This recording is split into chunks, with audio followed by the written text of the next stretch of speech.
scammers are everywhere. Everywhere.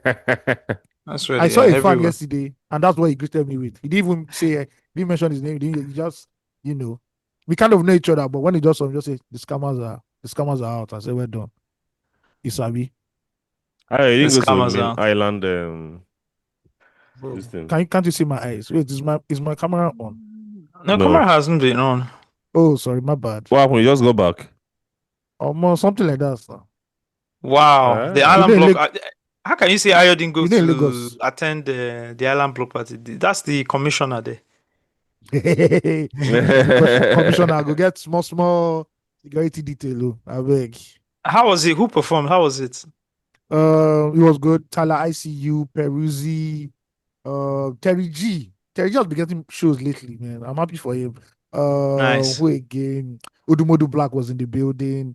Um, Mavo was in the building, scattered everywhere with Escala Dizzy. Um, some other cats, Susha. Yeah, Makes sense. We're recording already, yeah, right? Of yeah. course we are. It was good, Nice, Sha. nice. A lot of DJs too held it down. Shout out to Nigerian DJs. The Nigerian footballers were there. I saw them. Bro, I just saw it in the group chat because me I was on stage. They say, Osimhen is here. Oh, I'm you, like, you didn't see wow. them? I saw them. I saw a video of them, but I didn't see them. I was Okay. like, shout out to them. Always popping up in popular culture. Osimhen and Boniface are in town, right? Yeah, the two victors are in town. The two victors are in town. Showing up everywhere apart from the pitch where they need to score goals, huh? Guy, yeah, No, you don't actually, start. there's a video of them training. They're on the pitch. So come on. I mean, Leave well, that to- is Nigeria qualifying for the World Cup? What's it concern them? It's what they are World Cup that they're playing for now. Like me, I don't qualify. Steve, is Boniface going to leave Bayer Leverkusen, or is he going to play with Eric Ten Hag? I think the only getaway is Saudi Arabia for now. If he's not Saudi Arabia, I don't see any need to leave. He has to stay and re-rep again, like just get back into that conversation again after his first season at Leverkusen. Although it was disrupted by injury, he still had that like rep of being like a very, very fantastic striker. But Yeah. last season he didn't do much, so there's no longer that conversation around him. So the only getaway has to be Saudi Arabia. If no Saudi Arabia deal that's offering him like some good money, stay back and just play good football under Ten Hag, you know. I feel he and Ten Hag we might not get along. I just have that feeling. I don't know why. Maybe. You're looking Yeah, at maybe the lifestyle, like maybe the not even the lifestyle, the because I the think the, Boniface the, the is disposition, right? The way he carries himself and stuff like that, right? I think not even that, because I think when he gets to playing football, Mhm. Boniface does his business, right? Yeah. I just feel like the style of play maybe might not fit Mm. Ten Hag, especially because Ten Hag, for me, with what he did in United, he has his guys, and he's quite nepotic about it. He might want to bring in Mm. his own people. Yeah, Yeah. true that. I hope nothing goes on. This is me just randomly thinking about it, but Boniface, when he gets on the pitch, he does his business. That's why I like him. Forget like all Yeah. the social media antics I, and I I all of feel that. I feel He's a Leverkusen would proper love baller. Leverkusen would love to make some kind of gain from him on him, right? Hmm. So I think he will get extended playing time, and use it to prove himself and get like a bigger move. But I feel the window have passed. He should have moved last season. He was supposed to go to Saudi Arabia before he went to John Duran, right? For Aston Villa. He was Yes. supposed to be the guy, right? Yeah, I'm hearing they even want to loan the guy back to the Premier League, John Duran. He's not happy in Saudi Arabia, whatever it is. I don't know, but it is what it is, you know. It is what it is. Quite a number of people go to Saudi Arabia, then they have second thoughts. Jordan Henderson, who else was it? Who else went there? And especially the coaches. The coaches go there for one The season and, coaches, and they yeah, leave. and just get tired. Yeah, I guess money is not like the motivation for them. So Yeah. yeah, if you are competitive, it will be difficult to stay there because it's just like the MLS. It's even better. I think it's better than the MLS for now, at least. But it's not competitive. I don't think it's exciting for them. But if that's for people who are not motivated by like the financial like benefits of playing in Saudi. Yeah. Yeah, I mean, and Ivan Tony won't complain. No, no, no, no. He's Bro, balling, taking care balling. of his guys. He's balling. you know. So Didn't he win the league? I think he won the league now. I wasn't following. I know I Benzema. Benzema won. It's Benzema. Sorry, it's Benzema that won the It's league. Benzema that won. Yeah. I know one person who didn't win the league, Cristiano Yeah, because you're a hater. You're a hater, so you were closely watching. Yeah, Uh, it's good. anyways, But don't you think it's crazy But that Tony kind of like deserves it. Well, he was earning about £40,000 at Brentford, and you know £40,000 in the UK. That includes your taxes. You still have to pick taxes out of that 40,000. But he's going to Saudi Arabia and he's an earning over agent? like 300. That'd be 300 or 250 or so. Tax free. That's really like it's ridiculous. Ridiculous like improvements on your earnings. So he takes the opportunity, he took it, and you know, I have no grudge for that, you know. Yeah. yeah, shout out to him. Shout out to him. I want to give a quick shout out to everybody who hits us up on Twitter. Seeing a lot of people mentioning us, also mentioning the TSAO. Just shout out to everybody. Shout out to Kick Connect, who called us haters for slandering G-Mike's classic record. Who am I with Two-Face? Yeah. But it's Hey. understandable. It's understandable. Do you know why it's understandable? Why? Because Kid Connect gave us another classic artist. Yeah. He Man, gave us but another classic guy. another that? classic guy. Vico. Vico. It was Kiko. Yeah. Kiko is a very interesting guy. Yeah, he is. Super Is- interesting.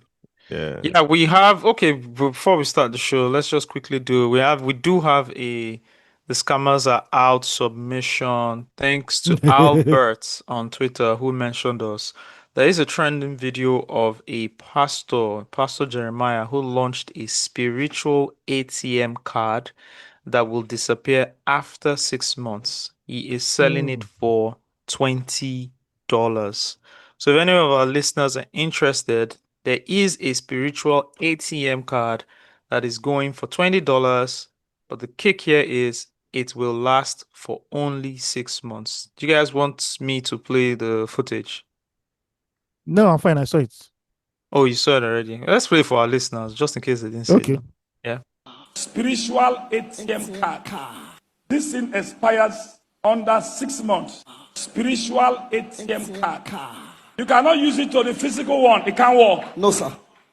The physical one, it cannot enter. It can't work at all because they are not the same. This one, you use it the way you use it. I will tell you. Yes, sir. Are you hearing me? Yes, prophets. This thing expires under 6 months. Under what? 6 months. 6 months. I want to test run it. Yes, Papa. I'll use somebody to test run it. Ah, Take. Favor. Somebody's a favor. favor. Oh, Hey. 7 days. Number one prayer. 7 days you send this one. 3 days. Nights. Midnight. Pray this prayer. Keep it. If you don't keep it well, it will disappear. You cannot see it again. It's a spiritual master's card. that's all. It does not work on ATM card. It works within you. Let me tell you, it's going to bring helper. Yes, sir. Or you will hear a good news about you. That's all. That is all. Let's start what we have come into the room to do.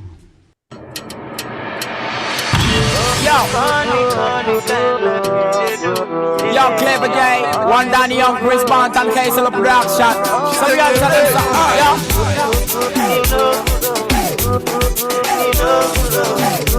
we do it non-stop, I think you were with this when I met her. I was walking down the street when I saw her. Excuse me, girl, can I know you? My gosh, tell me say your name is Aisha. I'm sorry for sound so nasty. It's just I can't hold my emotion. Cause she's so looking like an angel. Like the man we ever see and just this person then we've been love, we've been chatting, we've been flexing, we've been whining, we've been dining. Suddenly she turned from my way. Panic, panic and love, she don't know me so. You promise so true, I go meet you for last so. Girl, oh, why you dey do me like this? So I don't buy you. This is not the love you promised me, oh. Now funny love you dey play me, oh. I wonder why you dey do me so. If your love no go be, make I carry go.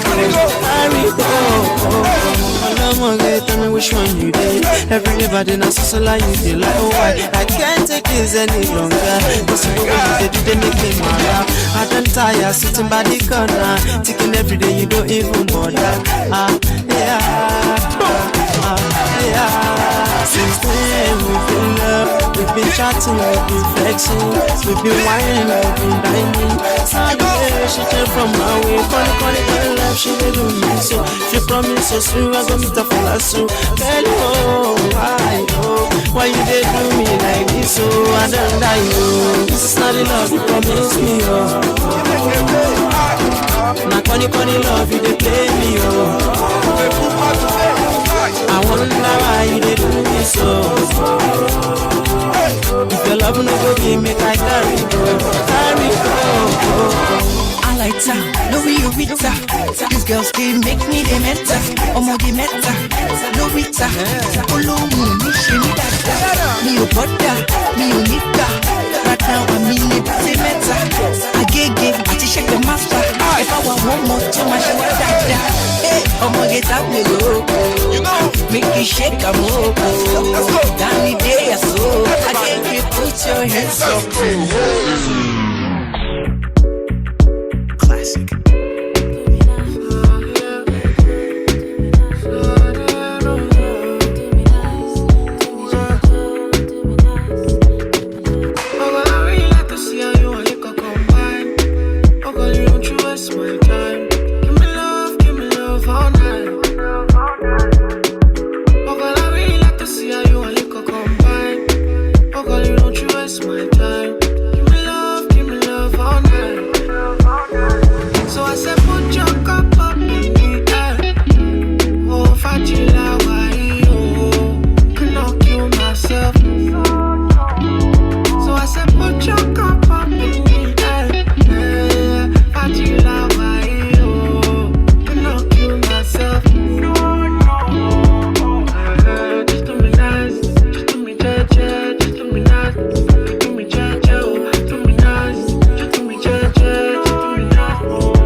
Touch the mic. Thought guys would slow down, but I'm not the type. I just focus on the mission and ignore the hype. Babes trying to tap current cause I got the light. You're now rocking with the best out. Show them, but we giving them a next bounce. My guy carried 5 pies to the guest house. I asked why, Ekpa said he was stressed out. Show them on the mad flex. Whole game went left on the trap flex. But we brought palm wine, me you shot fest. Now they wonder which sound we gon' tap next. Hide in plain sight like Wakanda. Streets all salute like Samanja. Said this sparks with the banger, tech with the banter. But you came through with the lamba. I really like to see how you and Ekpa combine. Oh girl, you don't you waste my time. Give me love all night. Oh girl, I really like to see how you and Ekpa combine. Oh girl, you don't you waste my time.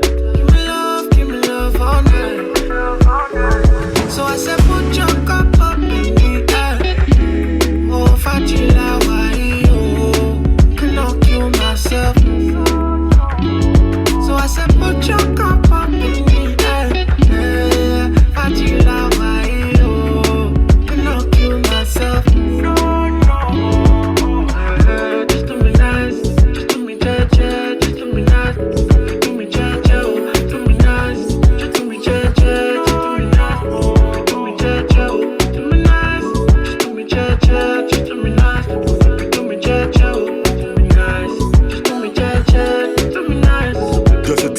day in the life of a giddy rap monarch. Brown skinned girls, brown liquor and more bars. See, when we're not around, other rappers can score marks. But soon as daddy's home, better hide your report cards. Cause pen wizard on point like the North Star. If I see a painting, chappy, I advance. Mix a little me with that drink inside the glass. If she touches my shoulder while we talk, I got a chance. If I draw wood, call it an olive branch. You know what they say about the devil and idle hands. So I got my palm on the small of her back while we dance. Danny Ocean mind state, I'm just being frank. Bet it all on myself and I've been on a bender. Saying a comic strip, but I can be your avenger. No red flag, just a pause in all the splendor. With some nasty thoughts trying to get to your December. So I said, put your cup up in the air. Oh, Fajila, why you cannot kill myself. So I said, put your cup up in the air. Fajila, why you cannot kill myself. Just do me nice, just do me judge, just do me nice, do me judge, do me nice, just do me judge, just do me nice, just do me judge, just do me nice, do me judge, do me nice. You are now listening to Loose Talk. Welcome to another episode of your favorite podcast, Loose Talk. I'm here with my people, my great men of strength, of valor, of respect, of prestige. Come on, give it up for the one and only Mr. Ayomide AOT2 Tayo, and of course the one and only lead researcher. Drop a bomb for him, Steve Dede. Shout out to the men. Men day. Osage. When men day, they do for men day. Yeah, what's up? Osage, please, in this time that we're in, dropping of bombs is, I don't think it's very. You live in Lagos now, bro. Iran said, all of you, you are going to feel it. You are going to feel it, but Nigerians went off on that tweet. Nigerians went off on that tweet. Oh, but I beg go. They said that Twitter account was tweeting like King Von.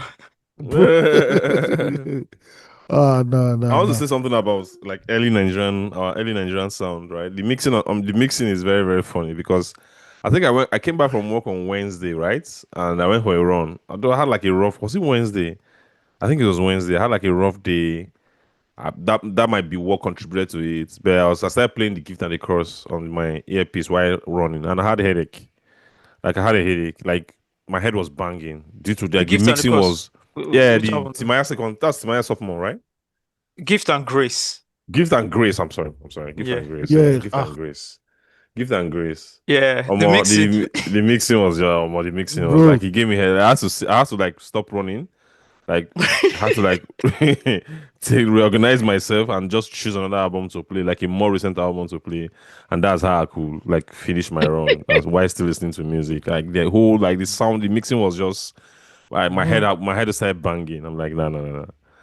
All right, man, let me intro this thing. All right, we just listened to Do Me Nice by Show Them Come. Shout out to Tech and Ghost featuring Buju. Don't forget the music video that featured the delectable Shay Shay. Yep. And then before that, which must have inspired Steve's most recent mention of Migraine, is Connie Connie Love by Danny Young featuring Prince Banting. And of course, by Clever J actually, featuring Danny Young and Prince Banting, produced by K Solo. Was a classic record then. Of course, as you guys just heard, wasn't mixed properly. This record came out over a decade ago, maybe a decade and a half ago, actually. Close to 2 decades, actually. And yeah, the records from there, not all of them were mixed properly. And you need to apply a lot of context to it if you are just consuming music now, because from then, right, it was very expensive to get in studios. See, I started out as an artist in this era as well. I'll tell you, right? Let me paint the picture of how it is to go and record. You book a session, either 30 minutes or 1 hour, right? If you have money, like if you're well-to-do, if you have money, you're booking an hour plus, you're booking 2 hours. So what you have to do is you have to get all your stuff together. There was no vibing in the studio this time.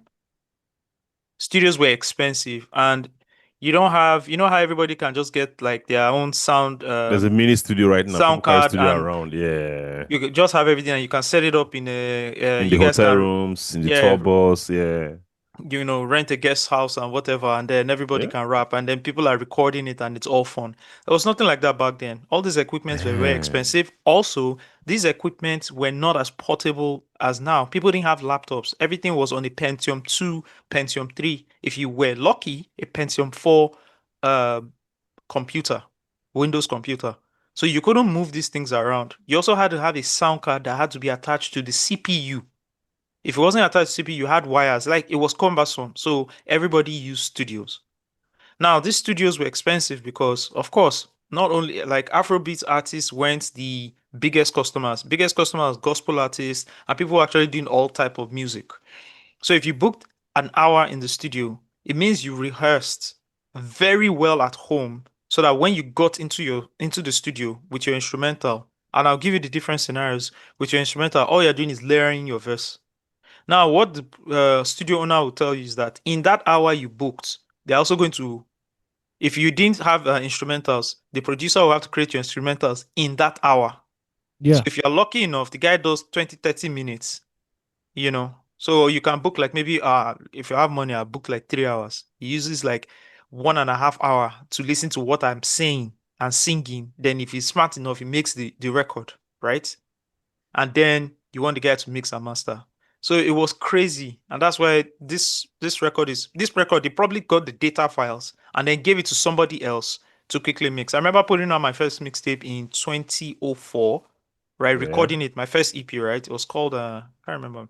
Anyways, I remember like recording everything. I co-owned the studio with two of my very good friends at the time. We all finished secondary school together, so we owned the studio. Da Green came to our studio once, by the way. So I would record there, but because we didn't have the skill set to mix properly, we'll just do like the basic mixing. Then I have to take it to someone else. I have to take it to a guy called Tycoon. I don't know who I'm talking about. These were Yeah. like 1.0 MCs. Then Mood 9 set. He was also a producer. He had a crew called the Illmatics, him and Chop the Bone, right? Then this guy will have to go and mix my record for me. Like, it's crazy. So by that time, because music was also just like the sound, everything was just coming out for the first time, people didn't care. These songs were played on radio like this, and it was a Bruh. big deal. Big You understand? deal. Big deal. It was yeah, played on yeah. TV like this, and it was a big deal. But what I would love for these guys to do is actually remaster some of Remaster these records, right? the Where- problem where with the data? remastering is that the data files are gone. Mhm. Do you understand? A Clever J in 2006, 2007, 2008 was not saying, I need to store my data files on a hard disk because in 15 years' time, there's going to be And it's Afrobeats to gone. the world. Yeah, that's true. Do you understand? Everybody was So just the doing raw everything for the files. now. The raw files are gone. Yeah, that's It's true. in someone's laptop. They've thrown it away. Everybody has moved on and upgraded. Yeah. So Yeah. when you don't have infrastructure and systems, and you don't have like standard operating practices in certain fields, this is what happens. This is what happens. You lose a I've legacy. met artists when we were recording Loose Talk in the Impulse office, right? Where I bring their old albums to sign for me, to autograph. They for don't me. even have it. Yeah. Yeah, don't they're have like, it. bro, I feel take this one. I'm like, hell no, no. I remember I went to Ilorin one time, and I was in the I went to one store, Just CDs. People who went to Ilorin will know what I'm talking about. Just CDs used to sell the best CDs. And I took a picture of Terry the Rapman's album, like 5, 6 albums, right? I went to buy some more albums. I think that day I bought like 100 albums from those stores. Then I used to go to Alaba, you guys know already, where I go and buy Yeah. like albums and Yeah. everything, old albums, right? And I remember Terry hits me up like, bro, buy like 4 for me, I beg. Because he didn't have those albums anymore. So saying all that to say that one day, what we think is a format now, oh, everything is in the cloud and everything. I don't know, what it is. I don't know how different it is now from True. back then, in saving stuff and all of that. And also how our sound system evolved over time in terms of like our beats, the earpiece, like how it separates sound and stuff like that. So that's why those flaws are so really noticeable now, because our our sound system has changed so much, right? Like I was just saying, the sounds were just scattered. Compared to the new ones where you see the separation, you see the mastering, the mixing, everything is on point. Bro, You're I had a actually migraine. right. I had a migraine. I won't lie Sorry. you. You're actually right to what you're saying. Like technology has Yeah. also enhanced it in a way Advanced. where Yeah. the earpiece we were using back then tolerated that kind of sound and Sound. accommodated it, and we're cool with it. Mhm. But now Yeah. we're listening to people are using people are using platforms. The one Kanye sold one of his albums on, where you can separate the audio from the kick, From this, from the yes. from Yeah, the from the snare. stems. You can You separate know, Yeah. this you stem. can literally separate the stems off a record. I'm sure Mad. this. If try and put this Connie Love on that device, it will blow the device. It will shut down. Error. Because device, do you Error. understand? So one thing I've noticed though is in advanced countries, right? Even if they're building technology for now, it whatever was created 20, 30 years ago can still be incorporated into those technologies. Like if you put Michael Yes. Jackson's Thriller that was released in what 84, 85, Yeah. it will still Yeah. be compatible with that device. So what Asagi, you are know we why? Yeah. doing here? You know? You know They why? remastered it. Because when Oyibo people say this old album has been remastered, you be like, I beg you, they just want to come and scam us. They know why they are doing this thing. So, It's not to just Ayo's for scam. point, after I watched the BET Awards, like with Jimmy Fox being funny and everything, and the tribute performance when what's her name? The girl that has a talk show, Jennifer J Hod. J Hod came and performed one of the Ray Charles songs because of the Ray movie that Jimmy Fox won an Oscar with. Right, I started playing Ray Charles records on Apple Music, and then anytime I search for them, you see Hit the Road Jack remastered. You see everything like remastered. Everything has been remastered. You know, just to Yeah. fit the current sound, and it sounded so well too. You know, compared to when it was first recorded. And to Osage's point, these guys don't have the raw files. There's no storage system. There's no standard of process, of practice that was involved in the industry at that time. And when we mention industry, it's not a particular building. It's not a structure. It's not people. It's just like a process where the industry knows that this is what we do to ensure that there's continuity in 15 to 20 years time. We can come and remaster an album. Those guys didn't have it at that time. Everybody was just winging it, right? And I mentioned this last week, why we are so passionate about those guys, because they'll just do these things without proper guidance. All the inspiration was like listening to the songs we were listening to from US and from other Western countries, developed countries, and they were just coming to give us the local context and moving on. That was the only thing they could do. And shout out to them, to be very honest. Shout out to them. You know, see, again, I know you guys think I have an agenda tying everything back to the government. But to be honest, right, for every amount of music that's released, I think it's submitted to the Library of Congress in the US, right? There's Yes, it has to be. Yes. it has to be, you know, if it's going through, like if you're going to publish it through a national body, right, it has to be submitted in a backlog somewhere that is stored and archived.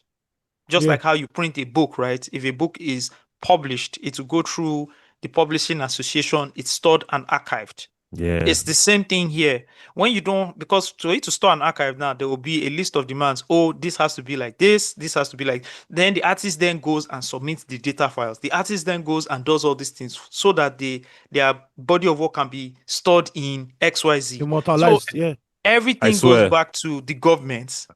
Also, I remember asking this question. I won't call their name. This whole, in short, fuck it, Koson. I remember asking Koson guys that you guys are coming straight up, and the first thing people are doing is, how do we get money? Do you want to charge radio stations for royalty? You want to charge live bands for royalty? You want to charge DJs for royalty? You're just after the money. But that's certain processes that other like unions, like in American music industry, they embark on to ensure that there's continuity. They ensure that the industry is like really standardized. You people are not doing it. It's just money. This thing you are mentioning now is something that Koson can arrange to ensure that there's a proper storage, there's a proper system where a library, a library where people can even drop, put in their music, their submission, and ensure that in 50, 60 years time is searchable and people can get it. It's retrievable. But at the end of the day, nothing like that is not happening. Any union that comes out, that fighting over money. Like they always fight. It's not over something that's really substantial, something that's really beneficial to people. They will tell you that it's royalties. They want to pay the estate and stuff like that. But we understand that. But before those royalties come into place, there are things that has to be set into place, right? They will ensure that everything is properly done, and even the royalty is not a problem, right?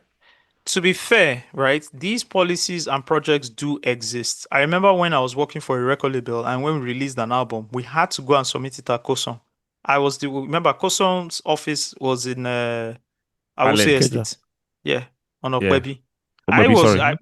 I would go to the Koson. I used to visit the Koson office regularly, and I had to go and drop and submit the albums, and they would take it in, and they would. There was like a logbook. They A would put it in and logbook. everything, and then I would Yeah. submit the albums. Right. That I mean, to be honest, that was happening.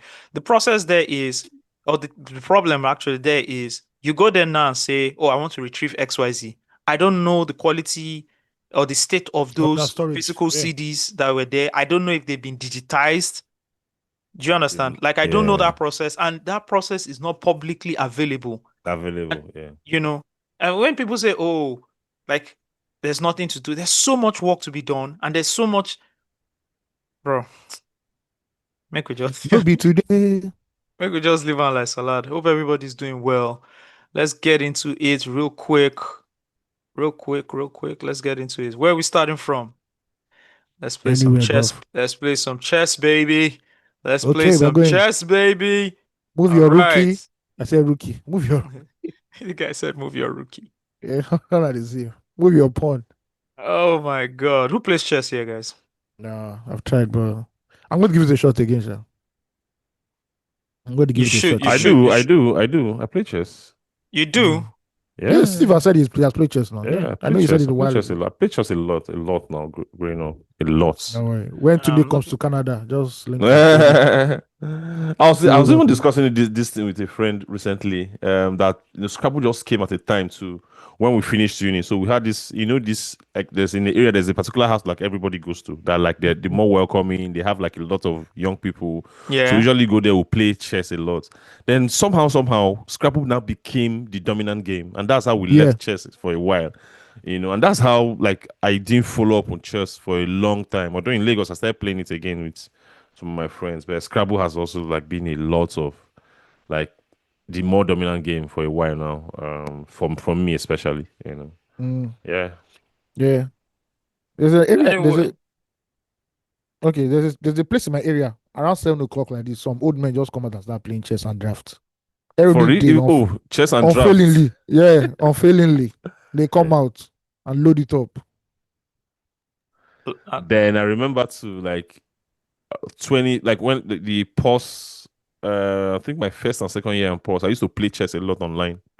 Then Okay. I stopped again, stuff like that. I love it. I love it. All right, let's talk about it. Chess and Slum founder Tunde Onokoya met with President Tinubu. I think a few days ago. Let's just say a week plus ago. Yeah. Right? He's been doing some visits, selling and presenting the limited edition chessboards that he and I think a group of people created. And Yeah, it's they gone designed. viral, for the last few weeks. He's been doing personal visits, one-on-one visits, meeting up with people and delivering these chess sets. I think he met up with Atiku Abubakar a few weeks ago as well, Yes. posted the Yes. picture. But it was when he met up with President Tinubu and posted the pictures, there was, of course, an expected uproar on social media. It's good to point that out on social media. President Bola Ahmed Tinubu, President of Nigeria. Remember, may I remind you, he is the Grand Commander of the Federal Republic. And also yes. Chief in Commander of the Armed Forces of Nigeria. Whoo! Okay. Those are not small titles. He put out a tweet saying, "I received Tunde Onokoya, founder of Chess in Slums Africa, at my residence today, where he also presented his world record for the longest chess marathon. Tunde's journey from the streets of Lagos to uplifting undeserved children and breaking world records reflects the resilience and brilliance of Nigeria's youth. Through chess, he opens minds and transforms lives in communities that are far too often overlooked. I would love to see how his work can be replicated nationwide, and I'm looking forward to seeing him in Abuja to hear how the government can support him. Tunde Onokoya's vision aligns with our administration's No Child Left Behind, no talent wasted. Nigeria is proud of him and we will work with him. President Bola Ahmed Tinubu. And then posted lovely photos of himself and Tunde Onokoya holding the Guinness World Record certificates at the Aso Villa. Also the chess set that was presented to the president. What a let's take I want to take it from Tunde Onokoya before we go into should he be there, be not, blah blah blah. Guys, your dreams are valid. Oh yeah, definitely, 100%. Your dreams are valid. I want to say that first of all, your dreams are valid. When I heard of Tunde Onokoya, right, was a few years ago, where you know how just before this period where you just had genuine enthusiasts about certain things, whether it was football or education, art, or culture. yeah, that's how I used to just stumble on his tweets where he was just talking about chess. He was little known, and you just look at this very passionate guy who was just very passionate about chess. He had not even started. I think he had started the chess in slums thing, but it wasn't as big. And I think he was just engaging people. You know, you just know that okay, this guy that he looked like one small movement, educational to NGO platform doing his thing, right? And to see that growth from then till now, where he gets to meet the president of the country. Guys, your dreams are valid. That's one thing I just want to point out of this before we go into partisan politics and whatever, right? Or should he have been there or not? Oh, blah, blah, blah. It is how you can work hard, believe in something. Do you know how incredibly hard it is to double down on believing in chess and teaching people how to play chess in Nigeria as a young Nigerian person? Yeah. Very, very hard. Do you know how people look down on you? Yeah. I'm of this belief. I remember anytime Emma comes to the office that time, he used to say it. Like I particularly remember Emma saying it. It has always been in my mind. I've always observed I know this this. thing. But Emma always say that he has never seen somebody who did something consistently for 10 years and did not make it. Yeah. Do you get it? Like it speaks even to, if not which. It speaks to the power of consistency and just doubling down on something that you believe in, right? Even when you're not getting. We've spoken about Tunde several times on this podcast on how, you know, how we saw him build this thing. He built it like from the ground up. And it's something that you have to look at and just be. I was speaking with some young guys. Someone invited me for a kind of like a seminar, an online seminar, and I spoke online in Agbo. You know, some guy who was like really speaking to young people, doing great work, you know, for young people in Agbo. And I was speaking to them. I'm like, see, guys, I was speaking to like 17 to 20-year-olds, and I'm like, see, I know the layer of like, you know, internet crime and stuff like that. You see it, you see it in reality. You see it in real life every day. How these guys are driving Mercedes, how they are like having fun.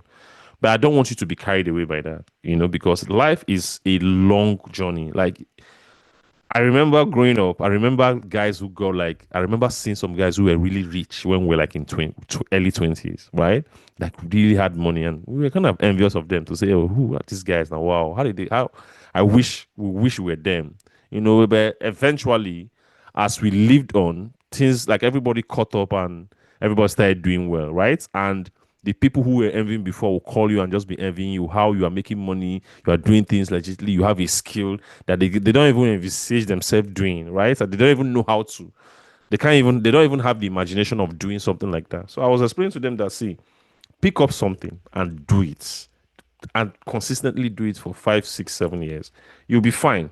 I guarantee you that, like, you might not be wealthy or rich, but you'll be able to take care of your family and take care of the people you love and live a good life. And that's it. You know, and that's just like the lesson I take from this from these success stories on how you can just be consistent and just be rewarded for it. I think like what you just continue from what you said. Somebody like Tunde should be an individual that is given a national honor to inspire young people in this country that you don't need to take this route or that route. You just need to press on whatever you are doing, and your dreams will come true. because as we all clearly can see, whether it's in Nigerian pop culture, Nigerian youth culture, we need role models who are not inside that matrix of we need to be flashy, we need to be loud, we need to be vulgar, but people who are just doing the work and work that's impacting not only the society but future generations as well. So somebody like that, he deserves everything he has gotten, man. And I hope this is just an example to other people out there that look, bro, what you might doing right now might not be trendy, but if you just keep on pushing it, at the end of the day, something great will happen. I don't think in his wildest dreams this young man ever thought that teaching kids how to play chess We'll will bring him get him this to. far. Bro, There's I'm a Jay-Z looking line for through. it. There's a This is Jay-Z line Jay-Z for line everything. for everything, bro. I'm looking at all the collaborations this man has done. This man was at the Duolingo office once they launched their chess product. That's real clout. If you want to say clout, that is clout. He's at the Duolingo office, right? He's collaborated with Rolls-Royce. He has a comic book about him that has launched. That just came out. He just signed something with Skyline. Like, look at the ripple effect. So, you're hustling now, spending 6 to 12 hours building something that nobody knows. You need to keep building it. You need to be determined. You do not need to be deterred. Bro, I remember being a geek about, how we talk about pop culture, everything that led to what we're doing at all the media houses we've worked at, what we're doing with Global Village, everything, right? I used to be a geek about all these things. And I used to have friends in university constantly tell me that you're an awkward guy who just invests his time in this BS that nobody gives Nobody an gives F it about. exactly. That's usually how they frame it. That nobody gives a fuck about what you are doing. But just don't worry.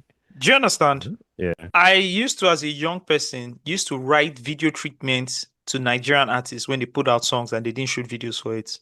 Yeah, you're a madman. That's plain and simple. Do you understand? Like, some of these things led me to A&R some of the albums that people love today.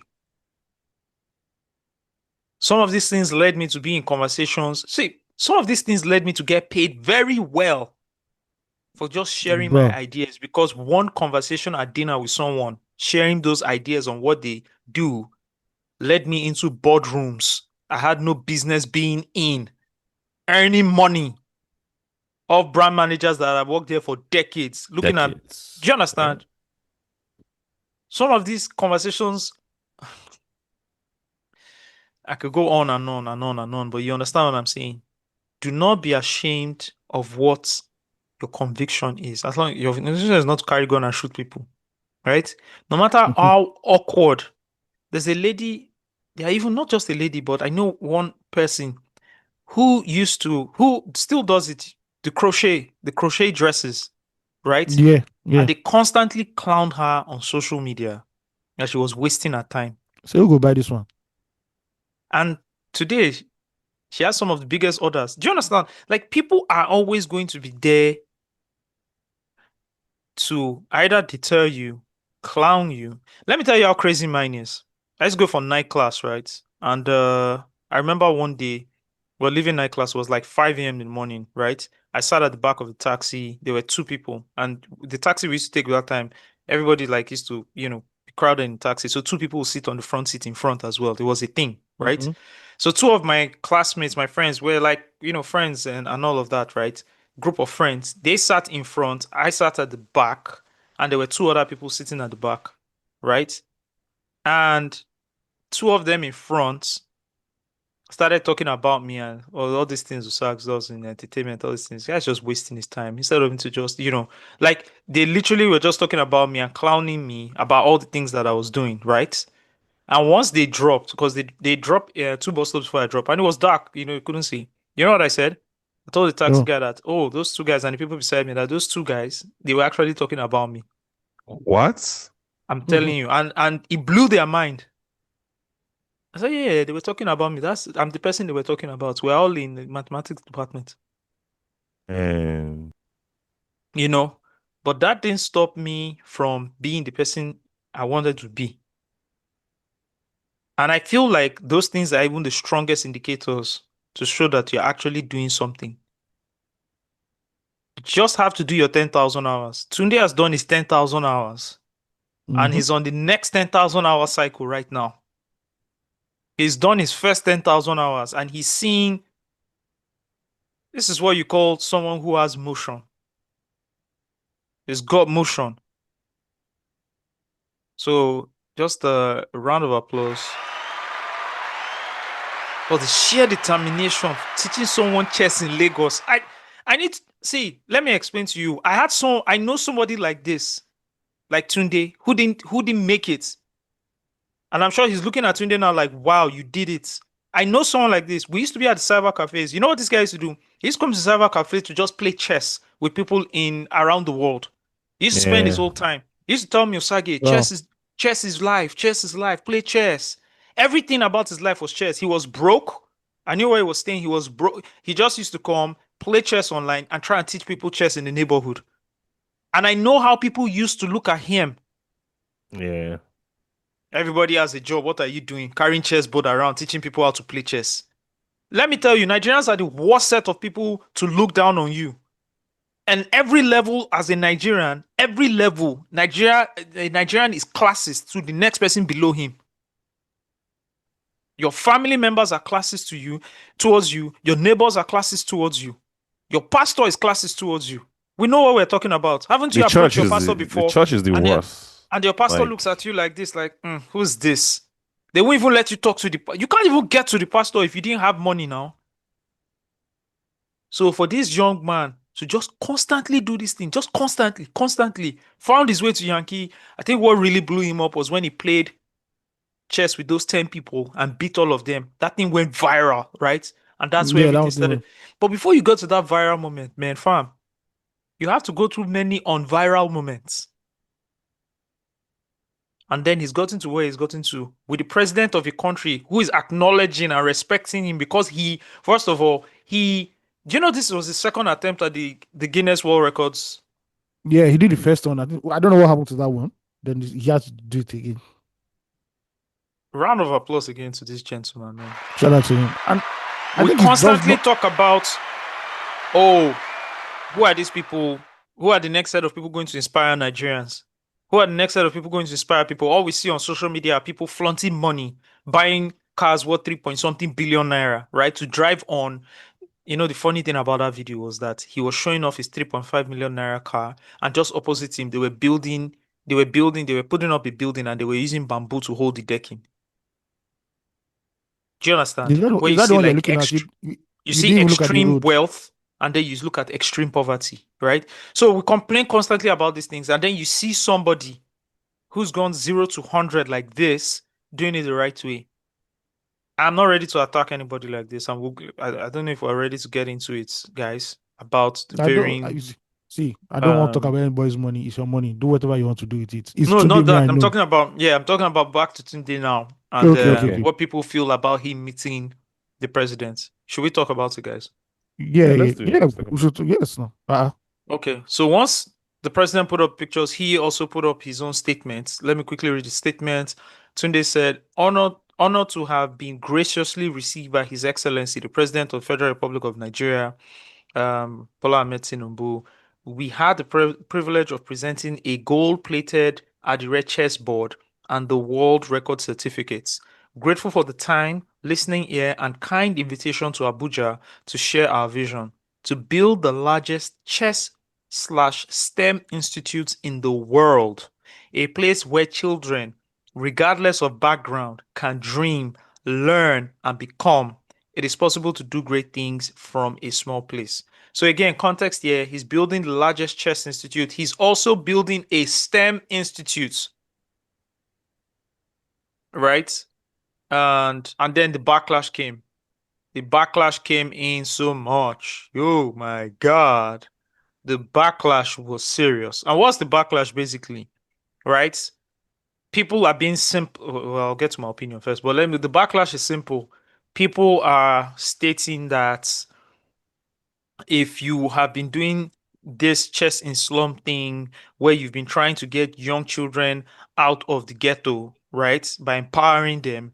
Why are you meeting with somebody who is allegedly, right, when he was in power or ruled the states that what's the word now? That created this problem in the first place. Let me put it like that. Institutionalized poverty, basically. Yeah. Yes. Why are you meeting with the government or the governor or someone who has ruled a political party and has godfathered other rulers of that same ruling class in Lagos State that has institutionalized poverty and led to the problem that you are trying to solve? That is the bane of it, right? And then everything after that has just been like insults, basically. Right? Yeah. And I wanted to know where you guys stand on that. Because it's like someone said, it's like Tunde is meeting the final boss of, this is chess in slum thing. This is the final boss he needs to tackle. This is the Pablo Escobar. You understand? People are saying Yeah. that. Someone said, Dio said on Twitter, Dio said, you've been in power in some way for more than 2 decades in the biggest economy in West Africa. And part of your legacy is that many kids have no access to education, right? If my work is to rescue these kids, I should harbor some resentment towards you. He also says, I get the other side, to be honest, right? It says Nigerians are not real haters. Nigerians need real haters. I believe this strongly. I will never be against anyone leading a campaign of hate against the Nigerian politician, president or not, office or not. And please, let's cut this BS around it's the office. The office can mean nothing to people if the people in the office cause damage. No one owes any respect to that office because what matters is the people in it. The presidency is the president, and it's convenient that we don't extend this to other offices. We insult people in the other offices all the time. I mean, I should respect the office of the governor of the CBN too, but F. Emefiele and the CBN, you are not angry enough. Bro, per capita income is $824 in Nigeria, the worst level since 2003. That's poverty, misery, more children on the streets. I promise you that you don't understand the ways this will show up in the future. Many things are breaking. In decades to come, what has happened under APC since 2015 will be the leading cause of so many damaging outcomes. So yes, F the presidency and the people who associate with it. I get it. We need both sides. What are your thoughts? Because for me, right, it's very conflicting and I get both sides of the coin. So I want to hear Iron, Steve. Who wants to go? Steve, go. I think for me, straight up, I wasn't getting the side of the criticism. Like I wasn't it just comes from my belief. I don't take social media like criticism and comments serious. I believe a lot of them are perfunctory. Like they don't mean much, right? But I think as time went on, especially like as the days went on, I started to think more about it, and I started to see like the nuanced conversations, and I started to give a lot of grace to the criticisms to say, okay, you know what, I understand it, right? I see why people can be conflicted about that visit, right? Especially the people who believe that the president is partly responsible for the challenges that the chess in slum is trying to address, right? But I think it's important for us to recognize that people who are there in the street doing things, like people who so there's social media and there's real life. Like people who are in real life doing stuff, right? It's important for them to have these conversations and to meet these people, right? It's a very strategic move for them to get more support, more visibility. Like if you really like the work that he's doing, you shouldn't be mad that he went to meet the president, because this is going to amplify his work. This is going to give him more access. Like for example, let's take for example him going to another slum, right, to start teaching the new set of kids like chess, right? And remember, this chess is not as if it's just teaching them chess and that's it.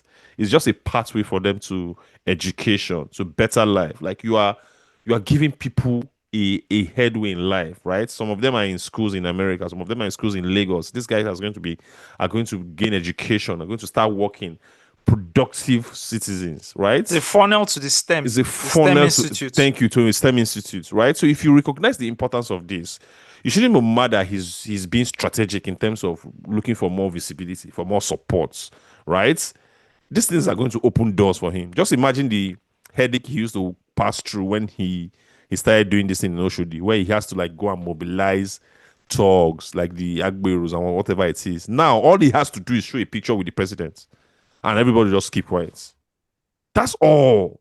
Once this guy shows up in your community and say, "Oh, look at what I want to do," and shows you a photo of him and president, it's Hands finished. off, back off. That's it. Because he'll tell you, that's it. The red taping is gone. So you have to think about the end goal, the things he's doing, the people he's serving.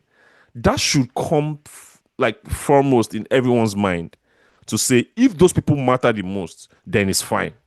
It's not my feeling. It's not how I feel about president. It's not how I feel about Tinubu. What is the end goal? And that's just it. True.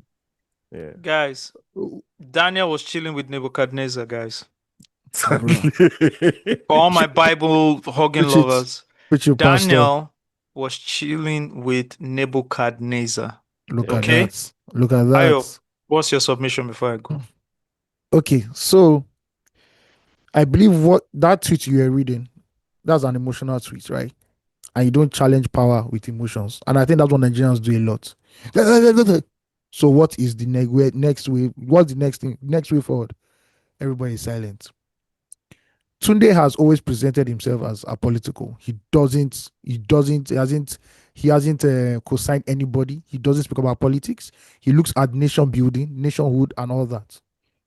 Now, if you have the chance to meet the most influential person in this country, right? All of us will go now. Let's forget about all this. Let's talk about all these things. We will go. I don't see anything he did wrong. He went to visit the president. The president honored him with his presence. And that alone puts him on a platform nationwide. You know how many people watch Tinubu and are just following Tinubu on social media alone? Even from reading on newspapers, he has opened himself to another level of Nigerians that social media, not even in the social media, matrix or whatever. So I believe there's nothing wrong. It's not as if he's endorsing APC's policies or anything. The president of Nigeria is the president of Nigeria. Whether it's Abacha, whether it's Obasanjo, whether it's Yaradua, whether it's Goodluck, the president of Nigeria will remain the president of Nigeria. And in life is very complex, right? Everybody wants to on Twitter, everybody wants to make it look like it's white or black. That's either you're for the people or you're with the elite. Bro, it's not like that. There are people within this ruling elite in Nigeria that are taking care of the masses. There are people who are in the masses, in the lower class, who are killing the masses themselves because they are friends with the people in the upper class. It is not like that. And let me just leave with this example of Nelson Mandela. After 27 years in prison, what did Nelson Mandela do? He didn't even tell his guys, ANC. He struck a deal with the apartheid government and said, look, we're going to share power at the end of the day so that my people can be free. He didn't say, let's go out in the streets and let's kill everybody. Mandela knew that you have to reach out to the other side and get things done. And that is how life is.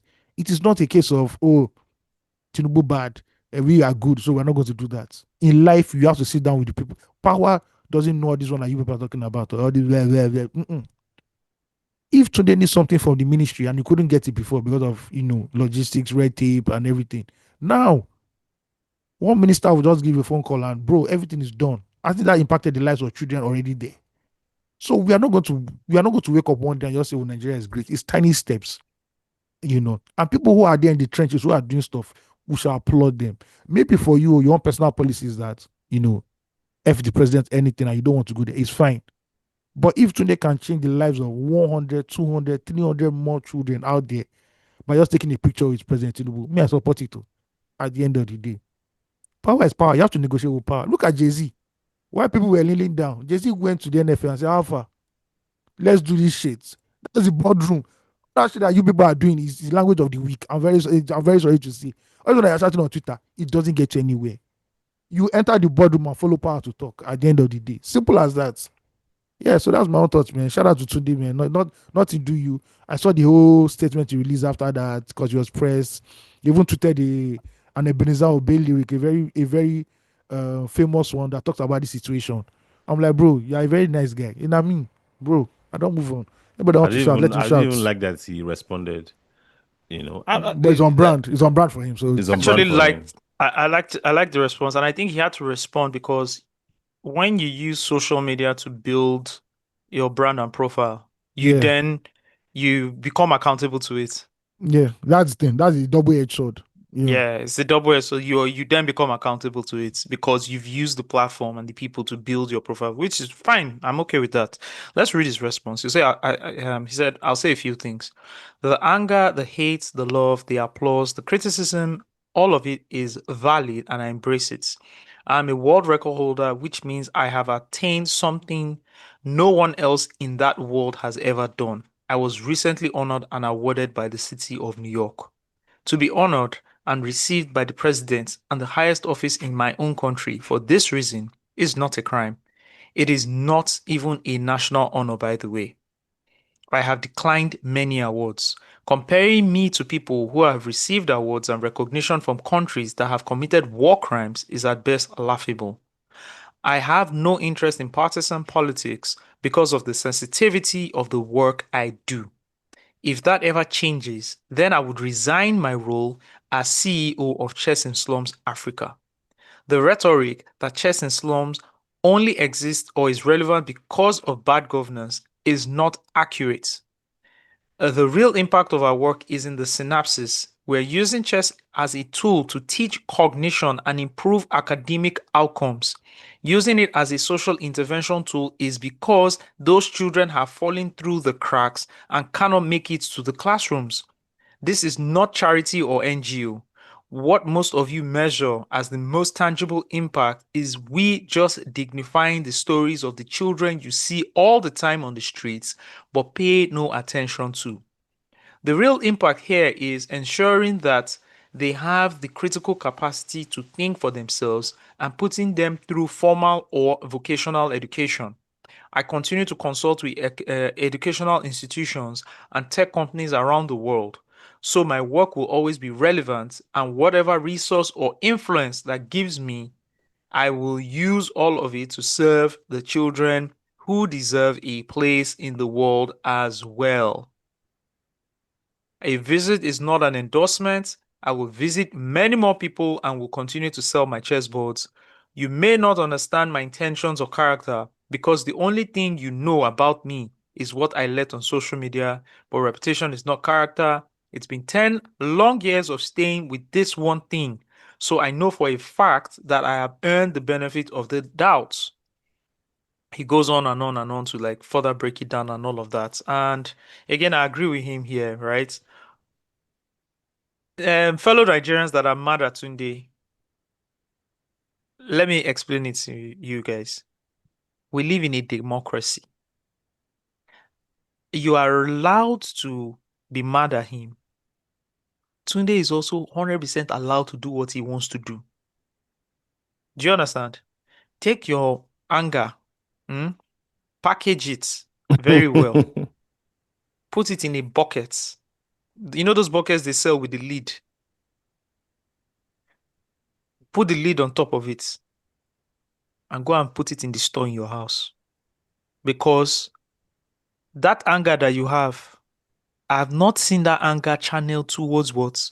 Your House of Rep member who represents you. The budget was released recently. I've not seen it, that anger channeled at the senator that represents you. When it comes to voting time, you're only concerned about the number one position on the in the land and the number one position in the state. The people that represent you, you don't even know who they are. So leave Tunde alone. Go and be mad. That your anger that you said that they've destroyed, blah, blah, blah. You that you live in Osho, the local government, what's the name of the local government in Osho? Is it Osho, the local government?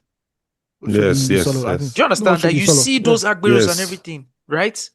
What's the name of your local government chairman? Do you know? They don't know. They don't know. Ward councillor. The person representing, What do of you you, know? your counselor? Your counselor, do you know? Go and channel that your anger to where it should be. This man, you did not vote him in. You did not nominate him as the representative of the people. He has never acknowledged and claimed to be a representative of the people.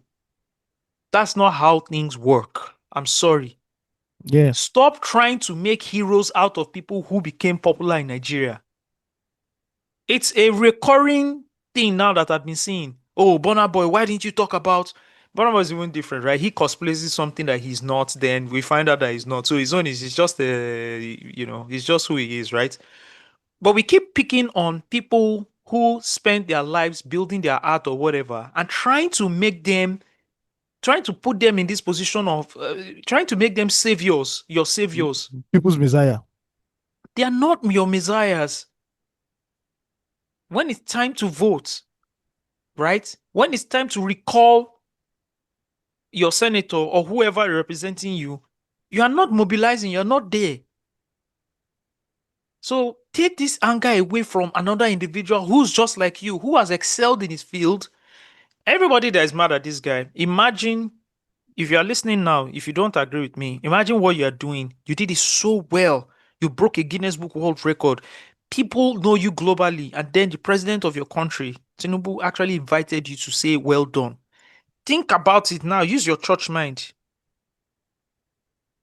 The answer is if you tell him, fuck off, I'm not coming, I don't like what you do, you're okay, you're right. And if you don't and you go and visit and you are welcomed, you are also right. That's what we're trying to explain to you here. Everybody has their choice and no choice is right or wrong. You understand? I saw David Ondeni's take on this, and obviously he doesn't agree with what we are saying here. But David, you have chosen the life of an activist, right? Who is going to be radical about things, like he's on the what do you call it, the Magneto lane. Some other people are not going to do that, and it's also not wrong. That is my point at the end of the day. So I like this point that someone raised. It's I hope I can find it. Yes, two varying sides of the argument. Really nice. I like the breakdown. There's a person on social media called Twitter called Ifenimi. Person says the outrage over Tunde Onokoya meeting the president exposes a raw nerve in Nigeria's psyche, a tendency to let emotions hijack reason, conflating institutions with individuals, and missing the forest for the trees. The office of the presidency is bigger than the person of the president. The office is a constitutional nexus of power representing Nigeria's sovereignty and collective will. It extends beyond the individual occupying it, flawed or otherwise. The president, as a person, is a temporary custodian of an enduring institution. Can we just break it down there to explain to people who keep saying, oh no, but the president is the... No, you guys don't get it, right? The president of the country is different from the presidency of the country. When you go for a visa application now, right? And you put in your history that the presidency of the country has acknowledged you. It's a different conversation with, let me tell you what the president is. There was a party happening, right? There was a party happening and maybe Tinubu was there at the party. And then they posted a picture of you and Tinubu, you awarding your chessboard to like Tinubu at the party. It's very different from the presidency of the country invited you to the state, what do you call it now? The federal villa, what do you call that place? What do you call it? His private residence in Lagos now. Was this private residence? That's when he was in Lagos now, yeah. Yeah, I was. Yeah. That was the only. And invites you, and then there's a whole thing about it because I was checking the Twitter and Instagram. These are the official pages. I haven't checked the website yet. Yeah. Do you understand? It's a different conversation. There's probably a letter. Yes, there's probably a letter of acknowledgement. These are some of the things that we are not aware of, but these things will exist. With the seal of the federal government attached. Do you understand how this thing opens doors for this man to go and do more? Do you understand where the goal is? Do you think the only people he's trying to save are just people that were in Oshodi slums, affected by institutionalized poverty by a certain group of people? Because Oshodi is the only one that has poor children. Are people thinking here? To your point, to be fair to your point, to counter your point, sorry. Mm-hmm. I don't know how official this visit is because it's not. I was checking. It's not on the presidency Nigerian president's Twitter handle. It was tweeted from President Tinubu's personal handle. So okay. I've just countered my own point. Okay. Yeah. So my bad. Once and again, also It wasn't in Nassau Rock. It was in his personal residence in Lagos. It was private residence in Lagos. So that's, I Okay. think, yeah. So I don't know how official this was. But it's I still, don't know. it's still the office of the president. Maybe he is. Maybe if he said Tinubu would not be the president, then they know. But because it was Tinubu that tweeted it, the Nigerian president did not tweet it. The Nigerian president handled did not tweet it. It was He did not official tweet it. Bats that tweeted it. Yes. Those ones were on holiday too. It's because it was like the Salah break. Okay, Salah I June 12, see the before June point. 12. I see the point. see the Because point, yeah. I don't want to backtrack on my point now. I see the I point. understand what you're saying. I Because see if the you look point. there, there's a difference between this visit and Ademola states, Lookman's like- visits. Ademola Okay. Lookman's visit went to Aso Rock and is on the Nigerian president's Twitter handle, tweeted on 30th of May 2025. Which African is Footballer of the Year and Super Eagles striker Ademola Lookman visits President Bola Tinubu, presents CAF award. Is on Presidency Nigeria Twitter handle. Right? But Tunde's visit is not there. And you know that one he was on leave. So now, yeah, he was on leave. That's the thing. It's was a on private. leave, It's a private visit. But the point still stand because the president of the country. To me, anyway. he's still the president 24/7. Still the president. Yeah. But Anyways, I see how. Yeah. I see it. Yeah. How difference. The difference in both. Okay. In both Let me optics, finish. right? Let me finish, Finish your your points. enemies. Yeah. It says to equate Tunde's engagement with the office to an endorsement of the person is intellectually lazy. It's like condemning a doctor for treating a controversial patient. The role demands engagement, like it or not. I like that point. Tunde's work is a beacon of social good. Through chess in slums, he's giving those children a ladder out of despair. Using chess as a tool to sharpen minds and restore dignity, his mission is humanitarian and he has never been partisan, as far as I can tell. He's not running for the office or waving party flags. He's met leaders across the Nigeria's political spectrum, APC, PDP, Labour, you name it, because his cause demands pragmatism. Going to war with the government might win him applause on Twitter, but it would kneecap his ability to secure resources, access, and influence for the kids he serves. Public validation is a cheap high. Systemic change requires playing the long game. The backlash against Tunde reeks of Nigeria's trigger-happy outrage culture, a plague as corrosive as the corruption we decry. We are quick to vilify and to reduce complex choices to simplistic moral litmus tests. This is emotional incontinence at its worst. If you were to grow, we must learn to weigh intent and impact over fleeting feelings. I 100% agree. I 100%. Yeah, I 100% agree. This is how I actually feel. But Doc, shout out to Doc Nato. He came with the banger. Says, no. Doc says, this is a valid angle. Another similarly valid angle is that the need for Tunde's work exists because the current occupier of the office of the president has played a central role in the misgovernance that led to the proliferation, right, or the proliferation of slums and street kids.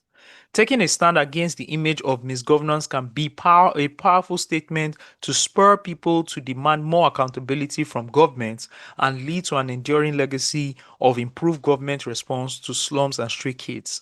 Charity washing is a thing. Government benefits from associating with his brand.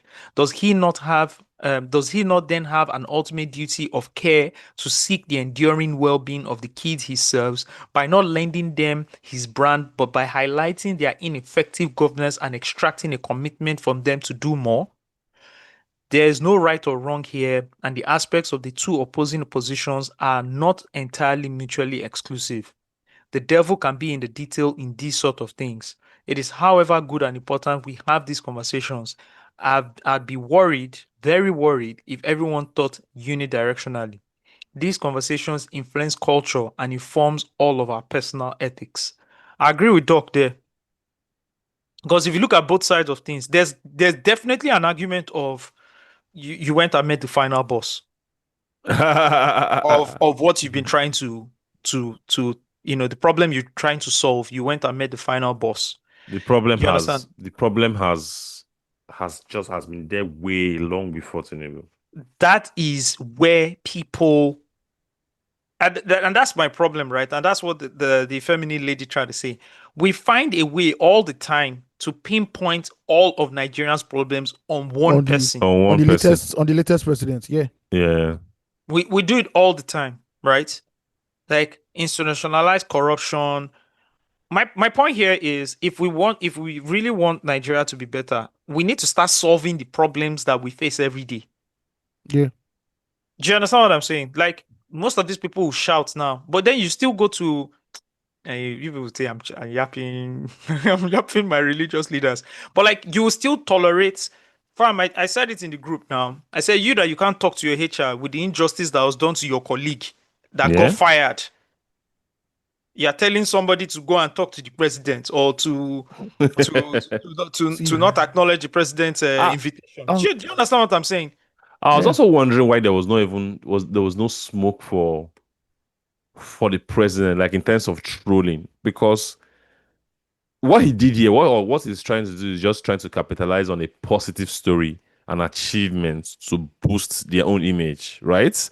They didn't troll the president. Exactly, even when they did contribute to it. The smoke for me would have been to the president. Hey, Mr. President. Exactly. You have allegedly institutionalized this thing. How dare you now try and invite this guy here? Why did they give him the smoke? The president releasing those photos first, do you get, is something that we should have trolled from that angle instantly. To say, oh, you're not even ashamed of yourself, blah, blah, blah. Because the president posted the photos first and put the announcement first. Yes. He was the one that did it first. Before Tunde now replied and said, I visited president, blah, blah, blah. Guess what, Steve? Guess what? Yeah. Nigerians love them a powerful person.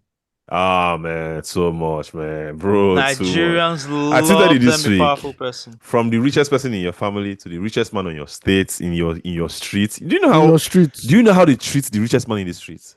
They make excuses for him all the time. Oh, bro. The richest man in the streets drives, when they say, in this estate, you can only drive one way through. The richest man drives the opposite way, and everybody no, there's something happening. He does it all the time. Yeah. You know when they lock the street gate, so everybody must attend meeting. Thank you. I see the richest man driving out. Steve, when they've closed the gates for the night, and they say nobody can enter, nobody can go out. God. The richest man will see horn and they go open gates. From the richest man to your pastor, every Nigerians love big men. They love them a powerful person. Someone held a freaking stun gun. We saw something and he came went to the church. I was gaslighting everybody. And gaslit everybody, including the content creator. Exactly. And everybody clapped and moved on. Called the content creator an aggressive content creator. And people will still attend the church service today. Nigerians love their powerful man, so much. If Tunde is rolling with Mopo and told everybody, shut up there, like wicked dogs. They won't talk to him now. Like Davido. They won't talk to him now. Yes, now. Shebi Davido went to visit the president. Yes, now. Twice. What was the smoke? No, listen, now politics. So. No, I'm trying to understand now. Yeah, I'm trying to, because see, as Tunde is a man of people, David is just as much as a man of people. He shared 600 million naira. Yes, 600 million or 60 million. How much was that? He won't pass man of the people, Nigerians of the people. You don't know too much. Do you understand? Was it 6? No, it wasn't. Was it 60 million or 600 million? It was one ridiculous amount of money. I know it was almost $500,000. Do you understand? That one he did for his birthday, Yes, that he said you people should donate money to me. And everybody started donating money, and he said he was going to. So he's just as much as the man of the people now. Yeah. Why did people say whose uncle is on the opposing party? Who has also delved into politics at some point to support his uncle's political party? A strong PDP family from that, for that matter. Do you understand? But let's tell you, Nigerians love them a powerful person. Once you're powerful and you have money, that's why my Steve's Peter Obi analogy still stands. Anytime, no matter how many people will write film and say, no, Peter, it is what it is. A strong billionaire that can boss things. That's it. Nigerians love him. I feel that some Nigerians didn't vote for him based on the fact that he doesn't appear like a billionaire. He doesn't move like one. They don't see the sirens, they don't see the mopo, they don't see people slapping other people around just for them to make way for him. They're like, I don't like this man, Jerry, I beg. Yeah. But the one way they use Koboko, they whip people come off the streets. Yes. Yeah. Yes. show of power. You have to put Nigerians in their place for them to like you. If you don't I put them think in their place, I think last we're going back to monarchy. Every state will get your own king. We're going to flog everybody. That's the idea. how do you put Nigeria in your own place? Because if Because you too Nigerians don't want to pump, be equal. Yeah. yeah, they don't want to be equal. To be very honest, yeah. Yes. Adewale Yusuf, co-founder of TechPoint and CEO of Talent QL, All School Talent Africa, kill. says, let me weigh in here. The holder of the highest office in the country inviting you is an honor that anyone should cherish and appreciate. If you're applying for a US green card, EB1 or O1 or UK Global Talent, this solidifies your extraordinary talent evidence, or if you are applying for a major grant. I didn't know the importance of such recognition until I applied for an extraordinary visa. Even if your local government chairman invites you, accept and document it. And to the younger ones on this platform, don't let social media deceive you. Understand the difference between the person and the office, politics and governance. One is temporary, the other one is permanent. I will leave everyone with this question. What are you doing that will make a sitting president invite you? Congrats to the invitation on the I invitation Dancing, don't. Tunde. dancing in front of Another thing, I TikTok. don't think a lot of people have. Visa application is a good one because when you apply for visa and you're trying to tell the visa officer that, listen, I'm a man of importance. I'm not going to your country to run. I'm not running away in your country. They know me here. They When you know me in start my putting, country. yeah, they know me here. When you start putting your achievements in and your achievement, that things you've achieved, don't include your photos with your governor, your president, or your local government. Don't include it. Yeah. That's when you know how important these things are.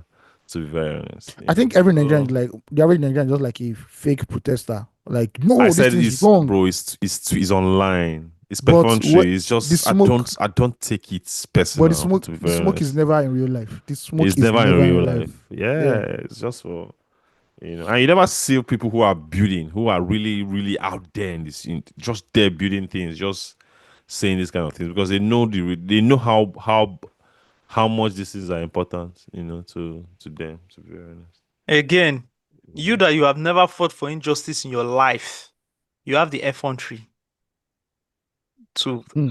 attack another individual's work. I've You know told this you, is they yeah. fired somebody in your company. The firing was not right. You did not write HR. You did not demand. You did not resign in protest. You You came to stayed work the back. next day safe. So what are we Hey, talking about? Go and you sit know down. they have a saying for this on the street. Say mouth is good motors, no they get accident. You good. Oh yeah, go out and go and protest. No. Afenuwamoto and jam. Anyways, let's go on to more. Let's now get back to why we're here. Let's get back to why Yeah. we're here. Yes. The President Tinubu, just speaking about him, has had yet another project named after him. Let's read the Good. press release from the State House in Abuja.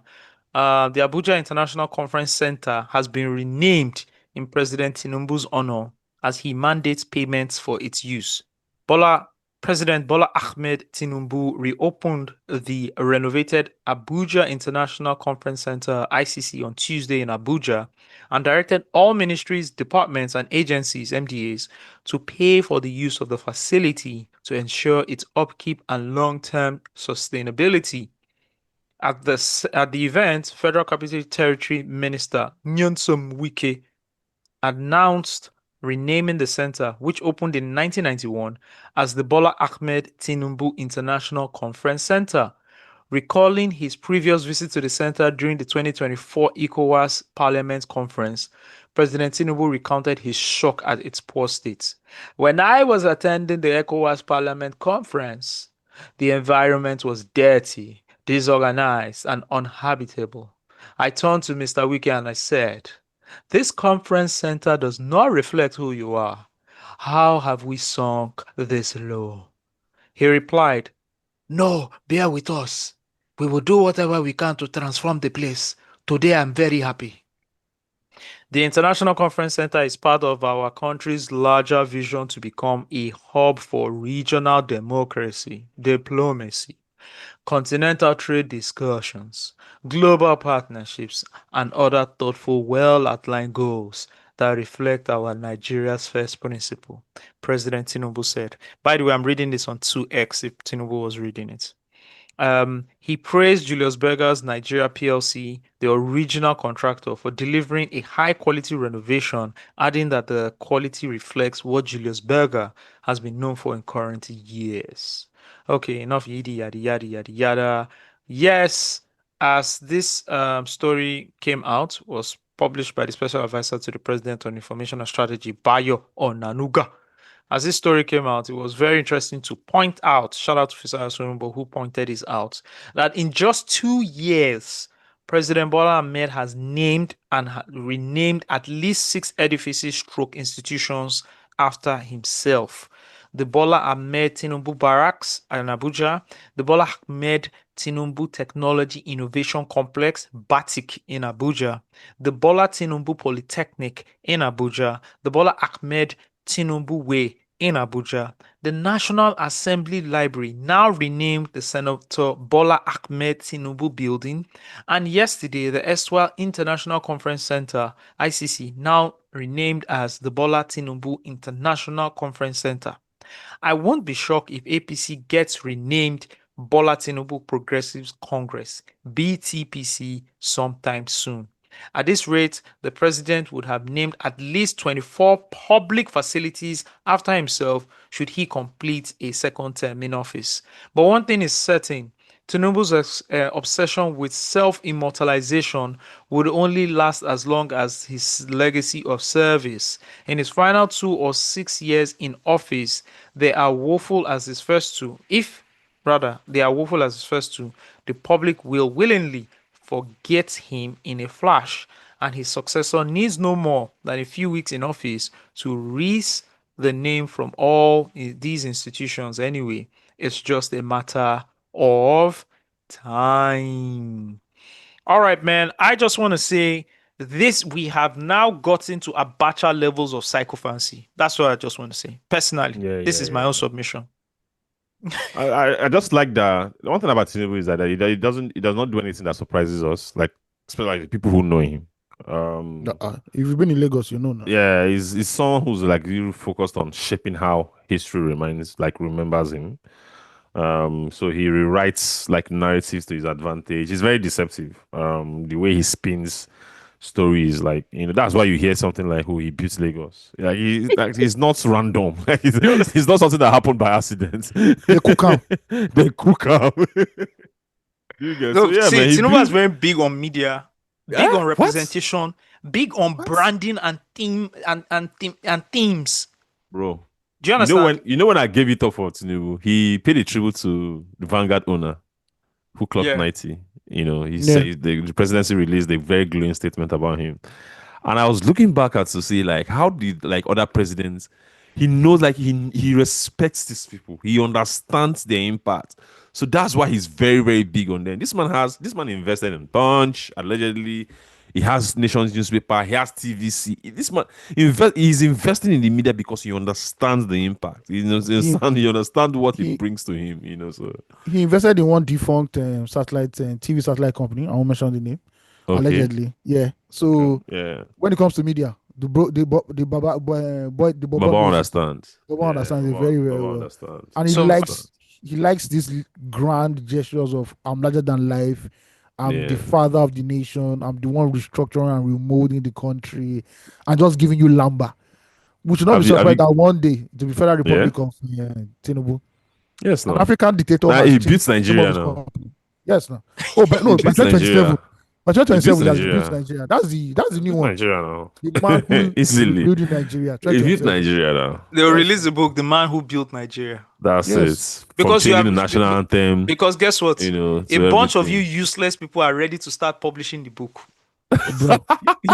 You've already started pitching the book. That's how useless some of you people are already. That's the problem we have with Nigerians. They're just people ready to be useless.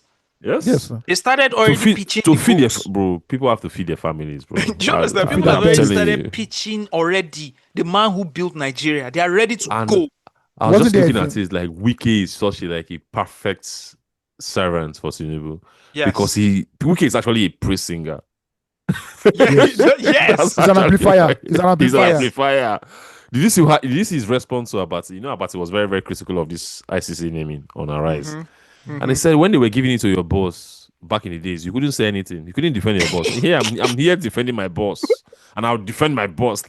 And as he was speaking, his choir, his music band was interjecting. Yes. You know, with the whole. So the thing was really, really grand. I need to understand.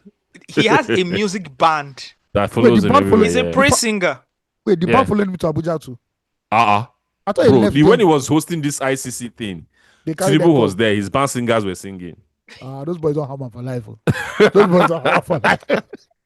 I need to understand. Like, this is you describe Wike aptly. He's a praise singer. He's a praise singer, actually. Like, definitely praise singer. Wike is the politician. He's a praise singer. He's the most visible minister. This man does press conference. He does media chats every month. Steve, you're saying visible. He's more popular than the vice president. Bro, yes, he is. He's more popular. At this point, Wike is the vice president. Because now we would hear from. Now him and Tinubu, they give us updates. I see from the looks of it, Tinubu is in love with him. He loves him. He delivered one full state for him. Do you know what it is? I think Tinubu is in love, like he loves it. He loves Wike. Bro. So Wike has also given a lot of insight into the relationship. Like way back, like 2 years before the election, they met at Tinubu's house, and Tinubu was telling him how important it was to ensure that the Northerners did not come back to power after Buhari. Yeah. Like they had their conversation ever, and he held on to it and and he jeopardized PDP and Atiku. He jeopardized PDP. He jeopardized it now. So that's why Tinubu likes him, because he held on to the agreement that they had about like having. And the play is crazy because Wike is still a PDP member. He's still a PDP member. He had a meeting last week when he was telling PDP members that we should not allow the party to die. My head was spinning. I'm like, what the fuck is happening, bro? Well, you're the one killing the party. You know something that people underestimate Tinubu for, right? Tinubu is an early spotter of talent. If he knows this guy is a guy in the scout, I heard once that if you tell Tinubu that there's this guy somewhere in Surulere, that the guy is him, they hold the streets in Surulere. No, he's a template politician. Yeah, I'll give you a gist. Like, bring him to me. And I'll give you a gist. I've seen someone that they wanted to spoil his name with the governor, my former governor Okowa, right, in Agbo in a car. They wanted to spoil the guy's name to the governor and say that guy not very bad, not bad guy, you bad guy. Okowa went to hire him. The person was giving him the gist to spoil the person's name. He said, that guy. Yeah, like in a local language, that guy, all the man, like that boy no good, not bad person, no. Say, you went to hire him. Oh my God, the template is crazy. It's crazy. Look at the team around Tinubu, his boys. These are not ordinary. The lineup is these Galacticos. That guy is running around with Galacticos heavy. Yes, now. Bro, this man now has Delta States. He's about to, bro. Rivers State does not have a governor. The elected governor in Rivers State has not been governor for how many months now. And everybody has moved on. He's going to have Delta State. And the governor that was suspended is now chairing Tinubu. He's chairing Tinubu. Did you see? He was with Wiki like 4 or 5 days ago. Yeah. And if you see the way he was, if you see his posture, you know that this guy has been humbled. Now. Go for me, governor. Humbled. So, come on, man. Oh man. Nigeria. Oh my God. Nigeria. Anyways, let's read about Wike. It says the Minister of the Federal Capital Territory, Nyesom Wike, has fired critics of the recently inaugurated Bola Ahmed Tinubu International Conference Center, saying they lack good taste. So he said the 39 billion naira that was spent on the renovation was to meet Tinubu's taste. That Tinubu is a man of tastes. So that's why they spent 39 billion naira on the project. We've not even talked about how much they spent on this thing. We're just talking about the naming. 39 billion naira. Yeah, 39 billion. It's Tunde that's your problem. But they're using 39 billion naira in a country you understand? It's facing in a country facing crippling poverty everywhere. Everybody's hungry. 39 billion naira on ICC. Yeah. Guess what? If ASU demands for 39 billion naira now, the federal government will say they don't have the money. Federal government will say no. There's no money. But I can use it to be. They won't say no. They'll say, what do you want to use 39 billion to do? Yes. Bro, I've been to ICC. ICC couldn't have been that bad for them to need 39 billion. Bro, it's not billion bad. I was in ICC in 2023. It's not bad at all. just 39 need billion naira. Yeah. 39 How billion. many science research have we funded with 5 billion naira in Nigeria in the last decade? Even agricultural 39 science. billion to How many build, medical science. to research renovate. have we to renovate, not to build a new one? Bro, we are joking. Sunday is a problem. Let me find out how much that is in dollars. How much is international sector going to remit every year? It's going to make us To profit every Nigeria, year. exactly. Yeah, because one, it is not like $26 million. $26 million. $26 million. $26 Bro, million. How many schools that can build? How many schools that can build? Bro, do you know what they call $26 million? To renovate. To renovate. Osage, They give are me not 10% building of from that. scratch. Oh. No, renovate. 10% of that. Yeah. I'm gone. $26 million. More. I don't even. And this did not create outrage. It did not create outrage. No protest. He's a man with nothing. chess. He's a chess player. He's chess player. He's You know chess why? master. Because if you try and do anything, what will Wike tell you? Go, shut up there. Trying to build something to the president's taste. You're telling me money. Is it money we should be discussing now, or the president's taste? Is it your money? That's why if you see them that day at the launch of this renovated project, they were having fun. Wike was dancing. Everybody was just having fun. So that's why I don't I'm like, understand.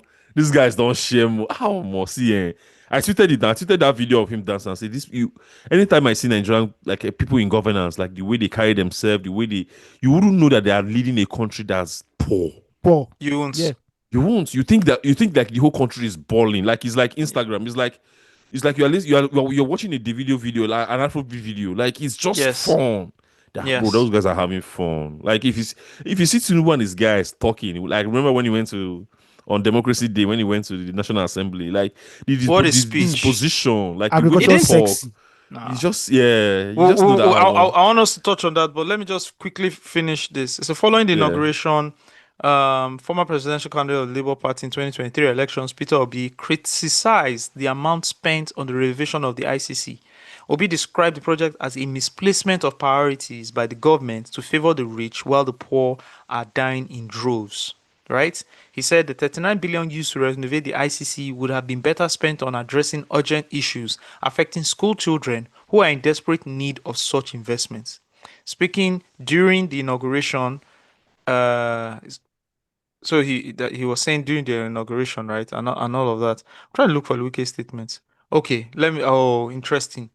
Wike said, I do not normally, when they asked him about like the oh man, I'm looking for Wike's statement here. It's hilarious, actually.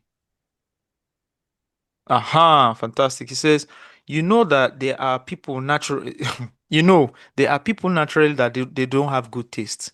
They don't have good taste. The only thing that is in the ICC that was not changed is just the block. Everything in the ICC, everything was changed. If you love this country, you cannot criticize. It is not about what I wear. It's not about what I wear. It's about people telling lies. It's all a lie. It's not about it too. I carry my own bag. I only have one shoe. Nigeria as a giant of Africa must not only show that they are a giant, but people must see what makes you to be a giant of Africa. Nobody that loves this country will criticize the ICC. Nnamdi Azikiwe Airport was not built by Nnamdi Azikiwe. Moshood Abiola Stadium was not built by Moshood Abiola, but it was built for 240 million naira. Which year? 1991. What was the exchange rate in 1991? And compare the exchange rate now. The minister also took a swipe at the former spokesperson for Goodluck Jonathan, Reuben Abati. If you do not do well to defend your boss when you had the opportunity, it's not our fault. You were there. They were hitting your boss left, right, and center. You couldn't defend your boss. I am here. I will defend my boss. And I have the capacity to defend my boss. He said, I don't normally watch them. I don't like to know what people's names or to know people's names who don't have anything to offer. If you want to die, I have a lot of land. I have land to give you where they will bury you. Africa's population is too high. So if you want to die, you die. I have a lot of land. It's just because of his office as minister. I have a lot of land. Just look at the. Do you understand? Man. He said, why would you not commend somebody who has done well? You are not happy that they named the ICC after Mr. President. Go and kill yourself. This is a 7 minister in Yeah, Former Nigeria. governor, Like, yes. governor, serving minister. but I don't think he's still as popular as El-Rufai as Minister of Abuja. No, El-Rufai was like the first.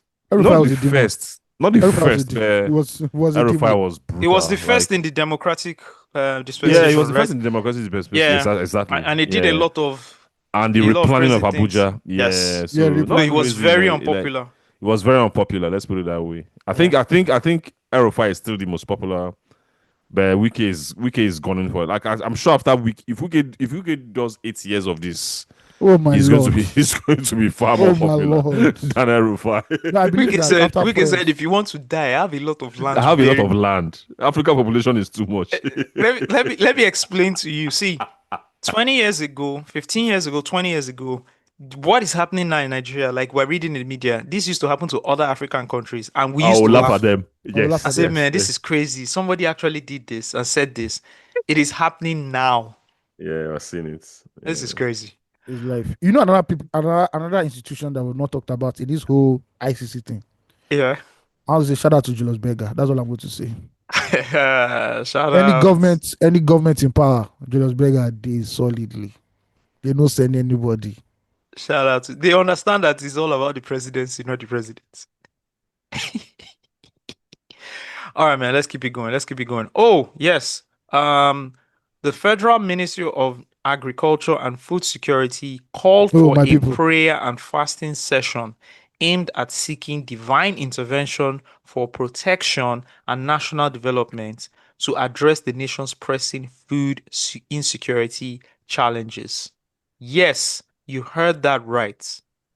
The circular was dated. There was a circular that went out, and I actually saw the circular on Twitter, signed by the Director of Human Resource Management, Mrs. Adedayo Modupe O.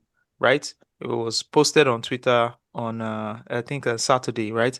The circular invited all directors, deputy directors, assistant directors, value chain desk officers, and other staff members to a solemn prayer session. It says, this is an invite to all staff of the Federal Ministry of Agriculture and Food Security to a solemn prayer session for God's guidance and success in supporting the government's effort to achieve food security.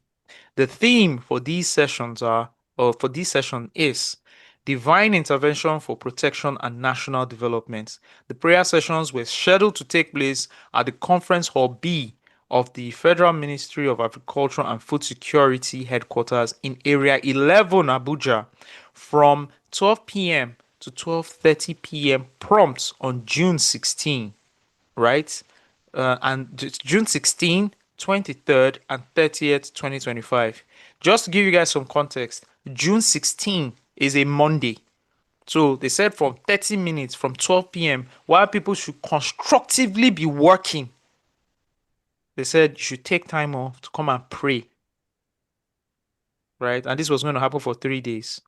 Staff members were requested to come fasting on those days. Right? Well, apparently, I saw another story that has been put out saying that the sessions have been cancelled. After enough ridiculing, they cancelled Yes. it.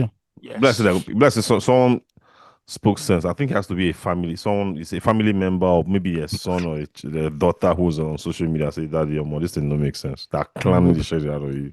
Actually, I don't think that's what happened. I don't What think happened? it was. I think they got the social media reactions and it went to the FG. Right? And the FG shut it down. And the No, it FG went to said, not the FG. I think it went to somebody in Aso Rock. Somebody in Aso Rock must have seen it. That's FG, what okay, Osage means by FG. Okay. Yeah. And then someone in Aso Rock said, go and shut that thing down. What kind of stupidity is this? I know I need you people to be stupid, but not this stupid. Do you understand? You know what I can say is that if you start working any organization and they do morning prayer, bro, that's a red flag. Just go back home and go and look for another job. Yeah, it's a problem. It's a problem. Bro. I didn't see any outrage to this. I think the Tunde Onokoya's outrage was even more than this. Like, No, this these one was are... comical. There's no outrage at all. This one was comical. People are just using for laugh and bounce. And Yeah, but this is where people should then go and look for who is leading the federal ministry here. And then, do you understand? Like, if you see this selective morality and outrage, I'm not a fan of it. I do not respect it in any way. Where you can So- pick so- on one individual and then try and bully him out of what he wants to do. And then you look at corporations that directly tie into your livelihood, and then you overlook it because it's harder to do so. I don't respect it. You can't, and also I don't think if you want to be outraged at this, it doesn't count higher than that of you being outraged at Tunde. So this one was more of like fun and bounce, but anything that Tinubu is there, Tinubu is just the trigger point. Like the amount of churches that we have in religious like activities that we have in this country. It's alarming. The person who came up with this initiative didn't think that we have enough of fasting already. Like, when you want to die, you're thinking about initiatives. How more this thing they do and well. Like nobody reminded that guy that there was nobody in the office we that live in said, Nigeria. We're fasting every day. Like he's just insane. There's nobody in the office that said, "I sir, I don't know this." Nobody. Let me bust your brain, guys. Nobody in this office that set this thing up actually believes they can pray their way out of anything. Of course. Let me tell you what It's this true. thing was. Let me tell you what this thing was. Somebody wanted to make money off renting that space, off getting the indoor decoration done, off padding a budget to fix those 3 days. That's what led to this whole thing. Baba doesn't say there's a loose There was change somewhere. nobody believed that that prayers and fasting would sort anything out. It was an event. We create an event and then we pad the budget and we make money off it. You understand what I'm saying? Yeah. Like that is how, if someone sat down and say, how can we make money? Oh, it's June or more. How can we make money? What's going on? Make we do events now. Which events we do? We've done Farmers Connect. We've done this one. We've done that one. Documentary. Do you understand? I think we should just do an event. I was researching for all the initiatives they've done this year, since in Tinubu's Ministry of Agric, in Tinubu's this thing. Just like they have this National Urban Agricultural Planning. That's the Every Home and Garden Initiative. That's the classic. They have this deployment of Every Home and Garden. The deployment of agro rangers, that the government deployed 10,000 agro rangers across 19 states, right? To protect farmers. Yes, they have Go Agro Rangers. Biofortified crop regulation to Okay. address micronutrient deficiencies in our crops. Right? While shaking hands with Bill Gates. Keep going. The development of e-extension platform. So this is a web application to train farmers on best farm practices. I don't enter this thing again. I don't enter this thing again. But soon on show. Then they have this partnership with Brazil for agri-business development. I like right? it. I like it. Yeah. Yeah. That one Brazil is normal. Yeah. Then they said that they allocated 180 billion naira to agricultural institutions. Oh, that didn't go. Because I was looking for the figure. You're looking for the money. You're looking for the money. Don't fuck up the money. Don't fuck up the money. Oh man, my country. 180 billion to do what, by the way? To agricultural, so it was in the proposed budget for 2025 to allocate 180 billion naira to federal universities of agriculture and research institutions. Right? Yeah. to research what? Yeah, but it's good. It's good if you actually get to them. I pointed you to it previously. If you get to them to support, if yeah, what a conditional statement. Yeah. Oh my God. Let's keep it moving. Simon Ekpa. Man, the guy said he's a content creator. Wait, Prime Minister. The content creator. Wait. Hold on. Hold the hell on. Simon Ekpa folded in court, denies IPOB in court, and claims to just be a content creator. Now I'm reading this and I'm bewildered. This thing happens. TikTok live. It happened. That is a content creator. What? Yeah, just several reports from the court proceedings. Yeah. Okay, let me read this news from, I think this is a Finnish platform. It says, Lati politician Simon Ekpa charged with terrorism offenses. An NCP municipal politician is suspected of disseminating separatist propaganda that has led to violence. Finnish police have investigated the case together with Nigerian authorities. Ekpa, a 40-year-old Nigerian-born entrepreneur, is still listed as a member of the city's public transport board, representing Prime Minister Peretti Opo's National Coalition Party. He has formerly served on 3 other local administrative boards. So let me get this right. Sam Ekpa is in Finland, right? An active politician in Politician. Finland. He has Yeah. also been on administrative boards in the last 3 local leaderships, right? But Yeah. on which seems to be like his dating. So his hobby is actually to sponsor and incite violence in his home Yeah. country. In Southeast Yes. Nigeria. Yeah. Southeast Nigeria. That's what you call is what people say, oh, this is my side gig. Yeah, my side hustle. That's his side hustle, A actually. little thing on the side. Horrible. Do you understand? Somebody living his life actively, married with children, being on the board, being in a party, then his side gig is inciting violence in his home country. Yeah. And this is who people were taking seriously. And this is why people don't go out on Mondays to carry out business. Yep. The Deputy Prosecutor General decided to charge Ekpa with public incitement to commit a crime with terrorist intent and participation in a terrorist group. According to the prosecutor, the charges relate to his activities aimed at re-establishing an independent state in Nigeria's Biafra region. It was briefly independent in the late 1960s. The charges are part of a larger investigation during which the Finnish National Bureau of Investigation detained 5 people. 4 of them were suspected of providing financing for terrorist offenses. These 4 were released during the preliminary investigation. The charges were filed on Friday morning, blah, blah, blah. He's suspected of spreading separatist propaganda from his home in Lati.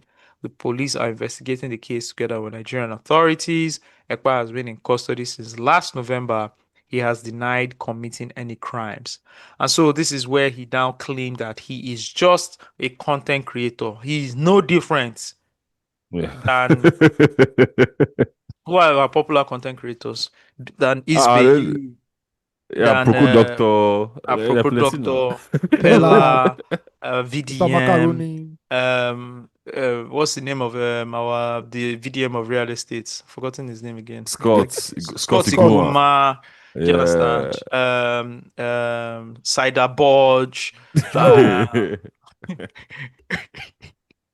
So yeah, this guy, this is crazy, bro. You know I like this guy. Law When they deport this guy.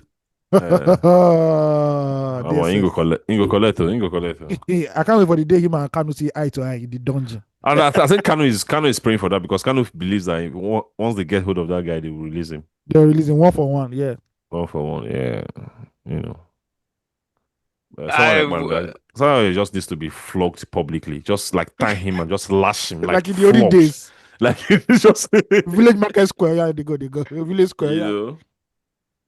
Oh my god. Such a coward, bro. I just wonder how people think where somebody is not with you, leading you, and he just is in comfort of another country, chilling, and he's sending you out to do havoc and put yourself at risk. I don't understand how. What level of stupidity is that? Like, it's ignorance, it's illiteracy, it's poverty, lack of education and poverty. Yeah, and poverty. It's very deadly mix. There's no difference between how thugs in Lagos are weaponized and believed to think that people who come into who are not Southwesterners do not belong to or do not have the right to live in that state. It's the same thing with how a Simon Ekpa will rally people and say we need to emancipate ourselves and create our sovereign state. It's the same thing. You just have people battling high levels of poverty who don't have anything to do, who are funded. Don't forget. And that's how you build a militia. That's how you build a cult. Yeah, but you mentioned poverty as being like one of the factors that's driving people to actually be in this movement. The people are still funding him, because I remember hearing this gist of diaspora people, like people in diaspora, you know, being like the major sponsors of Simon Ekpa and his propaganda.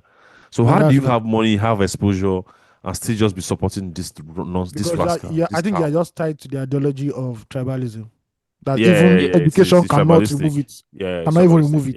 Yeah. I won't say tribalism. You're definitely tied to ideology, but maybe in this case, like, we would create our sovereign state of Biafra. You know, there's still people that believe that they can still emancipate. Oh yes, and definitely. create their sovereign state, and that But ideology anyway- is what they're tied to, and but then they will anyway- continue funding anything that fits that ideology. Okay, I get Okay. I get that. Isn't it like sovereign states everywhere we've seen? It's not just a Nigerian thing. It's like everywhere, right? Yeah. Isn't part of it driven by tribalism? To be saying like, oh, I just want to be on my own, want to be on my own stuff. Like No, that. but in this case, they are saying that they are not treated as being part of Nigeria. They are not treated. It's not favorable. In this It's context, not favorable. yes. Yeah. Yes. I just want to tell people that Easterners that do believe in creating their sovereign state, I just want to say, guys, do you know that you are going to be landlocked? That's what I'm just trying to explain to you people. You are going to be landlocked because the South People is not going with you guys. I People just don't need you think to. that. No, that's the thing. They actually think South is. And in case you don't that's- know Oh, they what think land- South is part of it. yes, it's part. if Yes, you see the now. Biafra map, South is there now. South is there now, yeah. It's there now. Well, let me for- tell you, I don't think the South is that thing Ayo says. I don't know if people are if are in relationship with me, but me, I'm not in I'm not in relationship with relationship with anybody. you. Yeah.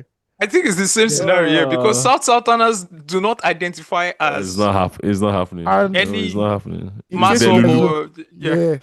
In case you guys don't know Delulu. geopolitics, it is very rare to see a powerful country that is landlocked. It's very, sad. very hard. The greatest nations are the ones that have access to the sea. Think of any great nation. Any great nation. They have access to That's the why sea. that's one of the reasons the concept of EU was also very, very exciting for countries Yeah. around because it gave them connectivity. So you can't Yes. just be landlocked and Yo, say you sure. want to be. Look at you want to China, be a sovereign America, state. UK. I beg. Even our small Nigeria here, safe. Why do you think say we they shake you? They shake hands the way they shake hands. Not because we have access to the sea now. Come on. You are Land- going to be landlocked. Do you understand what it is to be landlocked? I'm just trying to explain to people. And guess what? The other regions that you don't want to play ball with now, you have to now beg them because they have Yes. access. Even the Go and, context go, of and, go and look at what them Even the- Chad and all those ones up there are facing. Leave I'm you alone facing- there. You go you're cry. telling me yes now. Oh God. You know, Landlocked. Ah no. I beg. you I will beg. suffer. Eh? God. Anyways, let's just do. Should we go for a break before we do like one? Let's go for a break. Let's go for a break. Let's go for a break. I mean, this Yeah. has been a lot. Let's go for a break. Okay. They All say- right, they said man. I like music break too much. It's good. It's good. You're part of those students. The lecturer says, "Should we take a 1 minute break now?" We'll Yeah. Okay. definitely take a break. We'll definitely take a break. Definitely. All right, man. Let's listen to some Vector and Two Face. Another H Code production. Yeah, yeah. VEC. Bills keep flying. People Yeah, crazy. yeah. 2FA man. Yeah, yeah. Vector. YSG. Hypertech. Yeah. See, I like the smile upon the people's faces. Every time I step into town. Every time we step into town. Downtown. Bills be flying, people crazy, popping cases. That's how we get down. That's how we get down. Down. Check 1, 2, baba. Kocho, them boys try and be rude, baba. Kocho, cause they know say success is not new to me. And them no go reach peak if they try to make teach. Hi, me shy. I kick against that and discipline. Kai, walai, I'm known not to lie. Bad sharp guy, me levels don't pure. If money talks, oh yeah, press record. And if boots walks, your shoes must be manure. And what's the cost be? Bring the bill, Joe. We spend fat money, share you know they see face. You spending thin money, we they see the rib cage. VEC, me, such a big deal. Yes, I they move records, I never stand still. No progress, I they groove. I heard you cows now beef. Ooh. See, I like the smile upon the people's faces.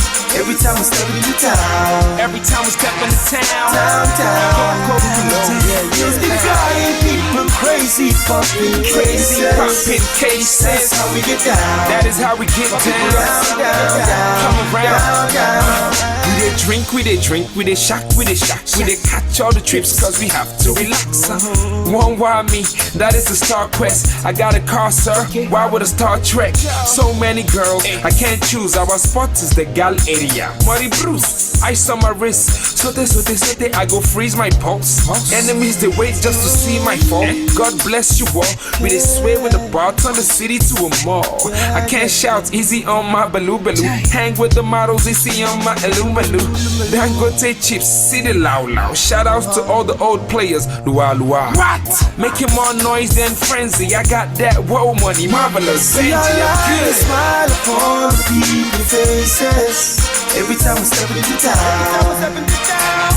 Yeah, just be flying, people crazy, popping cases. That's how we get down. That's how we get down.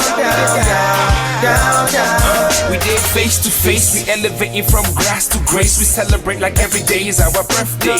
We range out till the rest are over. We own swag, AK Cobra, Two-Face, tell them. Crazy skanky, I saw the timbo. Don't be chilling, sitting there in a limbo. Move up, and wine to the beat. Have no fear, cause fear is sign of defeat. Keep up the spending like Larry Gaga King. Let's get lucky, my African queen. There is a reason that we living in style. Let's get back to the party summer game. Meanwhile, we dey finish deeper. Still we dey shock like fish for water. Say it up surprise, oh yeah, sempe for the people who sabi. Shaping our we be the people who sabi. Yes. See, I like the smile on the people's faces. Every time we step into town. Yeah, just be flying, people crazy, popping cases. That's how we get down. My people down. You don't get the like a gay job, my nigga.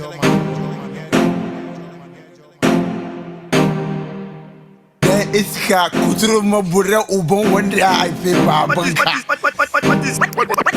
What is season? It mad. You are now listening to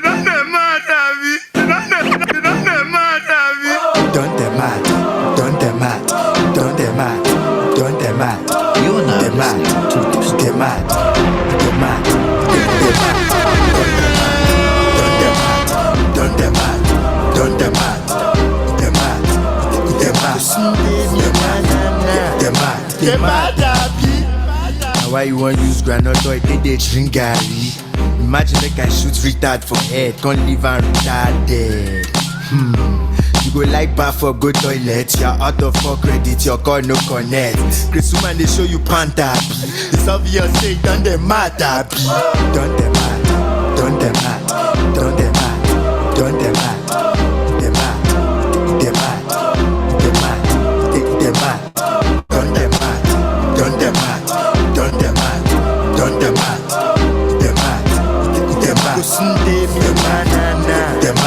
One them I'm rapping and go word they don't know. I'm holding down for my babes in the hood they don't know. This not your love music and sauce you don't know. If you find them for outside you got lost you don't know. It be like you get mad you don't know. Baby girl you're going insane you don't know. You want use my head you don't know. Feel like some screws are loose in your head you don't know. Don't them mad. Don't them mad. Don't them mad. Don't them mad.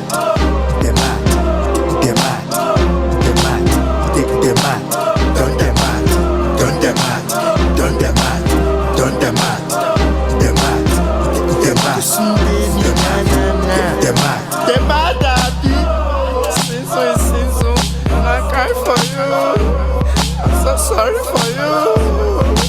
What is this?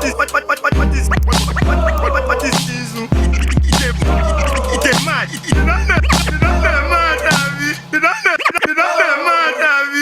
Guy, you for like go whisper to deaf man, or make you look your teacher and say what the F man. Guy, you for like go straight with your fish first, make I see you go jump first if you reach fence. In your gig the leg you gauge on my nigga. You can't replace your bet with age on my nigga. Don't test me. Imagine make a British bulldog, they can't walk just to form sexy. Don't them mad. Don't them mad. Don't them mad.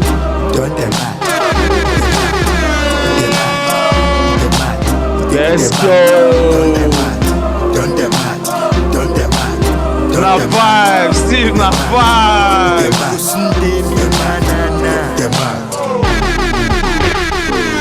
What's on the era, man? What an era. What an era. What an era. What an era. You guys just listened to It Done the Mad by Sinzu off his debut album, African American. What a project. What a record. Let me tell you, when this record dropped, my God, everyone was like, what the hell? Because it was so left from Source Kid, right? We weren't expecting a record like this. You hear this record, you're like, what is this guy saying? Imagine your British bulldog, the catwalk to Fox. Catwalk. You can't replace your belt with Angel, man, nigga. It was good. And Sauce. Sauce was good. Sauce could was flow, good. man. He could flow, man. Flow. I love him so much. Yeah, shout out to Sauce Kid. That was good. All right, man. In quick news, let's go. Then before then, we had Get Down Two-Face on Vector featuring Two-Face. That was another jam, bro. That was classic. To me, that's Vector's best jam. The release year confuses me. Is it 2010 or 2011? It's State of Surprise. This is State of Surprise. So this is 2010. Yeah. 2010. Okay, yes. okay. 2010, the best year of hip hop in Nigeria. 2010. The best year of hip hop in Nigeria. Yeah, what an era. What an era. Yeah, man. What a song. Two-Face again, effortlessly just delivers. I think Vector's legacy and perception is hurt by what we thought it was going to be. Yeah. I think it's because, but 100% I agree. Yeah, because if you look at the career in general, it was actually, it turned out good, but I think the expectation that we had in 2010. You know what happened? Yeah. You know what happened? What happened? Let me explain to you what happened. What happened is that early era to even like the middle of his career, it didn't give us like that outstanding classic album. But like getting to the third quarter and the fourth quarter of his career, he's made better projects. Yeah, he's made better projects. Yes, it's true. He's made like better projects, and I'm just looking at it through a critical lens. But from a cultural lens, Vector is well loved. He's well loved. Yeah, for a lyricist like that, he's well loved. Yeah, for a lyricist like that. And again, he fits the great profile of being a rapper. He's got great dentition. He's tall. He's friendly with everybody. Do you understand? He's like, he's lovable. Yeah, he's a Nigerian masculine figure, character. Yes. Yeah, he is. Yeah. Actually, he's a great charm. Yeah. Yeah. You know, so that's why you're seeing he does a lot of collaborations. People will work with him. And what Afrobeats does in Nigeria is there can only be one rapper at a time that is at the top of his game, commercially, and is loved. And is loved. And then I agree. everybody you go on that. MI did it. You go on that feature run. Vector did it. You go on that feature run. Now it's Odumodu Black. Odumodu Black is, bro. Taliban's Ramadan remix had Odumodu Black on it, and I was trying to understand why does this song about Ramadan have a verse from Odumodu Black?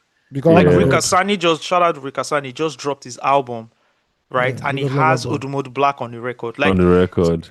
Shout out to who is Tunde from Afrobeats Weekly. He said something. A new Friday, a new Odumodu Black feature. Telling you. You don't argue. Simple as that. You don't argue. You know? So I think Vector was in that space at some point where you, like an R&B artist drops like a 12-track album. Oh, we need to put a rap verse on this. Oh, who do we call? It's Vector. He was on an Orisha Femi song, Abby. Yeah, if you don't know. Yes. He was on Orisha Femi. Vector was your go-to guy to get a 16 verse. Ayo. Yeah, but what you were saying, so the MI NATO part, was it MI leading or was it like shared roles between? It was definitely MI leading. Neto first, then let MI me tell you came. something. What did he say? Like at the top of their game? Yeah. So when you said like every generation has like one rapper, which Afrobeats allows, MI NATO is very confusing to me. Let's not mistake it. MI was always bigger than NATO.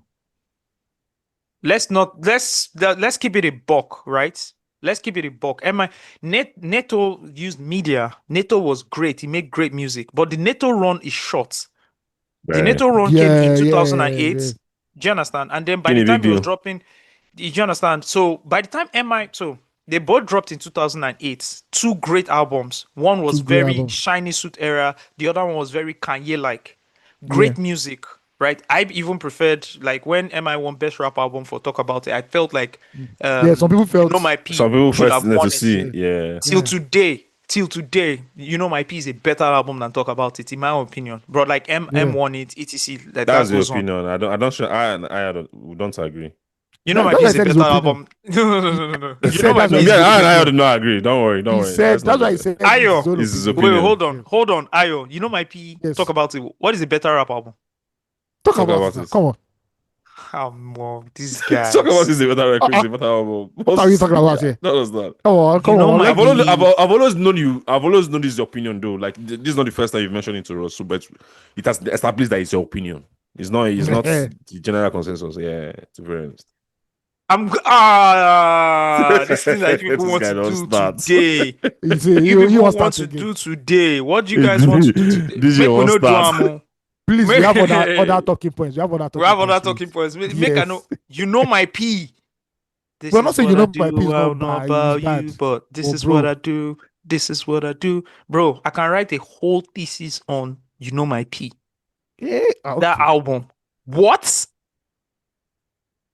No word. Let's keep it moving. We'll do that one day. We'll do it one day, not today. By the time MI came with the classic Nigerian album, so what do you people call talk about it? That you like revere. It is actually MI2 that is that album that you people should be talking about like that. But you people don't talk about MI2 like that. I asked a question. Sorry. Let me go back to that question. So by the time M drops, you know my P. M drops the sophomore album, MI2 in 2010. MI2. So the guy goes into the stratosphere. You remember? Yeah, he actually killed it. Neto had didn't drop in 2010. His album came in 2011. So he came with the 10 over 10. He came with the 10 over 10. He came with all those things, which was huge. Yeah. But from that point, he of course started doing like business. He moved into like politics, he moved entrepreneurship, out of music, entrepreneurship, and all of that. And so again, M was more accessible than Neto. If you look from that 2010, how many features Neto did, you can count it on your hand. He did a record with Omomi, Chocolata. Yeah. He did one record with Omomi on the Omomi debut album. He was on the Sasha album. He was on Ike Chukwu's album. Do you understand? M was everywhere. Yeah, M was the guy. M was going on tour. Remember the tour yeah. they went on now? Steve, that they would document. They were going on tour. They were everywhere. Mm-hmm. I would say it like this. M was like 95%, 97%. Neto was like 94%, 93%. They were both in the 90 percentile. But M just edged him out. M was more accessible, was more out there. And M was making more Nigerian records. True. Africa rapper number one. No, when I heard that one, I said it's over, man. Charlie, you understand? That was a problem. So then Neto came with levels don't change now, you know. That was a banger too. God. This they played in that space, but I think this conversation M just is why him out just a bit. This conversation is why DJ Neptune's 1, 2, 3 remix featuring Neto CMI and Dagrim is like do you understand? No, that one is a treasure. It's a treasure. Do you understand? Bro, that record is. He put 2 of them on the record. Let them go. And they went and they did their thing. They did their thing. What a career. Look at the good old days, man. Yeah, but now it's Odumodu Black that's got it, right? And see, Odumodu Black is very smart. He reminds me of like the M and all these guys because he also understands that, like what Timaya said, people they talk say they do collabo. They don't know say collabo follow for promo. Yeah. Odumodu Black will sustain his name all through the year. Yeah. Because he's on everybody's project, he's featuring everywhere. It's a smart move. It's like that 06 Lil Wayne run all over again. Anyways, let's go into the news. Quick one. A Nigerian who made history as the first female African mayor of Leeds has been involved in a money laundering scandal. Wow, I don't know if you guys came up around that news, came about the news. Her name is Mrs. Katung, Abigail Katung. I just want to say here, just something I just want to note that Mrs. Katung is the wife of a current sitting Nigerian senator, Sunday Katung, representing Katsina State. So it's in character. Okay. Yes. Premium Times reported that Ms. Katung made a deposit of £400,000 and £1 million agreed to acquire property in 2015. However, the UK High Court investigated the source of £360,000 out of the initial deposit of Ms. Katung. Court documents suggest possible money laundering activities in Mrs. Katung's transaction, which was made between April and May 2015, several days after her husband's election as a member of the House of Representatives. The judge questioned the shady nature of the payments made by the lawmaker's wife. Let's make I just leave on like salad. Make with just leave you guys can. Me palash like that to go.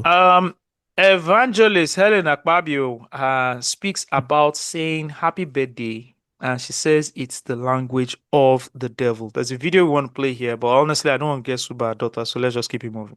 Yeah, let's keep moving. Despite mounting debt burdens, at least 10 state governments have collectively spent more than 13.1 billion naira on the 2025 Hajj pilgrimage. God is good. Money no day, money no day. Out of school children at the highest right now. Do you understand? What widespread poverty, state capture, terrorist organization, Insecurity. but our insecurity. Reportedly last night, over 200 people died in Benue State. Yes. Yes, It's that's the trending latest right news. now on Twitter. That's the latest news. Like they carried out like attacks for like sustained attacks for like hours. 200 people, guys. 200 lives. When 200 people listen to this podcast, I'm excited. Bro. Do you understand what I'm saying? I'm trying to put, because these numbers, when you throw these numbers out, they don't look like anything anymore. It's 200 people, 200 lives. Because of social media. Yeah. Do you understand? So despite these mountain dead bodies, at least 10 state governments collectively spent 13.1 billion naira on 2025 Hajj pilgrimage. Okay. The federal government is to train 100,000 youths annually in forex trading. So a round of applause to the federal government there. Sorry, I wanted to give an applause. Yes. You guys even want me to go into what the hell is going on there?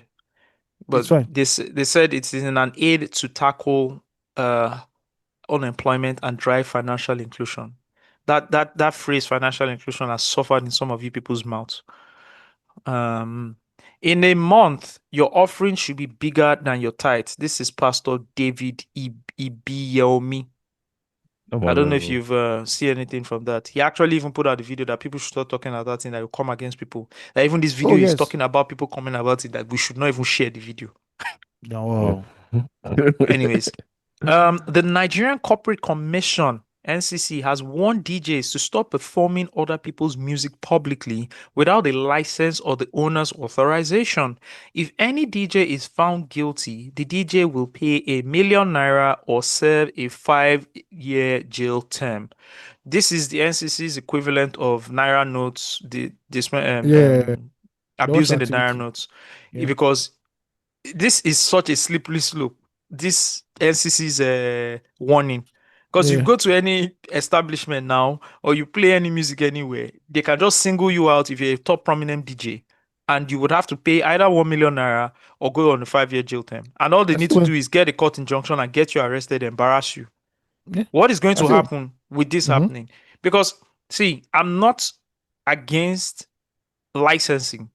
Yeah, this is actually correct. Actually, factually, on the surface, it's correct. But how do you solve this problem? Do you understand? How do you solve this problem? Yeah, and the other problems in our ecosystem for us to solve so that this can be even been done, but we've not done that already. So, hey. So, that one don't happen. Make a live on la salad. I love this one. For our great followers of, Pastor Emmanuel IREN, it would be great for you to, or you'll be excited to know that he has been inaugurated as the president of the Pentecostal Fellowship of Nigeria Youth Wing. Oh, wow. They have a youth faction. That's nice. Yes. And it was, let me even break it down for you guys. There's a whole thing going on there. I have found it. It is, I'm going to the Instagram page now. I believe it is PFN_Forge. PFN. Yes. Instagram account. Yes. They have a youth, all right. It's the Pentecostal Fellowship of Nigeria, the Forge. It is the youth wing of the Pentecostal Fellowship of Nigeria. So recently, right, they announced that Pastor Emmanuel IREN of the CCI, Celebration Church International, is now the president of the youth wing of the Pentecostal Fellowship of Nigeria.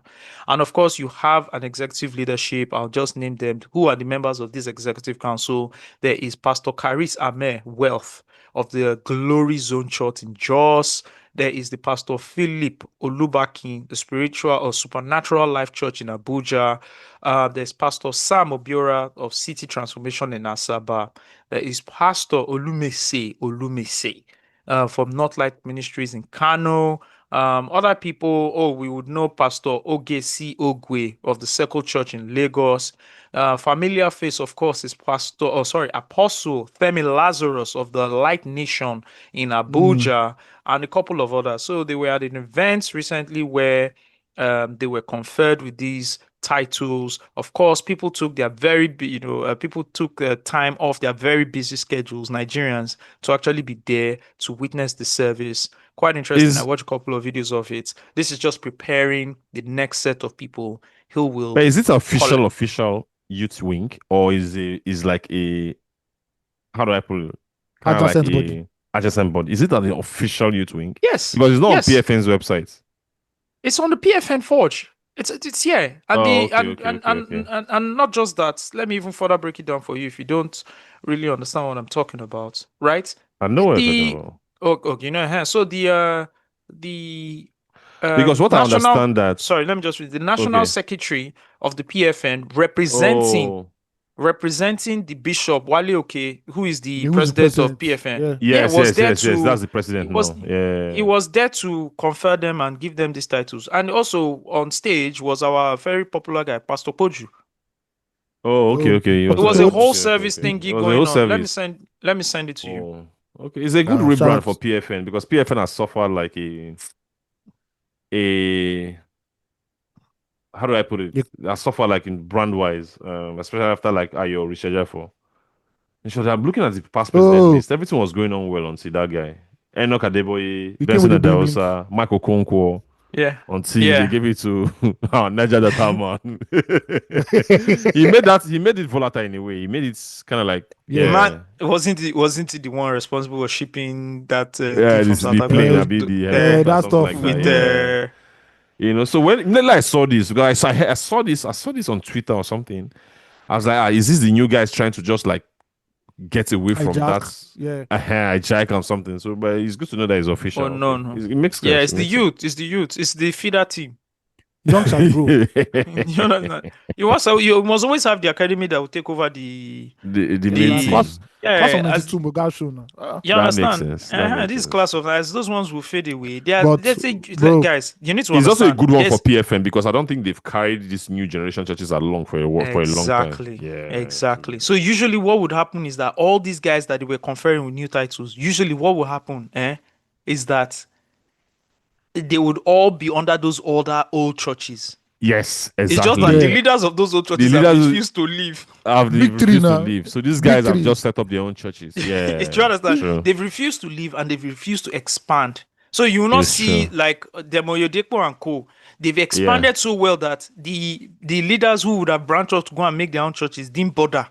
They didn't bother. Yeah. Do you understand? But these ones. And it's also affecting, if you look at the followership of these churches, it's also affecting their young followership. It's bleeding them dry. It's bleeding them dry, because young people are not attending their churches anymore. They're changing this. Yeah. So like these bigger churches have to have I know what this is. Like a succession plan, to be very honest. I know what this is in business terms. This is a major acquisition. Because my church Deeper Life has this like this problem. Like I'm not sure. In fact, I saw them on Twitter recently, and I was surprised to see young people in the videos. Right? What should be happening in Deeper Life now? You're a Deeper Life, Abi. Like, that's my former church. We should get a young guy, a younger person, build him up, and then create a new brand. Entirely, thank you, bro. This is how companies work. You create. That's what happened with Redeem. You know, Redeem was Deeper Life-ish at the time. Yes, it was a Deboye that brought that corporate branding to it. Yes. That's why now today there's two factions. There are two factions of Redeem. There's a Redeem that's like Deeper Life like branding. The tie scarf, no earrings for the women. People don't know that there's that sort of Redeem. People don't know. People think Adeboye was the one that started Redeem. Exactly, no. So, but Adeboye came with that corporate. Corporate brand. Now is another time for the younger. Steve, may I bust your brain? Even when Adeboye came with the corporate, he was this sort of conservative. Very conservative, yes. Then another pastor in his church now made the proposition. Abioyi, that's Do you know who that pastor is? Who is that? That was Pastor Bakari. For real? Pastor Bakari was in Redeem, and he told Adeboye that we are younger guys. We cannot be in this stuff in this thing. We need to break out. And that's why you see very liberal parishes. Very liberal parishes, yeah. It was the Bakare and like our own in Nigeria time. Corporate, what's this guy's name? branding. Benga Daniel. You know Benga Daniel was a redeemer. Thank you. I remember. They, I remember now. They created that whole their own. Okay, this is young dopey guys. Yeah. It's true. So it's the same thing here. You have a company or you have a product that serves an older set of people. You want to rebrand the product. What do? You create a sub product that appeals to young people, and then you get a brand manager or a head of whatever you want to call it, and then it's like what Pharrell is doing with Louis Vuitton. It's like what Adidas did with Kanye. So we could say that this association thing is something that runs through like all facets of Nigerian institutions, from businesses to religion, even because governance. At the end of the day, it's all under human psychology, right? How do I present myself in a way where people will come and give me their money? Will come and give me, this guy did it very ultimately, no. See, guys, no. Ultimately, see, we got to keep it a buck. Show me a church that does not accept money at all. It does not. It doesn't. Once you accept money, and then that becomes a sort of basis of anything, right? Then soul saving, and that is still there. But once you are looking at the books and saying we dropped in money, we need to increase. You've entered the realm of human psychology and business. And the rules in those worlds, worlds now apply to your Christian, your church world. Wait, guys. Didn't they sack some pastors because they didn't hit the monthly target? I saw that tweet. I saw that. What are we talking about? What are we talking about? But you know the pastor that did it well? Who? He's dead now. Pastor Odukoya.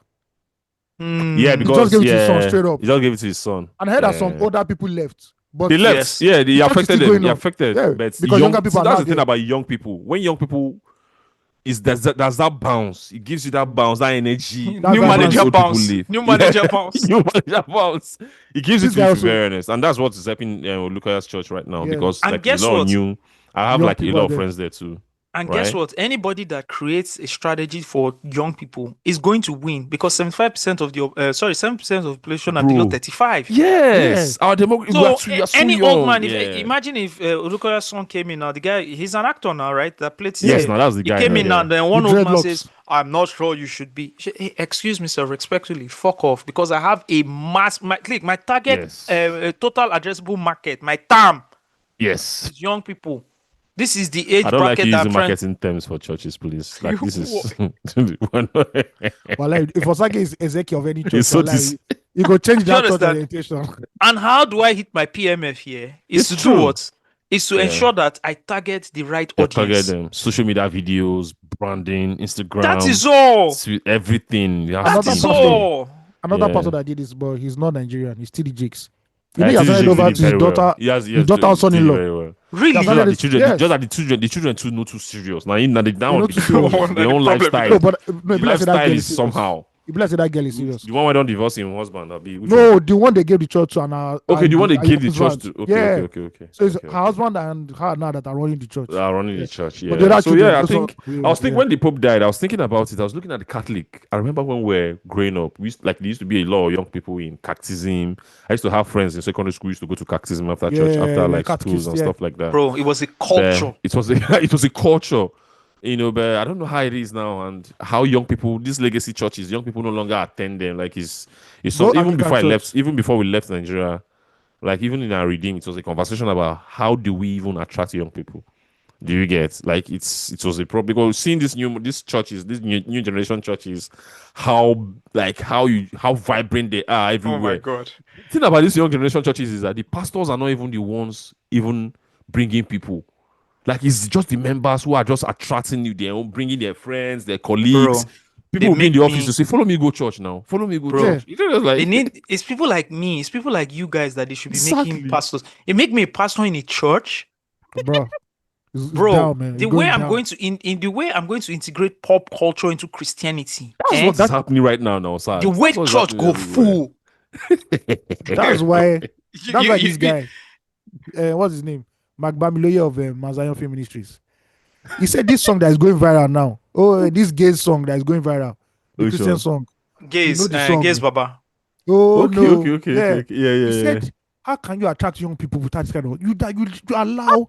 Because some people are criticizing him that that's Yeah, what they're they want to criticizing. do. Yeah, you have to Like allow. when they You have said to allow them. allow Do you know them how to many? come because they do you won't know how come to many- your church. Do you know how many people Kirk Franklin brought into Christ? Yeah, When Kirk Franklin yes, was now he even rapping. said it in his interview with the Power 105 legend from Hot 97. What's her name again? Angie Martinez. Angie Martinez. That's one of the things like the feedback he gets that gets him excited. That young people took on religion and took on these things just because they saw him. Yeah. Fuck with him. So So that the makes sense. the pastor, what did he do? He got a nice fucking haircut, put on in some really good Some clothes. really good clothes. You And that's it. understand? It's good to Knew go. how to be a fantastic orator. You Boom. have to be. He captured you the have to be. market. Young This I used to people. be that. This I used to be that church, but Baba Thank God, you. just grew old. See, He grew old. IREN is He just grew a old. younger version of this. That's all. True. It's the same. It's same And the thing. cycle, It's same and the thing. To be cycle very honest. continues. Yeah. Same thing. All right, man. All right. Last one here is I don't know if you guys follow this. I missed this, and it really hurt me that I missed this. And I'm looking for the recording now. If anybody knows where the recording is, please send it to me. Right? There was on June 12th, there was an online debate that happened online. Right?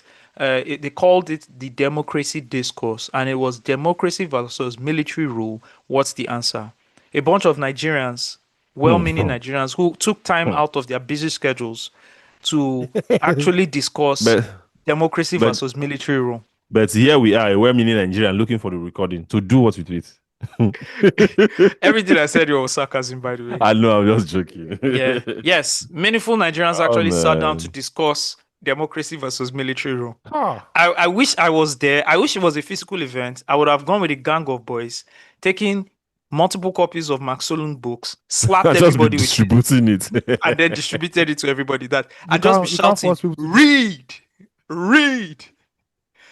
Yeah. I was like, I read that book. I read the one from the Buhari to Babangida. Babangida. Oh my god. That's the That's wildest. That's the wildest. That's the wildest. That's See the wildest. see the snapshot I sent to you people on the group. That son name I saw. I said, no, okay, man, they try. You really try. They try. That was the That's what- wildest. Yeah. No, I think it's the, mad. the only disadvantage of Max Solon's books is that he makes you just give up on the country. I'm There's telling no you. ray You of don't hope. realize There's that no ray of okay. hope. Okay, I understand. It's designed, it's fine. Like Yeah. there's no ray of hope at all. It was a good like closure for me though. Because I'm telling you, because I constantly question why we're here and why things work the way they are when we can all see the truth. You know, there's a difference between not knowing what the solution is and trying to figure it out. Yes. Yeah. But like knowing what the solution is and we're still not doing it. So it's been a constant headache for me, just trying to see why can't we just. But after reading those books, You understood what? Yeah. yes, the fish scales fell from my eye. You don't dey inside body. It dawned on me that okay. You The know, chaos don't is- tell me since. The chaos has been designed this way. It has It's been. not as if it exists independently. Yes, thank you. The chaos has been designed. All right, let's do this week in history. Who's excited? Let's go. This week in history, on June 21, in the year 2000, Kano States launched Sharia Let's law. go. That was a big time. Big Yes. debates back then. Yes, in 2000. The Kano government launched the controversial Sharia law as it spread across northern states in the early 2000s. The occasion took a dramatic turn when the Governor Ahmed Sani Yarima of Zamfara, the first to introduce Sharia law in any Nigerian state, reportedly fainted and had to be rushed to the State House clinic. Tension had been building for days. Many southern Christians in Kano had already evacuated their families, bracing for the worst.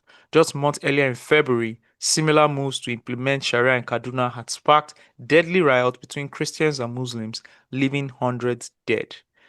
I have not witnessed Sharia law, not involved in it, and I pray nobody does. But from all the things I've read, I remember who was the person that was on the podcast discussing Sharia law many years ago. I wasn't on that episode. I can't remember. You guys had somebody who was breaking down Sharia law and telling us like, do you guys remember? Steve, do you remember? I remember. I'm trying to remember that person. I can't. Somebody came and was breaking it down that if you commit a crime, this is what happens because this is the law of the land, etc, etc. This I was can't like remember. 1.0. Yeah, I know, but I can't remember the person. Maybe I'll think again, sir. I can't remember as well, but yeah, that happened. Yeah. Anyways, that happened. Guys, let's quickly do pop culture.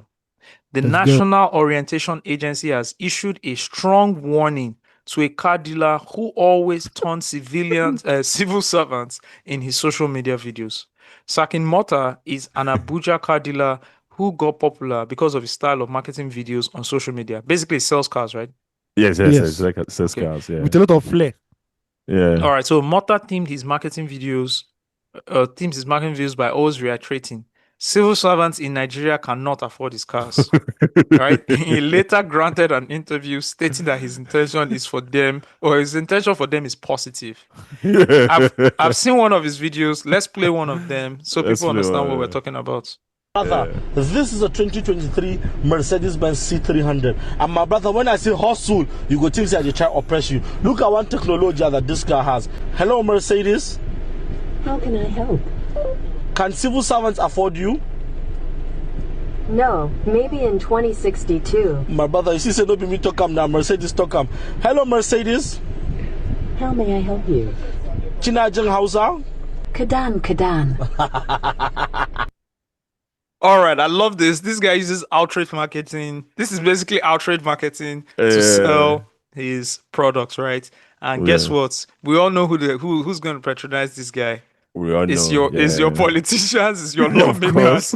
it's your money launderers, And it's in Abuja. and it's in But this guess what? beautiful city of ABJ. Yes. Yeah. There's a time TikTok was just showing me all these Abuja car dealers, and all of them are Bro, wild there's like this. also that one Igbo boy that it goes around tapping Yeah. cars. This one, 50 million. This one, that one is also popular. Yeah. Bro, they're all white like this. He's just targeting civil servants. They're all white. The way they sell, Yeah.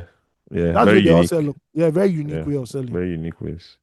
So let me get this right. The National Orientation Agency put out a statement. Let me read it. Your video title, skit title, Justice for Civil Servants. We write to you in reference to a video skit that you made ostensibly to promote a Mercedes-Benz 2023 C300 with AI functionalities, which you showcased and asked the question, can civil servants afford you? And the artificial intelligence function responded to say no, maybe in 2062. First of all, this is not AI. What It's people not are calling AI. AI. It's not AI. I'm tired of this Osage, you're nonsense. confusing them. You're confusing them. Just Okay, I'm sorry. yeah, I'm sorry. Okay. Let me just keep it moving.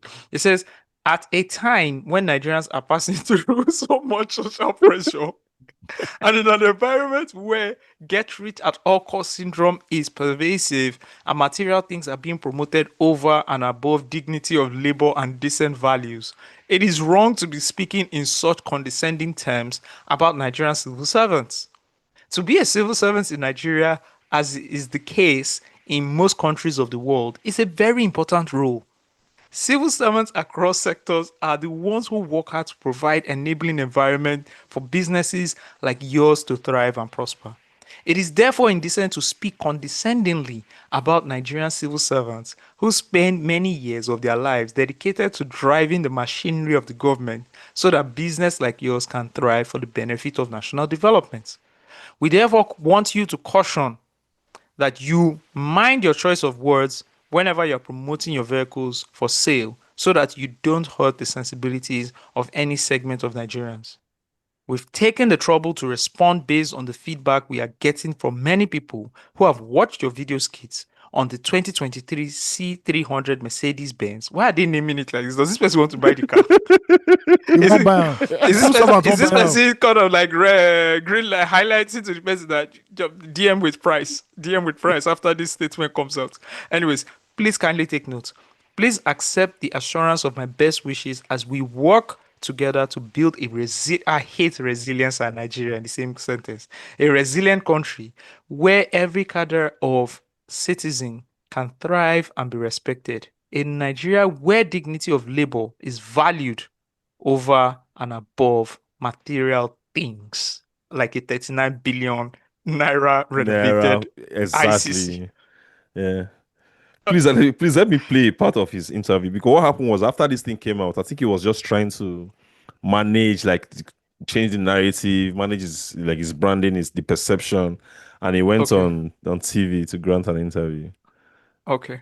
And he's looking so cool on TV with his shades and Yeah. everything. There you go. So as we wind down, Saraki Mota, two things. For some, they've said that you are a child of privilege. So that's why you speak that way, that you come from a lot of money. So you probably don't understand the hard work that civil servants or, very hardworking Nigerians put in on the one hand. So maybe you want to speak to that. Secondly, I want you to officially take this moment to speak to civil servants, if you want to apologize to them and all of that, because believe me, you believe you me. A lot of them are not happy. So maybe just take a moment to speak to them and put things in proper context for them. Yes. Well, about the privilege, I would like to clearly state that since when I started my business way back in 2019 till date, nobody has given me a handout. Nobody has given me a dime, and I started my business without anybody's dime. I started at something we call ensemble, which means somebody that goes out and look for customers for other people's car. They give you 50,000, 100,000, 150, 200. That was how I gathered money and I bought my first car, a Peugeot 307. The car almost killed me. But, we continued from there. I kept on hustling. I was very, very consistent. I was very, very determined. And I am where I am today. So in terms of privilege, I do not have privilege. And I will shock you that both of my parents are actually even civil servants, so there's no privilege there. So sometimes I am looking for their trouble too when they see my videos, So no privilege. I was very hardworking and I was very consistent, and luckily we are where we are today. And to all the civil servants who are watching this, I want to clearly state that my intentions for all of you are very, very positive. I love you people more than you actually love me, and my goal is to ensure that I make each and every single one of you watching this a car owner. So come and buy cars from Saraki Motor Autos. I offer a package that nobody in Nigeria currently offers. No invoice. So, two invoices so you will get. The package I offer currently, nobody in Nigeria offers it. Three I invoices. offer cars with warranty. Keep going. 3 invoices will send to you. Keep going. Comprehensive insurance. 4 invoices you'll get to Saraki Motor. We have to anchor at this let me leave it like that. Let me leave it like that. Well, you get the invoice. It's been a pleasure speaking. All right, man. First of all, first things first. How did this guy end up on Channels TV? Yeah, because I think he wanted to come on, and he's in the news, and maybe he knew the presenter or something, or maybe I don't want to say he paid to come there, but maybe they reached out to him. Who knows? Maybe they reached out to him to speak or But something. I like the guy's marketing. The guy's still marketing. He's straight up. He's saying he gets payment plan for civil servants. That was hilarious, man. That was hilarious. Nigeria, what is hilarious is the NOA writing him. Anyway, what should do is now. I didn't know how to feel about that, to be honest. I want to see reasons for that. Because this is the NOA, this orientation agency. It's a job to orient that, to give people like a proper orientation in terms of like values, how to carry themselves, in terms of national developments. But to be very honest, I'm still confused about this. I don't know what to think about it. I'm trying to understand.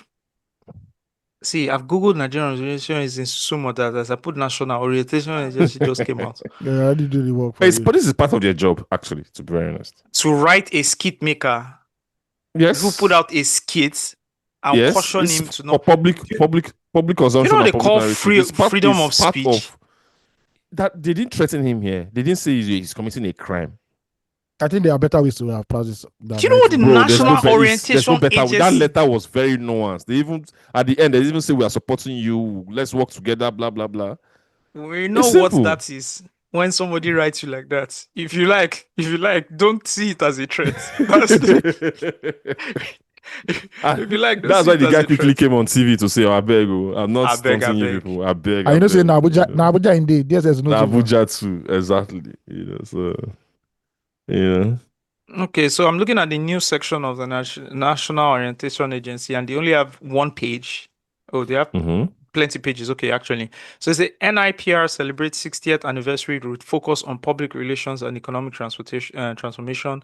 The DG of NOA received the country director of UN AIDS on the courtesy visit at the agency headquarters. Public alert against impersonation of the DG and NOA by fraudsters. What we do, and I believe that's it, guys. Oh, okay. NOA team media training, collaborates with FCT sensitization. See, the NOA and the Ministry of Information should be working overtime. Like those people should be working overtime. Hallelujah. Chicken Nasuya.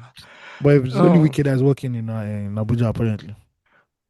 All right, well, let's keep going. Okay, guys, quick one. Ayo, is Genevieve a great actress or not? Go. What the fuck? Is Genevieve a great actress or not? Go. She's a good actress and a great celebrity. That's what I would say. Round of applause for you. Yeah. Very diplomatic. Very diplomatic. Good actress, great celebrity. Okay, this question came about because this came a conversation on social media. This question came about when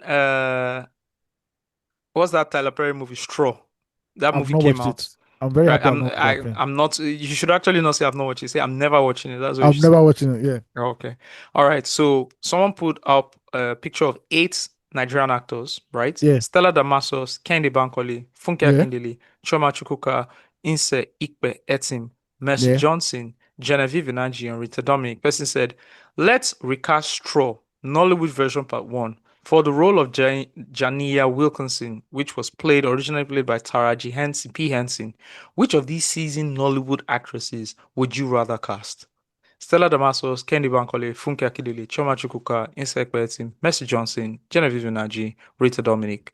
Okay, so while that conversation was going on, someone quoted the tweet and said, unrelated, but I feel like Genevieve's legendary status is based on longevity and not her acting prowess, because I really can't point at any movie where I can say she ate the role 100%.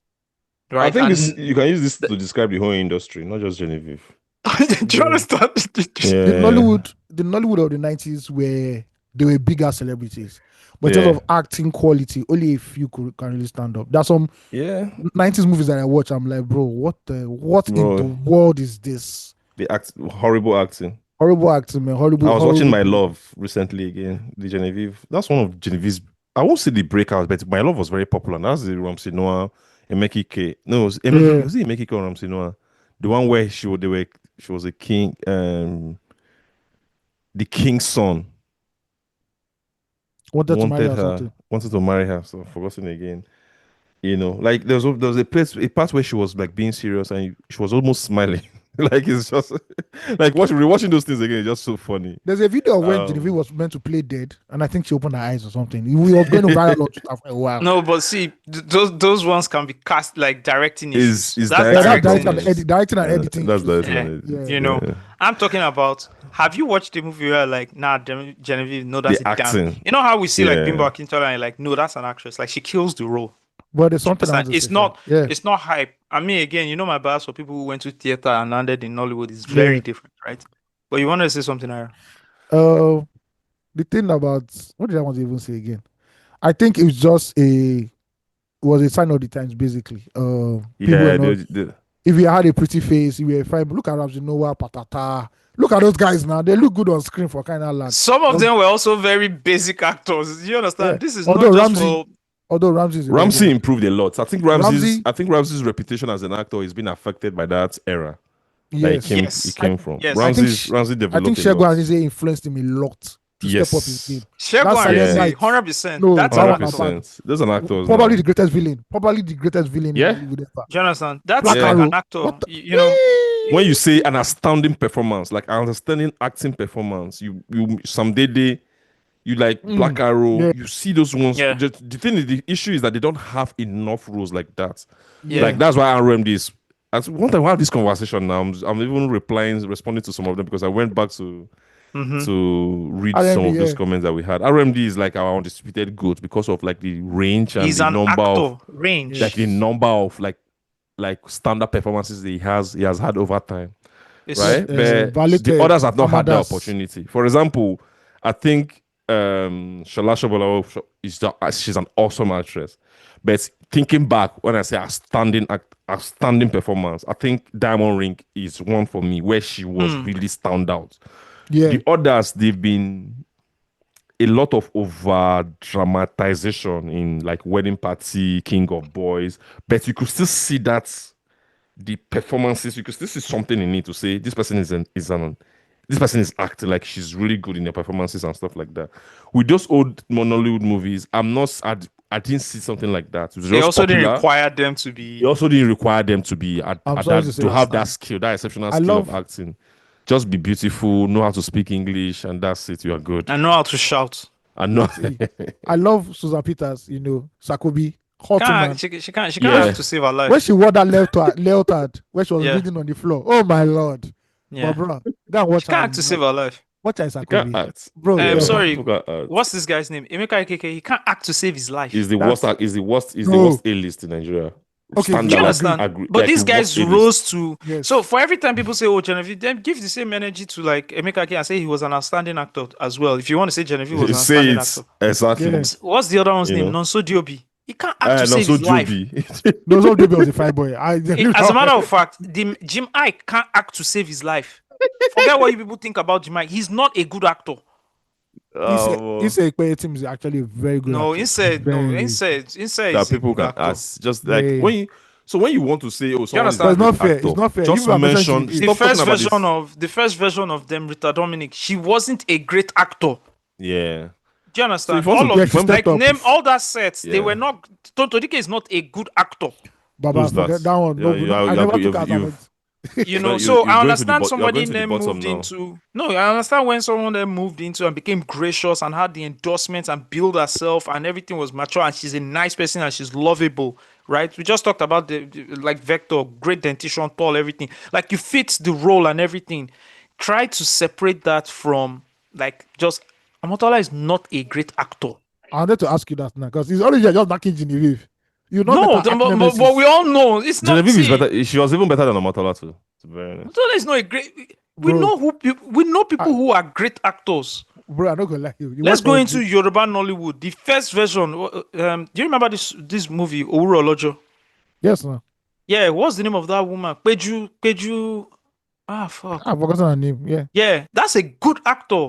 Joker Silva, that's a great actor. Do you understand what I'm Joker saying? Bro, Joker Silva was first in her class. I know she studied in the UK. First in her class, bro. You see some people, you know that they are great. Like you see it, you know, you don't even need to argue it. There are some people, you know, Antalanion, that's a good actor.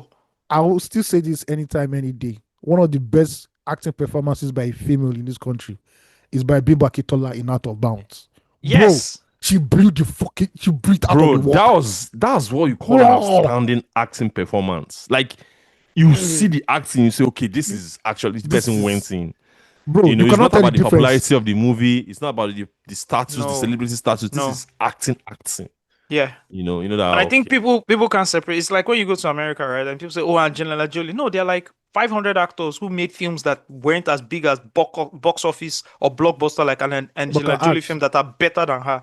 Do you understand? Like, look at who watches Handmaid's Tale, the woman in Aunt Lydia, the woman who plays Yeah. Aunt Lydia. She's not as big as Jolie. She's a Nope. better actor than Jolie, like on all levels. She's an actor. Do you understand? Actor, train. But people say But it Jolie is is that- better. So it's the same kind of feel. That's what I Yeah, see. sometimes you know? superstardom takes the front place in any movie industry. Just like how The Rock and Kevin Hart, bankable actors, they're never going to win an Yes. Oscar. They're Yeah, never going to exactly. win an They are bankable. Oscar. That's true. But bro, even in Oscar, they'll put them in the fourth or fifth row because. But look at the what first look at one what was- look But at The what Adam Rock just Sandler took did in on- Stolen Gems. The Rock Bro, just took on a that's role, acting. a recent role for. I You know saw why? a trailer recently. You know why? He wants to win Yeah. an Oscar. People He have wants been to saying win that an he Oscar. doesn't have a legacy in movies, that he Yeah. picks part, that he's not like Arnold Schwarzenegger that can do a Terminator, that he Yeah. doesn't have those kind of roles. He doesn't work with great producers. So now he's pitching himself with great producers. That's what he's doing now. I watched So- Magazine Dreams yesterday, and bro, if that guy Jonathan didn't have that Majors. issue, bro, That Bro, he movie would have was won. crazy, right? what, Bro, you know what that film? I've not watched bro? it. Yet, That though. movie is so intense. Like you could, Steve. I don't know how to describe it. To be very I didn't know the honest. difference between I don't know how to describe that movie. Oh my him and the God. character. There was no difference. It was like I was Bro. seeing his real life. No, Bro, that was mad. that's too much. It's too Bro. much, bro. That guy did act. Ah, You could no, feel his come on. pain. I could feel his pain. I finally watched Sinners, by the way. Oh, Yeah. film of the Okay, year. did you Film of like the it? year. It was good. I liked it. Yeah, It was yeah, good. I'm It was not- good. It's well layered with like so many meanings. I like it. Wow. I like it. Sammy. Sa- I liked that's it. It a was good good. film. That was a good, and that was It was good good. acting. Look at our Yoruba babe now. You don't even know that she's British. She Yeah, was giving I them have no idea. American slang all the way. I have no idea. That's acting. That's Do you understand? acting. See, when I knew some of these people aren't great actors, is when they couldn't move out of their comfort zone of who they were and play another role. When Yes. did you see a Genevieve play a Hausa woman or a woman who was raised in northern Nigeria? Or a Yoruba something woman. like Or that. play like a Yeah. Yoruba woman. Do you understand? Get the That is accents. acting. That is Yes. acting. That's where you're entering the cocoa. When Damson Idris leaves the UK and comes to California and plays a young an A man, drug dealer LA drug in dealer. LA. or From the Idris LA Elba from ni- comes and plays Come on. what's The his Wire. Stringer Bell. His co-stars were saying they thought he was American. That when they heard the British voice, they're They like, didn't know, no yeah. way. I watched their interview on the Breakfast Club. On They're Breakfast like, Club, yeah. wait, this guy is British? From where to where? Even What's the guy Daniel that plays Kaluuya. What's the guy that plays Billions? Oh, that guy. You know that guy yeah. is British. I didn't even know he was British. Wait, it's That not the guy played- from Homeland. Yes, Yeah, he's it's British. Central Oh, Level, that yeah. guy's crazy now. Come That on, one's now. mad. Come on now. Do you understand what I'm talking about? So, Nah. so I want people to just sit down. I and watched think half back of the and Yellow remember. Sun, and I was Yeah. like, I want people to like, sit down and think about like acting performances. and That's the how you new Look at watched define- her. Watched That's her how- in half Clear of That's the how Yellow you Sun. define actors. Like that's how you define acting. Think about the performance. Like how did it resonate with you? What do you? It's not people who can't go out of character. They use one character to act 100 movies, and you're telling me that. You see in the movie. I'll tell you what's going on. They say also Genevieve went. No, the character's name. The Give me character's something. name. Yeah, Bro, Genevieve went. Look at Denzel in Malcolm X. It's like I didn't see Denzel anymore. I was seeing Malcolm Then X. look at him. They look at him. Look at him in Training Day. No, Training Day, he was evil. That one, man, I believe that. I just Denzel- thought like you would think maybe this guy is a born policeman or something. Like, come on, man. See, in Training Day, it did not look like Denzel. No, look like looks- Denzel. It looked like He looked like a corrupt. He's a corrupt Alfonso. Like he's Yes. you know the Come part on, where killed me man. when this guy asked his partner asked him now, when are we going to the office? He said, "This is the office, baby." Yeah, Just raise yeah, the yeah. car. Still just enter. I said, "Yes." My This is favorite part free. of that when he was trying to read a newspaper and the guy was talking and he was explaining to the Okay. guy that, do you know why I like reading this? Like I know that 90% of everything here is bullshit, but it's bullshit. entertaining. It's And entertaining. you won't let me read it, so you Yeah, entertain so- me. so Like that's my entertain favorite. That's my favorite part of that. Nah, fine. So please, I like to see people. The day Mercy Johnson comes and acts as like leaves her role as Mercy Johnson and acts as, and I guess the writers also understand what is going on. There's a bigger problem. The writers also, I think the Yeah, writers there's also a understand broader- what's going on. The writer, do you think the writer says, "Oh, we want to write a movie. Oh, this guy was There's raised no in writer in northern Nigeria that Nigeria. will say that thing. No, this guy was raised in northern Nigeria. Nigeria, right? Okay. Okay, then let's cast. Mr. Johnson the reads the producer. script and says, He's the "Oh, producer, I was raised in northern Nigeria. I should have this kind of accent." Do you think Mr. Johnson goes to that casting? Do you think she does it? She doesn't go for it. She doesn't go for that casting. Also, the industry does not even have a framework for actors to prepare for that role. In terms of Yeah. the pay, in terms of the timing, in terms of thank there's so you. many things Accent- wrong with the accent industry. coach. For it to hire an accent coaching coach and for stuff like that. It's not. Thank we you. don't have the framework because All I saw in your those script things. where you said Mrs. Johnson says Genevieve inspired her. I want to say inspired her to do what? Today is stand. Like what Today did is this start stand. to do? I don't understand. What did she do? I don't understand. What did she do? I want to Is see. that one I want acting? to see people in roles beg. where, and it goes beyond language. But like we just talked about, Denzel playing Malcolm X today, and tomorrow playing like Training the Day. corrupt cop in Training Day. When did you see Genevieve play a role and pick up a role like, oh, she's the villain in this role, or like, and it was different, and you saw someone different? You And did yeah, it. They You don't see the video, you typecast see the Ngozi character. Ezuonu into being the mother, the Yeah. helpless mother of Patience was awkward too. Yeah. do you understand? Of Franca Brown. Before Patience Okonkwo came, it was Franca Yeah. Brown. Do you understand? Like everybody's just typecast to play that same thing. That's so when people tell me Pete Edochie, I'll say, okay, yeah. For a minute, I saw what Pete Edochie did. Then you people just put But him it in the was type. same It was role. typecast. Yeah. Bro, his best performance was in Things Fall Apart. That's That it. was best. That's best. it. Yeah. Onyeka Onwenu has conspiracy and chain reaction. Oh, Like very Yeah. outstanding performances, Yeah. right? But not enough to like to brand them To as be a like good- exceptional yeah. actor. Yeah, stuff like that. What's But the one that people she have went it. mad? She went mad and had kids. That's That's, conspiracy. No, yes. that's conspiracy. No, Yeah, that's conspiracy. No, In this yeah. life, you read what? No, that's Which is so okay, awesome. Yeah. You know. Yeah. Anyways, man, there's all of that going on. Let's quickly move into music. Okay, I love my music. Let's All drop. right. Yeah. So, I don't know if you guys know a platform called WeTalkSound, right? Bro, those are my guys, Yes. man. Yeah, for people who don't know, and shout out to them, they're family and friends. WeTalkSound is a music platform. For you guys who don't know, started out as a WhatsApp group, young, enthusiastic music lovers, and it has morphed into something way bigger now. You know, they have a music agency, they have creative agency, they have a lot of things going on, but one of the platforms they have is WeTalkSound, right? And then they put out content, they work with artists, they engage with brands, they Yeah. push campaigns, everything. If you're an artist, if you're listening to this, just go and check them out, and it's something that you should learn a lot from. All right, they also create content on their Instagram pages, on their social media pages and all of that, right? Now, they put out a post called Nigerian One Hit Wonders Over the Years. And this post, as I'm checking now, has how many comments? I'm trying to check the comments. Comments are crazy on this post. Has a lot of comments. Last time I checked, it was over 700 comments. It might be more now, I don't know. But last time I checked, it was over 700 comments. And if you look at like their average comments, it's not even up to that. It's not even up to a quarter of that, the average comment. So you know something is going on here. Also had a lot of likes.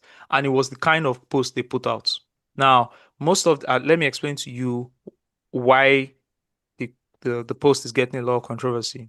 It's called Nigerian One Hit Wonders, and here they had a couple of people. They had Sugar Boy here, they had Clever J, they had Azados, they had Mayi Hunter, they had Kaz, they had W4, they had DB, they had Bigiano, they had Jasmine Olofin, they had Kelly Handsome, they had The Genie, and they had AY.com. See, the only reason why I even came across this post is because Ayo commented on the post, and for Ayo doesn't comment on people's posts like stuff like that, especially like As music will I, platform bro. posts. Ayo minds his business. So for Ayo to comment, I know Ayo was not happy about the post at all. Commented twice. Yeah, commented twice. You know, I saw the first one, I'm just in the second one now.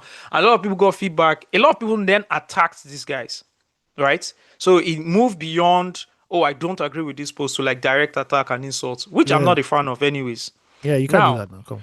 What's my opinion on the post? We can break that down. I want to start off with something. Even on this podcast, we said, oh, we need more people in media. We've said it, right? Oh, we need more people covering, when it comes to music in Nigeria, we need more people covering music holistically, right? We've all advocated for things like this. So when you see things like this, the first thing to do is not get mad at it, in my opinion. I'll explain. We've all been there as young journalists before. The first thing to do when you see things like this is to understand that, is to even give the person props. Is to give the platform props. Is to give the young journalists behind the props. I might not agree with me. It's fine. I'll explain. No, it's cool. No, it's cool. Is That's to what I'm give them saying. props for doing what? For attempting and trying. Because this is how you start. And you always have a journey of starting somewhere where you might not be 100% knowledgeable about something. And then you True. start to grow into it. And then you learn. I always told you guys, I listened to Illmatic 10 years after it was released. Mhm. So imagine if I met somebody before I listened to the anniversary edition of Illmatic, and I was saying, oh, I'm a hip hop head, and we went into a conversation, and the person asked me, have you listened to Illmatic? And I said no. The person will run me out and say, you don't have any right to discuss hip hop. Go and sit down in a little corner, and then that would discourage me entirely. So my point here is, people will make these sort of like steps and mistakes in this context. This is like a goof, right? You can describe it as that, but it's a learning and teachable moment for them to then really understand what it is and then learn more and do more. So I encourage more people to post things like this. The danger with this is just one danger. The danger is with this is that this platform comes off as an authority, and to an extent it is in It is in actually. music space, right? And so when they do post things like this, people who aren't even like knowledgeable about music then take it as the gospel truth. But that is a bigger internet problem we're having. Bigger issue. Do you understand? You can't pin it to this person. Like that's a bigger general problem we're having, and you can't just pigeonhole it or just pin it to like this issue, etc. etc. I'm a big fan of it. Guys, let me tell you something. We would have faced the same issue if we did not reset definitely. our music knowledge from 99 upwards. Definitely. Do you understand what I'm saying? As young Would have entered journalists, many if it was portals. required for us to start covering things in the 90s as well, we would have Yeah. goofed badly because, bro, I can't even remember. I know Shino Peters dropped Ace in what, 91 and Shinomania in maybe 92, right? Yeah. I see, I can't remember, right? But imagine if, as young as we were then, we were to write stories about that era. I didn't even know would Shino goof. Peters was in a group. Yeah. Until years later. Do you understand? Like there's so many things that we would have missed out and goofed on. And thank God we had editors that could help us. I had editors when I was writing and saying, the person was like, no, that's not what happened. Call this person.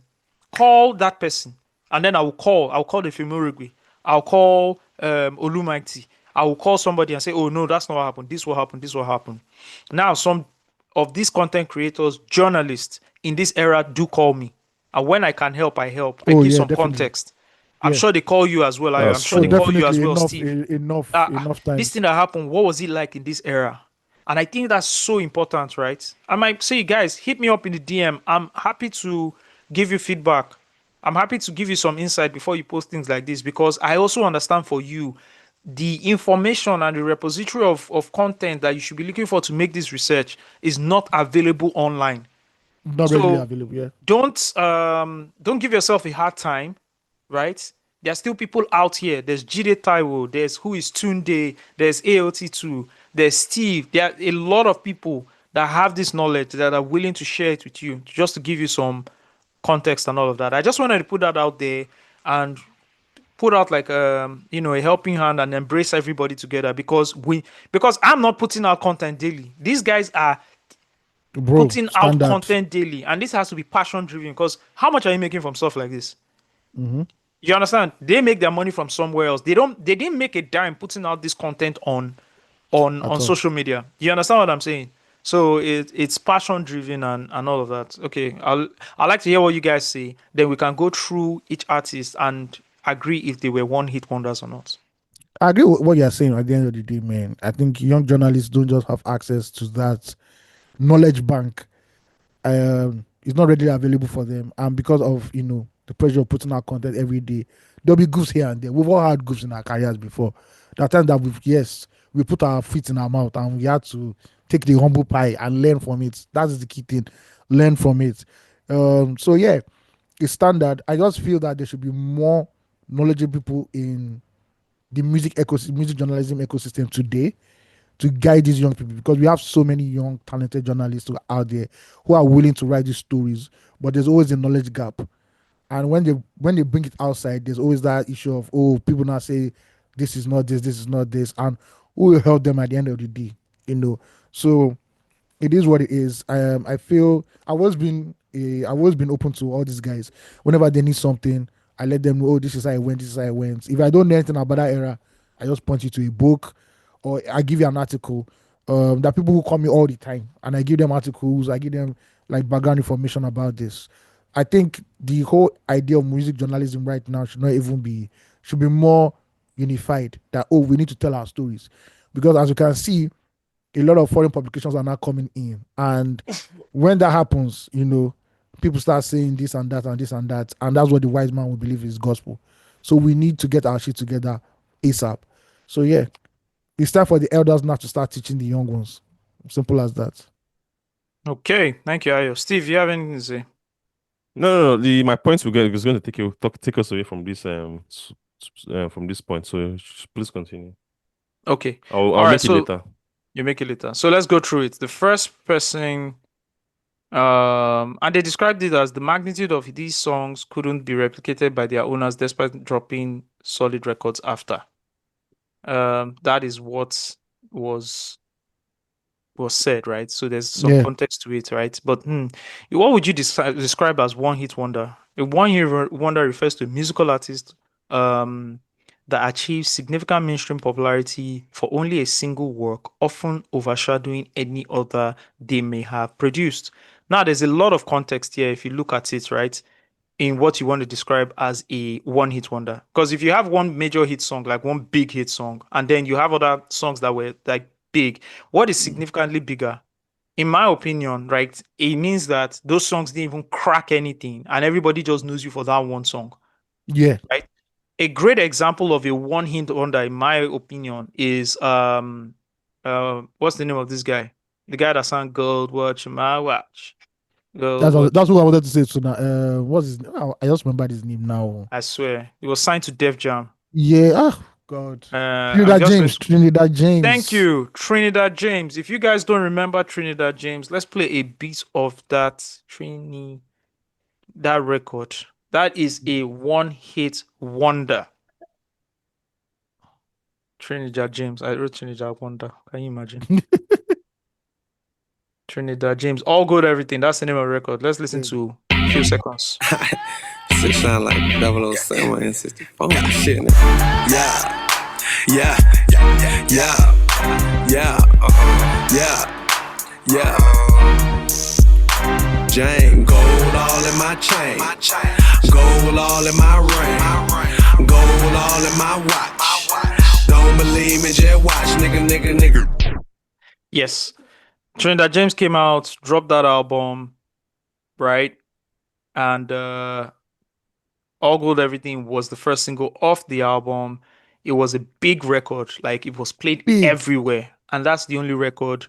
It was an album, but that's the only record everybody knows. And he went off the surface. Now he reviews sneakers. I think he works for Complex.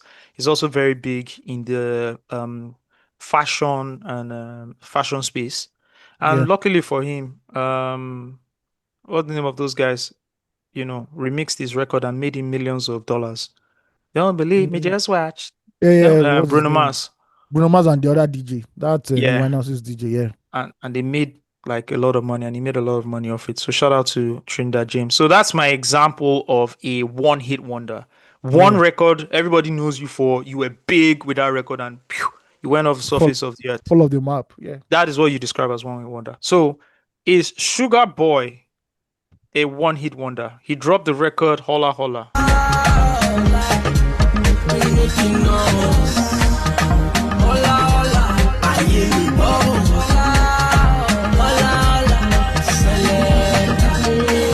All right, is that a one-hit wonder for you, Ayo? Steve? No, I don't think so. Because not a wonder for you. Steve, is it a one-hit wonder for you? No. All right, Ayo, give us context for Sugar Boy. Before Sugar Boy emerged with this solo single of his, he was on 2 records. First was the Bad Man with Mode 9, which was a big record for Mode 9 at the time. He took the chorus on that. He was not the lead artist, but he was the featured artist. And that was a big one. Then when G Worldwide came into existence with Kiss Daniel, he was on a song called Rabba as a guest artist also. He also had his own down there. And when you listen to his records, you don't see Sugar Boy as an accessory. You see him as a guy who actually put his effort into a record. There's no way you listen to Bad Man, don't say, Sugar Boy tried for this record. Or even Rabba himself. Should we play Bad Man real quick? Yeah. Give me some more swagger man to bad instrumental. Bad you they give me bad instrumental. Give me some more swagger man to bad instrumental. Bad instrumental. She said she like my flow, swagger man to. Give me some more, let me burn it up. She said, Batman, give me bad instrumental. She said, Batman, give me bad instrumental. All right, that was Badman Mode 9 featuring. He was formerly known also, to add some context, he was formerly known as A1. A1. it is later on he rebranded as Sugar Boy. Boy. So maybe when this Sometimes person was also doing the research, you see Yeah. context. See the crack, yeah. Yeah. So back in 2010, he was known as A1, but he blew up from this record, Sugar Yeah, Boy, this and this was- was a big record for Mode 9 back then. It was the first Yeah. single off his Da Vinci Mode album in Yeah, 2010. Da Vinci Mode. Yeah. Right. There was that, and of course there was man. Let me take it to this verse.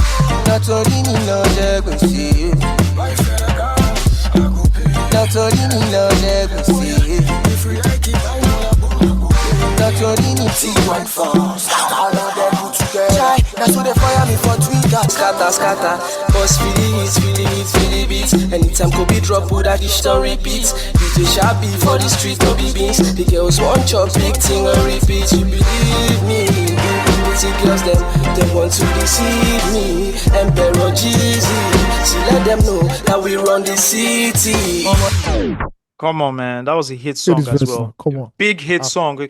So these things, we're also not doing nostalgia merchants here. We're not being Yeah. nostalgia merchants here. These were big records that were radio records. Yeah. They were radio records. People played them at parties. They were big records. So, and what we describe as big records here, again, in context, right? What you describe as a Davido's, what's that record he shot in South Africa that they were all dancing? The second single from the first single from the last album. Not this last one, the previous album, the fourth album. Unavailable. Yeah, like every song wasn't like an unavailable. What we're Yes. experiencing as mega records, right? With my major promotion from international record labels. That's not what was happening then. There were regional records, there were local records, but they were popular, right? Yeah. Yeah. Okay, so we're done with Sugar Boy. The next one. This is crazy. This is actually crazy. Connie Love Clever J. They say Clever J is a one-hit wonder, and his one-hit wonder song was Connie Love. Ayo, do you agree with this? No. Of course not. I Steve, don't. do you agree with this? I don't. Okay, good. All right, Ayo, give us some context.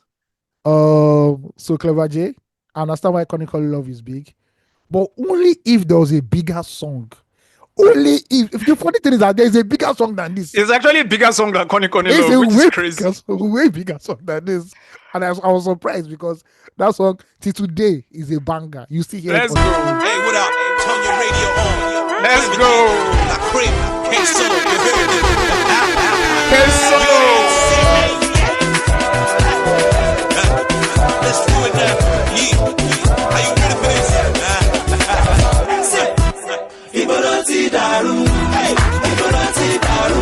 Tí owó ẹ̀fẹ̀ máa rànjú, rántí bí mi rántí torí bàtà. Iboloti daru, Iboloti daru. Tí owó ẹ̀fẹ̀ máa rànjú, rántí bí mi rántí torí bàtà. Chai. Oh, K-Solo. God bless K-Solo. All right. So Monster record. I don't know if Monster we record. need context here, right? Connie Love was a huge record. It was the first single off Clever J's album. Igboro to Daru. I can't remember if it was second single. It came from the next album. I can't remember right now. I have to go and do my research. I think it took a while, so I think it's from the next album. But Igboro to Daru. Connie Love was huge. Let me explain Big to ol'. you. It was What's big his ol'. name? DJ Walex, right? No. Pushed that record on Star FM. Like, this is Finland. huge. But you see, Igboro to Daru. Bro. Those Alaba mixes. You know if you miss it that year. Is in the top 5. It's Let me there. explain to you. Igboro to Daru see what Igboro to Daru did for. There are some records that once they came out, everybody in the industry started shaping their sound to those records. K-Solo is a very influential producer. That Tile Tile sound, Terry G's whole soundscape after his first album was to just copy K-Solo production. So everything that K-Solo, Terry G gave to Two Shots on that music business album, all those records that he started doing, it's just K-Solo's templates. Same thing with Sam Clef. It's just K-Solo's template, all of them took. And they all worked for K-Solo, by the way. Yeah, they all came through K-Solo. So after, K-Solo did those classic records with Timaya, he picked up Clever J, and they took it to the next level, Agege to the world. So, Clever J, definitely not a one-hit wonder. This one is funny and hilarious as well. Azados. Come Azados, and they said You Is the One is the one-hit wonder record, which is also very surprising because Madame What? became a bigger record than. Exodus is on our list. I'm telling you, Yes, now. do you understand? Because Madame became even a bigger record than Use the One, Damn. which is crazy, right? Use the One was the first single. Madame became but again, Ayo and Steve, do you agree to Exodus being a one-hit wonder? Hell no. Hell no. No way, right? Ayo, please give us context to who the man Exodus is. So Exodus was a member of a rap crew called Def O Clan that came from Festac. And if you which other members were in Def O Clan? Alibi, the great Alibi was also in it. Who was it? Who again was in it? I can't remember again. I think Alibi and Alibi is that? Famous. Alibi now. The guy that rapped on Hard Life. The Hard Life we would live for Nigeria. Oh, okay, sorry. Yeah. And what's the name of the rapper that rapped on Temptations? P Square. Oh, that was Alaye now. Alaye. Okay. Yeah. And these guys were from Festac, the first hotspots in Afrobeats. I may say, yeah, no. And they created a rap hit called Osage just sang the chorus right now. If you know you were in the culture back then and you didn't know the song, you know we claim culture. You could not get culture. Yeah. At the end of the day. And also, Exodus was on Plantation Boy's first album. And he gave a stellar performance for himself. So you can see he's on Tony Tetula's debut album. Bro. Deep background vocals for Omakbupaye. So he left Defo Clan and he went solo, signed to Kenny's Music, did Use the One, and people were like, his vocals were very different. Like, bro, who is this guy? Then he dropped Madame, a reggaeton, Afro beats, and Afro tone. I'm like, bro, jam. He's one of those guys that didn't have a long stretch. They didn't have a long stretch, but that small impact, bro, they had it. I'm looking for Madame. I have to play Madame. And he also came when Kenny's Music had a packed roster. This was Two-Face about to enter his peak. Tetula was selling 500K. Idris was the biggest rapper in Nigeria. So yeah, you could see the competition on the label at that time. Let's listen to Madame. Let's listen to 15 seconds of Madame. Hey, Jesus Christ. The second verse of this record is a top 10 second verse. Madame, I love you, the tasso. Madame, without the time we cannot go. Why don't you let me love flow? Why don't you let me love flow and glow? Oh, yeah. They cannot explain what your daughter mean. In my life, madam, your daughter dislodged my pins. So me cannot explain what she means to me. She means more than the life I man live. Oh, make we just live on like salad. Anger. That is off. That's the second single off his debut album, Distinguished. Just for context, Exodus has 5 albums. 5 albums, bro. 5 albums, yeah. He dropped 2. I think he dropped 2 on, but yeah, Madame. So not a one-hit wonder because he still went on to like do features and everything. I would definitely not put him in the one-hit wonder bag. At all. Definitely not. All right, Maye Hunter. Remember this record, Ekaite?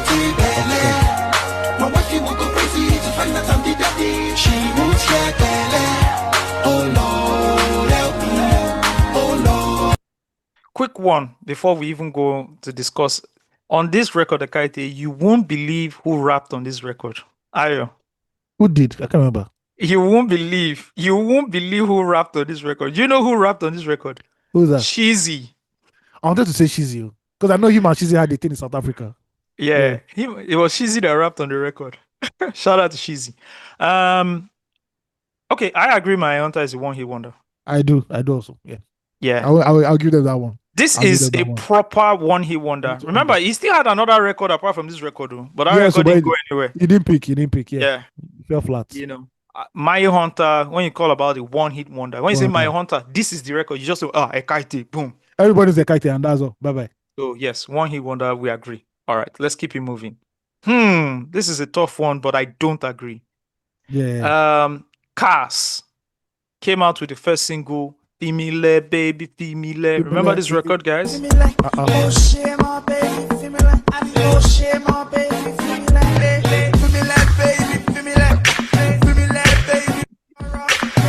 Yeah, the record was so big, hit all the Bruh. clubs. It was new, it was fresh, it was different. Let me tell you. But guess what? In my opinion, not a one-hit It's not wonder. a wonder, because if anybody was outside at that time, we know that he doubled up his efforts. Oh, dropped and gave us this record. another banger. If you whine for me, Casbate, whine for me. If you whine for me, girl, I got money. Yeah, whine, baby, whine, whine, baby, whine, baby, girl. If you whine, if you whine for me, I'm all gone for me. Oh yeah, she for me. She they kill me. Interesting triangle. I'm a ask to single. Maybe me and you feel mingle. It's no big deal if you whine for me. Whine. This record, when the female era left, this start this one record, again. do you know this record had the longer staying power than the female era? Yes, yes. And it was very annoying because this record me, was it was annoying annoying. to It was listen to very in the annoying. clubs. But I the like, bro. DJs love this record. The DJs DJs, love this record they so love much. Cass. They love You know Cass so how much. you want the transition from maybe like 12 o'clock to like 2 o'clock era? Yeah. And then they start playing some records. They would just play this record. I'm like, oh my God. You know, this record was just as big as Familiar. This was from Yeah. Cass' debut album. Can't remember the fuck the name of the album was. But yeah, let me see if I can remember the album. He's not a pastor. Oh, it's not a pastor. Man of God. Now check his Instagram. Man of God. Cass is a pastor. Wow. Cass is not a pastor now. Yeah, strong pastor. An actor Okay. too. And I think an actor. If people don't know, do you want to break down? Like, Cass is from the Mohits family, by the way, guys. Oh yes, he's the guy in Suddenly that was talking to the band after Who they was kidnapped speaking him. in British. Yeah. So yeah, No, Italian, right? Yes, Yeah, sorry. Mafia, the boss, the Don Jazzy, the boss. boss. Yeah. That's Familiar. Familiar is And from if you- like that Mohits, the bigger Mohits family from the Yeah. UK. That whole, yeah. And you used to roll with them in Lagos a lot during that period, and that was when like Ikechikutu was rolling with them a lot too. So yeah. It's from the Mohits extended family tree. So Cass is definitely not a one-hit wonder. Now, there's this one I saw. This one pained me. This Who is one that? pained me. I'm telling you, this one really pained me because I am a fan of this person. Like This one you have to go deep. If this it's the one, same person, I think. yeah, this one pained me when I saw it because I know this kind of thing will also pain him. And the Do thing you is that understand? I had to even- I love Wale. I had to go and search for that record. That was your first hit, his first hit, and I was you cracking understand? my brain. What's the title of that song? What is the He title? doesn't even of have it on his Spotify. So, see, it makes it difficult for content You creators. see how? You understand? It makes. Do you know where I have to go? There's one site that has some hidden Nigerian music. I don't know if you know that site. That's the site I go to. It's my go-to site. Is it Epoch? Yes, that's where I go and find it. The database is there. Oh man, that guy had 2000s, bruh. He has He has, everything there. then he has it. Okay, so let's not leave the guest in too much. yeah. Okay, W4. Shout out my boy Wale. W4. That's how I got his name. Wale W4. You get it, Wale. He released a record in 2012 called Control, and the writer here says W4 is a one-hit wonder because of this record. I'm on the back control. Back control. I'm on the back control. Back control. I'm on the back control. All right, shout out to W4. Here's the thing, guys. W4's Control was his comeback record. This was his second round. This was his second round, right? W4 debuted a long time ago. In fact, he is Afrobeats 2.0, right? Yeah. 1.0-ish, 2.0. That's how I would Yeah, describe him, right? because he was cool with Two-Face and South Sultan. He Yeah, was that so guy. 2.0, because he's not the 99 set. No, He dropped his he came debut later. album, Temperature, in 2006, right? Yeah. And he had two records that did so well, right? The first one is, what's it called? Amen. Is that what the record is called? Amen, There's right? one Amen. Oh, I'm so happy for who I be today. And all I wanna say, amen, amen, amen. Come on. Amen. He go better, oh, my brother, man, make you no sense. And everything you look for, surely when they come to rest. But don't you let the thing you need to turn your life into vanity. But what is meant to be will surely be. Everybody say amen. No, so cold I no lie yo. Everything for here today, close up to me so. Come on, Amen was the first single, 2006. I remember. Then That he guy had that followed up. Festac sound. God Then he damn. followed up with Solo. Oh my God! Let's play Solo. Oh, John. Let's play Solo. Hey. Oh, initially I'm gonna be up on your days. You even watch me on your telly. All of the session they go jam it. And I go take you to the club and I go slam you more all night. Steve the Filler. Oh, initially I'm gonna be up on your days. You even watch me on your telly. I don't remember this song very well. And I go take you to the club and I go slam you more all night long. All night long. I used to live by 2 or 2 loud. Until the day I paid a vision to mine. To see a man do sacrifice for time. Gone at the time, everything. Oh man, let's just cut it there. Make we leave her like salad. Bro. So Solo was a huge record. Eminem was the first single it came out, but Solo was big. Like radio plays, everything. This is where W4 grew up. Yeah. Then blew up. W4 was going to be like, oh, the next coming of Two-Face. Like he had that Festac vibe. You know how everything is now. He was rolling with Sound Sultan. He was rolling with everybody. By the way, W4 is on Eba Mi Kigbe Oleo. Remember that record? He's the guy that goes. He's the guy that goes, if you today, tomorrow you gonna That's another hit again. That's another hit again for him. Yeah. So W4 definitely not a one-hit wonder. Guys, don't do that, W4. Okay. Next person. This is definitely a one-hit wonder. Yeah, DB Collabo.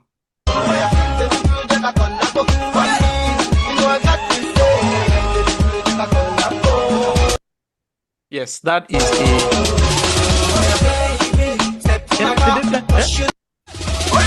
that's definitely a one-hit wonder, right? Funny enough, from the Coded Tunes family. Yeah. Yes, from the Coded Tunes family. He actually dropped an album called Collabo Master in 2009, but Collabo was the only record that made it out of there. All the other records, no. So DB, this is a proper. This is, in fact, if you want to say Nigerian. Who's going to hold the torchlight of one-hit wonders? I give it to DB actually, because he even disappeared off the planet after that. Yes, this like my wonder was still around. Ekaite wasn't a national. See, DB's Collabo. This is Tile Tile era. This is peak Tile Tile era. This record was a jammist. You know, and it just went as fast as it came. So I'll say yes. This one pained me too, man. This one, you have to relate to you. And if you want to chocolate, Holy Hendrix already done circulate. But if you feel intoxicated, sit down in your place and start to meditate. Meanwhile, nobody fighting in this place. Because if you do, you go enter for everything to make you surrender. Oh, go fit invite to not on my party. Man, my God, this record. I once argued that this record is a top 20 Afrobeat record, and 2 of you actually argued me and said no. You know what? It's actually possible now. But I don't because I have a top 20. I have a top 20 ready to go. Shayo is a. You know how you have like all those like big Afrobeat hits, like one they calls like Bumper to Bumper. You know, Shayo is on that level. I think it's even bigger than Bumper to Bumper. Come on, this record was huge. You know, so I think I was making me rewrite my list and look. You have to. Ayo, is Bigiano a? Because you have more history on Bigiano, you're going to give us from the Triple B era and all of that. Yeah. Is Bigiano a one-hit wonder? No, Bigiano is not a one-hit wonder. So before he emerged as a solo artist, he was part of a group called Triple B. Bigiano and 2 other people. Funny enough, those guys were twins and they were brothers. Younger brothers of Alariwo.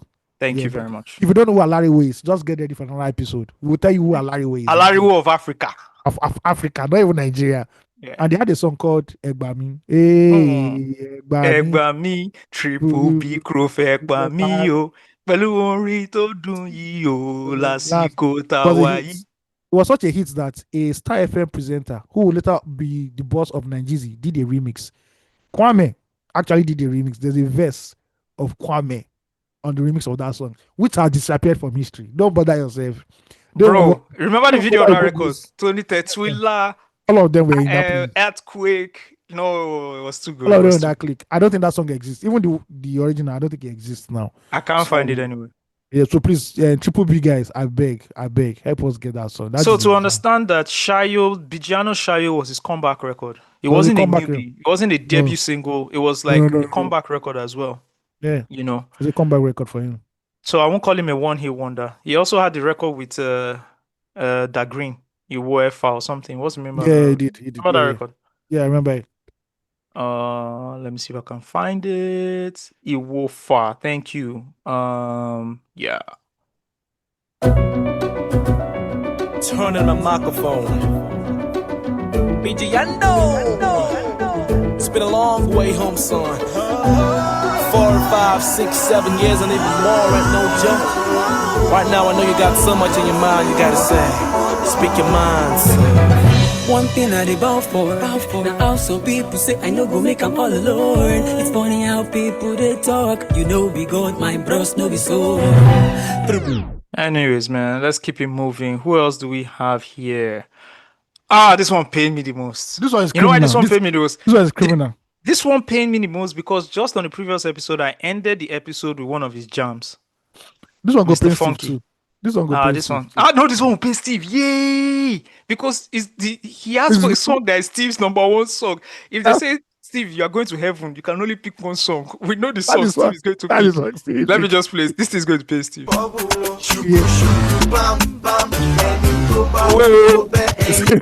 Yes, they said Jazzman or Laughing is a Family one-hit wonder. One- And I Raise the Roof was his one-hit wonder song. No. I just need you people to understand who the fuck Jazzman or Laughing is. I keep telling you, Jazzman or Laughing was the band before the band came. Bro. God. So Is where it did we as start? X-Appeal? Is it as a member of X-Appeal with Lexi? Where do we even start with Jazzman or Laughing? Where do we want to start? I So don't know. He had a group, him and Lexi, they were called X-Appeal. And their first hit single featured nobody apart from Plantation Boys. The classic Plantation Boys. The two-man Plantation Boys. And that is an R&B pop. No, actually, it's the three-man Plantation Boys. Oh, was it all the three of three-man them on that Plantation Boys? record? Yes. Oh, for real? Oh, okay. I'm going to play the record for you now. Three-man Plantation Boys, and that is one of the best pop R&B songs of our time. Bro. Yeah, please, OJB again. Come on. It's Jigga. I'm talking 90. This is 2000. 2000. Yeah. This was on the radio, guys. This was a hit, certified. 1, 2, baby, here it comes. Looks like it's time for fun. It's alright. Hey, you know you gotta get some of this, so don't you run. It's alright. Oh yeah, we see lady. Jackie on bomb. Come on, baby. Oh yeah, we see lady. Jackie on bomb. It's a body. What you body now? Oh no, I surely share. Body, holy shit. Oh no, I surely share. Sherry, what you share? It's a bill won't stop to the break of dawn. That's what you want, what you want. Let's do it, baby. I'm just going to leave it like that, guys. That was X-Appeal with a song called What You Want, featuring the whole of Plantation Boys. Plantation Boys. You know what it was to feature Plantation Boys in the year 2000?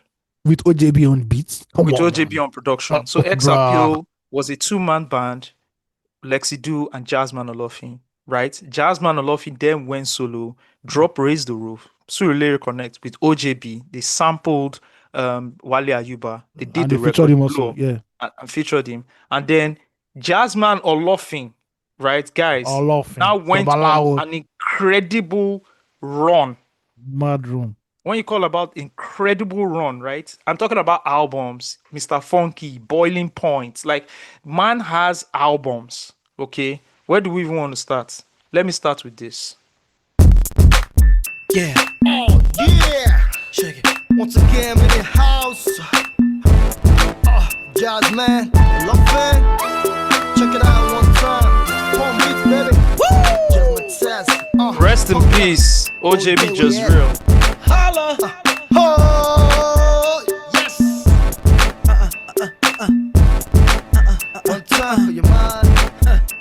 You know I like that. Baby, oh baby, come be my lady.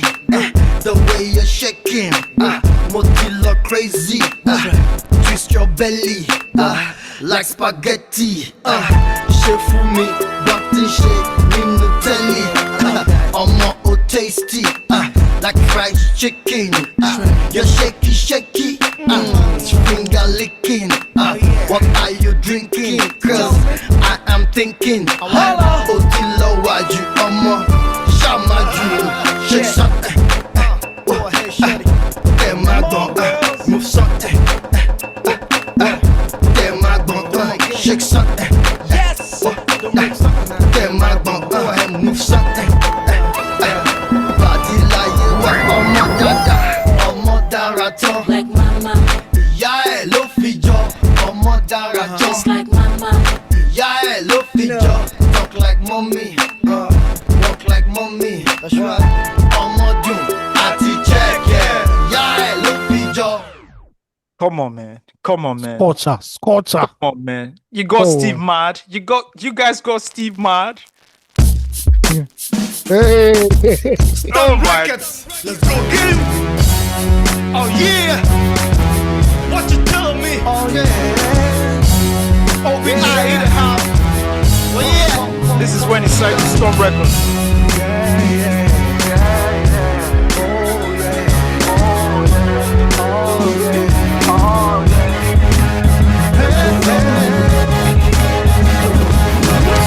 We can tell you story about your city, Lagos. Hero, respect, see people for bus stop. Daytime not to hustle, for nights not to bubble. Taba no water, next morning now back to hustle. Sometimes it's hard just to get by. Competition causing tensions and you wonder why. But it's all good, cause I'm really where I wanna be. No, see, I be on my way, cause gone. What you're saying? Open up.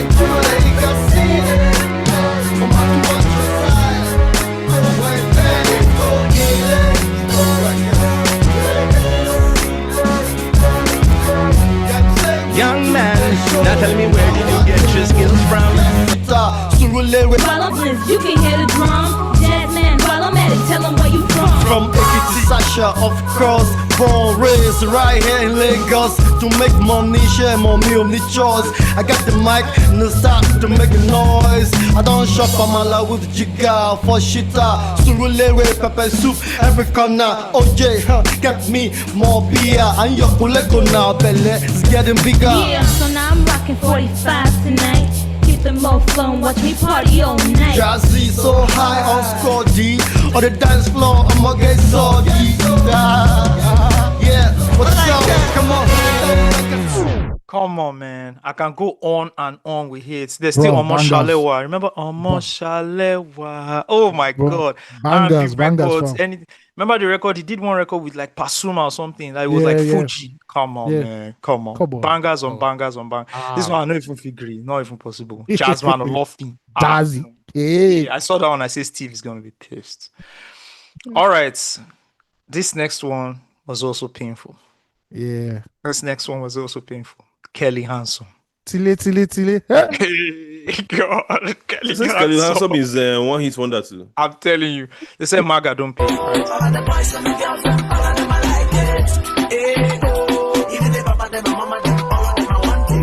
Oh, that's disrespectful. All right. To Kelly Handsome. Yes, this is disrespectful. Such a talented human being. Kelly Handsome. See, there was also another equally big single from Kelly Handsome. That's the thing. You know the funny thing about the Kelly Handsome, right? The funny thing about Kelly Handsome is that the Too Much Money album is his second album. It's just the first album with Kenny's music. Do you remember his first album and the first single? Why you too like my money? Shake the guy has been prolific. Oh, and it was a huge single too. And then he signed because of course he dropped. But even if you missed if you missed Why You Too Like My Money, right? Say you can't find it, whatever. Yeah, How definitely. did you miss this record? Jesus Christ. Get busy. No, sir. See.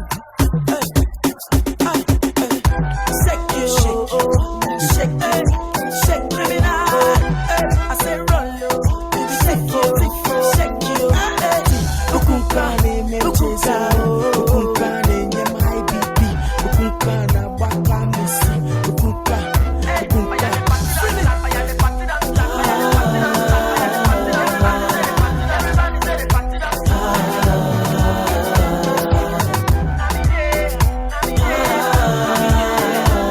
See Bedu.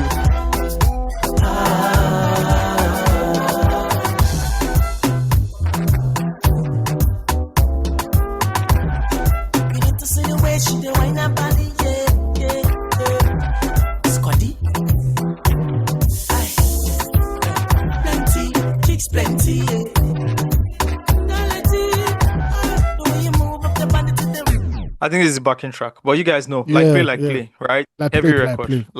like, do you understand? Wait, why play didn't you see the main records to play? I kind of wonder when the main party they do the stats. As the instrumental just they go, you know, can feel them, abi. Yeah, almost like play. I know see him, no vex, no. Which one is this one again? I can't remember this record. Anyways, Kelly Handsome clearly not a one-hit wonder. Clearly not, right, guys? Clearly not. There's still the diss record. He gave more hits than MI. Of course, when he entered his battle phase. You understand? This one is a bit tricky. The Genie, Ego. You was my wife, baby, oh. I go take him for bus, I go take him for train. For this place I don't be staying. Oh, you have to see a go. Definitely not, man, because come on, man, guys. He has this thing now. He gave us a record that gave us some of the best rap verses ever.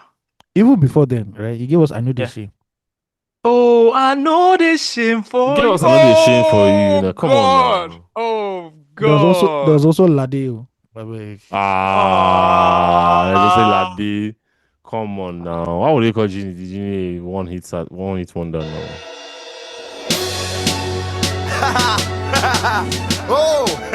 Overkilling, my God. Come again. Hey, Genie in the house, man. This is it. This is the height, man. This is the height. Genie! I saw. You guys never saw it coming. Chop, the jags on the beat.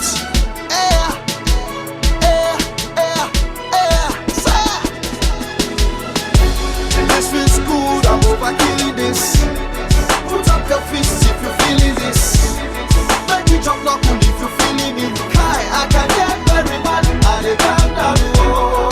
Hey, I dey calm down, oh. Hey, nothing say this not be boo boo. Let's go. I dey calm down, oh. MI Safe, like the Genie on MI Safe, definitely inspired Overkilling it, right? Bro, the story of MI cannot be said without Genie. Yeah, MI. I'm just looking at Overkilling and how he was singing and everything. Because he wasn't singing, he was doing more R&B-ish kind of records now. Until Safe, he had a stellar performance on Safe, by the way. And I think that's what kind of inspired Overkilling it, which inspired the remix that had the Chalk Boys. Come on, man. So the Genie, definitely not a one-hit wonder. Pass me your love, ay.com. I can say, yeah, fine, yeah. Fair enough. I can say yes. Why you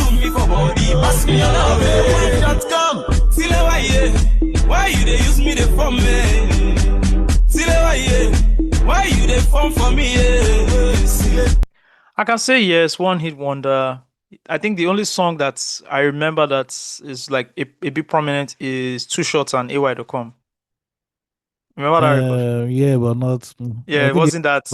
I won't say it wasn't big. So I'll say okay, one hit wonder. I'll agree to this. So I like this. It was good. walking down memory lane and all of that.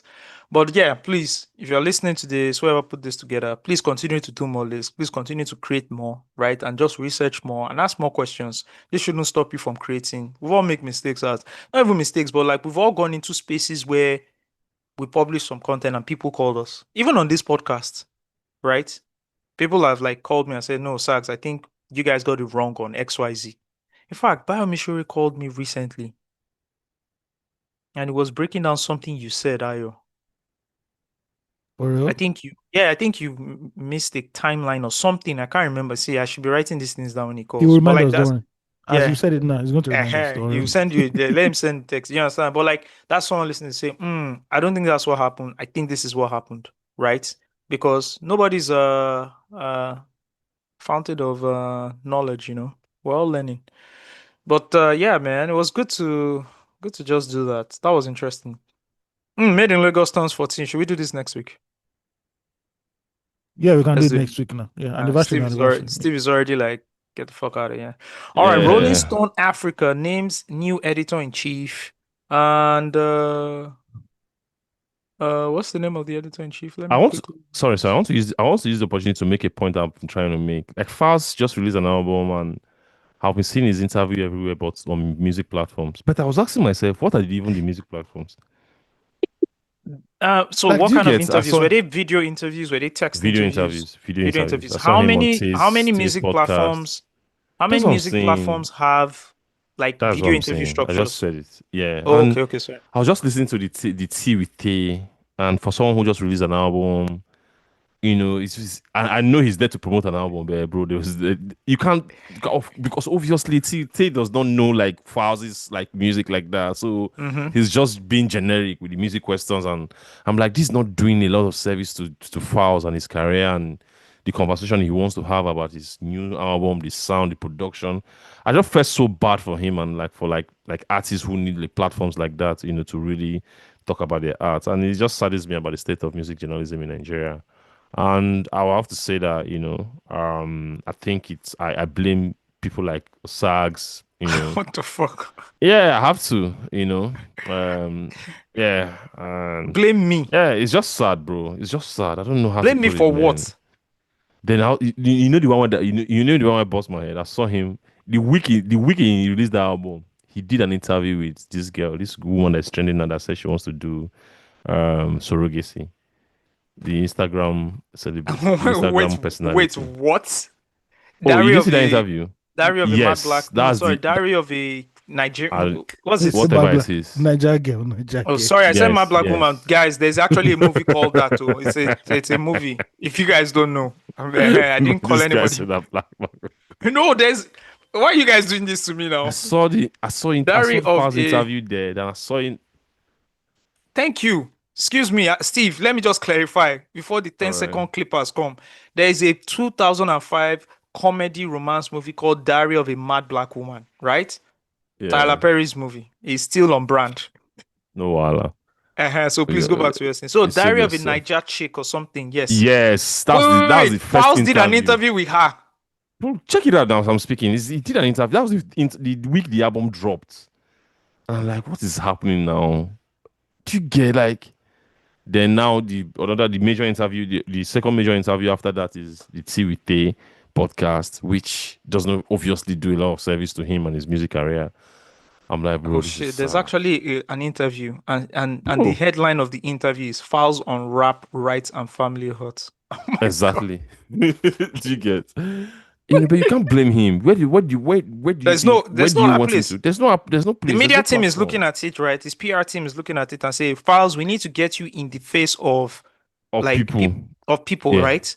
Right Yeah. now, the PR person. The problem is that the PR person, I already knows how PR people work, right? Of course, yeah. PR people are the last people to understand what goes on, like heavily What in goes- entertainment and specifically music. That's why especially doing in our PR for especially in our context where the PR industry is not broken down into different niches. industries. It's just one person that's doing PRO for everybody. Thank you. That same person is doing a PRO for a politician, is doing for a For CEO, MTN. for MTN, whatever it is. So everybody is using the same platform for everything. Oh yeah, go there and talk. You know? You understand? See, during PR, because I've worked in this space, Doing Yes. PR for musicians is the worst thing ever because the PR guys don't understand what's going on in the music field. At all. At Their all. music consumption comes from social media. Yep. Do you understand? Like most of their music consumption. So when they want to deliver, they're like, yeah, you should go and direct Niger girl because she's like very, like jazz centric. She can put you in front of the female fan. Like, but you can't blame the PR person because she's like, okay, I want to go to another platform, but they don't have video. They don't have video. Yeah. They don't have video. True.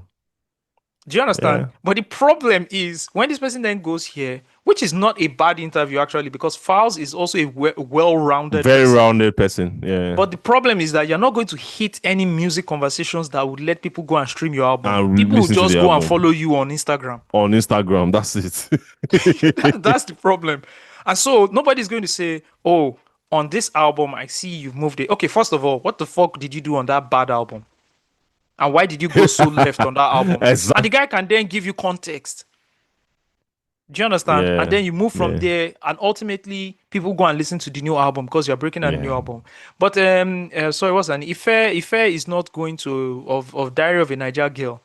It's not going to say, hey man, on this Oh. new album, you did a song Exactly. with XYZ, and on this record, because guess what? Ife has not listened to the album. And you can't blame her because that's not her thing. It's you not know? or T with T. Tell me what's that Yeah, guy's name? T. T with T guy. What's his name again? I forgot his name. Hilarious guy. I love him. Right? Yeah, correct guy. Correct guy. First, tell me that time where you wear that thing for red carpet, where everybody dey talk. Wait, how you come pay for your side? You're a bastard. Do you understand? You That's know, what my yeah, guy's going to yeah. say. But they tell me, Yeah. see, You wait, know. wait, fast, wait. This love triangle with you, Simi and Adekunle go, waiting they happen. I want to know. Do you understand? These are the conversations. Yeah, I felt sad for him. I felt sad for him because Yeah. you need it. Like you need the music. Like you need those platforms because there's something about a music audience. There's something about a music niche audience. Like that's Yeah. why I fuck with like Turntable. These guys that we just talked about their list. WeTalkSound. Yeah. Talk Sound because it's primarily a music platform. So everybody consuming it there, like they are It's music music. lovers. Music So you are conversations. converting instantly. You are converting. Mhm. You get? I love platforms like that because the people you are reaching there, even if it's 5, those 4 are listening to the album. Yes. It's conversion. And it's 2 just have sad even that we listened don't have- already. 2 have listened already. So it's just sad that we are not having this. I'll be watching. like- I'll be waiting yeah. for this thing this Sunday. Robin Minds. Sadly, those are the man. This is sad, bro. Oh, Do you understand? man, But this is- hold on. In terms of video, you still Joey's podcast is there. He can do Joey's podcast. Yeah. He can do got Joey's He got a podcast. moment. He got a moment with the Thames. Yeah, with Thames with manager. Donna One. Yeah. So Yeah, he that can. was So good, why that is was he good. why is he not doing that? He can do Maybe that. it's in the works. Yeah. Maybe it's in the works. He can do that. Who else is doing like music podcasts? Like there's Echo Room. Yeah. Shout out to Quincy what? Jones. Shout out to Quincy Quincy Jones. Yeah. There's that. There's Echo. Yeah, that's true. There's Echo Room. Honest Bond don't go now, so nobody. fit Honest go. Boys don't go. Also, but it's not a music podcast. To be It's not a very music honest. podcast. Yeah. There's Wait, there's did that you- guy on Hip TV. That is coming up. It's coming up. The young guy on Hip TV.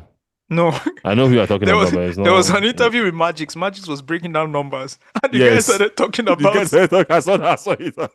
people yab the guy. The guy started talking about you kiss somebody something. Yeah, And exactly. this guy is breaking down This is music really numbers. Breaking down music numbers for you. You're talking about the kiss person. But Hip Did I- TV is Hip TV. Make we live on like salad. Did I tell that they reached out to me? Honest I Bond. think you should, honest bunch. To be a For what? To come my interview.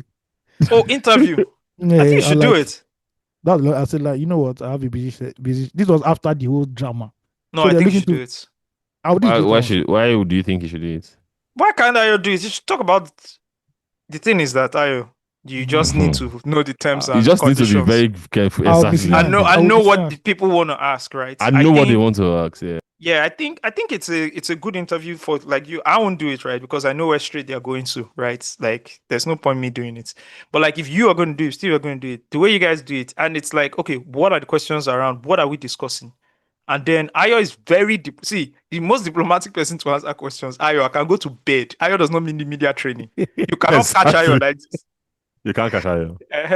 So I Cash think out. you should do it. So I and don't think shout you out to should the do guys it. at Glitch. Shout out to Best and the team. I got Yeah, love for them. Um, definitely. yeah, I see the Files team, and that's why we need to support platforms like WeTalkSound. I don't think you should hit them too hard. I think you can give your feedback and say, "Oh, I don't agree with Of this," course, like we yeah, just did, definitely. but like encourage them more because all they need is funding. If they have a space with a video crew, they can start doing these interviews. Who's even says they can't even do it in Zoom format and put it in vertical videos? Like these things are Yeah, it's just simple now, Or if we had like possible. if we used to like if we had a podcast where we used to break down albums, where people talk about albums, and he comes on there. Ayo, Shebi, you understand how they talk. Nice one, Guys, nice one, nice one, nice one. You know the funny thing. I've had Files on my podcast already. I know that you've Yeah. had files. I know you've had files. I know. Yeah, to That come was a and do good the one new one. too. Yeah, no, Yes, it's a good now. one. It's a good one. It's a A good good one. one. I It's was a just good one. If joking. only there Don't was a mind. podcast called The Music in Time. Yeah, music in time. Fuck you, Steve. Oh man. Let's quickly go into it. This news. We're not doing family. Obviously not doing family. Yeah, obviously not doing family. Yeah. So you're talking about Billboard, in the Yes, direction. so What do you think? actually, Yeah. Rolling Stone has announced their editor-in-chief, right? Gwen Maniba has been appointed as the editor-in-chief for Rolling Stone Africa. If you guys don't know, Rolling Stone Africa is a continental edition of the legendary American cultural magazine. They announced their editor-in-chief, an award-winning journalist, television host, and advocate for women's and children's rights. She embodies a new editorial chapter for the iconic media brand in Africa. Rolling Stone Africa, if you guys don't know, is a result of a strategic partnership between Rolling Stone and Mwancom Group, a media and innovation platform dedicated to championing Afrocentric and content narratives. Right? So, yep, she is Are you the. talking Where's about she from? Billboard or Rolling Stone? No, this is Rolling Stone. We'll go to Billboard. Oh, okay. Yeah, it's a conversation that we're then going to have, right? I think she is from. Do you know where Gwen Madiba is from? She's from South Africa. That's South Africa. Madiba is a South African name now. Oh, yes. So with Gwen Madiba, we could not have chosen a more capable, talented, and Afrocentric leader to become the very first editor-in-chief for Rolling Stone Africa and one of our board members for the Malcolm Group. Yeah, definitely South Africa. Boom, boom, boom. She's going to do amazing things, I suppose. It's a big deal. There's this, and there's also another announcement. I want to quickly point that out. So, yeah, Billboard and Global Ventures Partners launch Billboard Africa, right? So, when they come into this space, they usually partner with another company. Why do you always have to partner? Do you have a reason? Do you know the reason?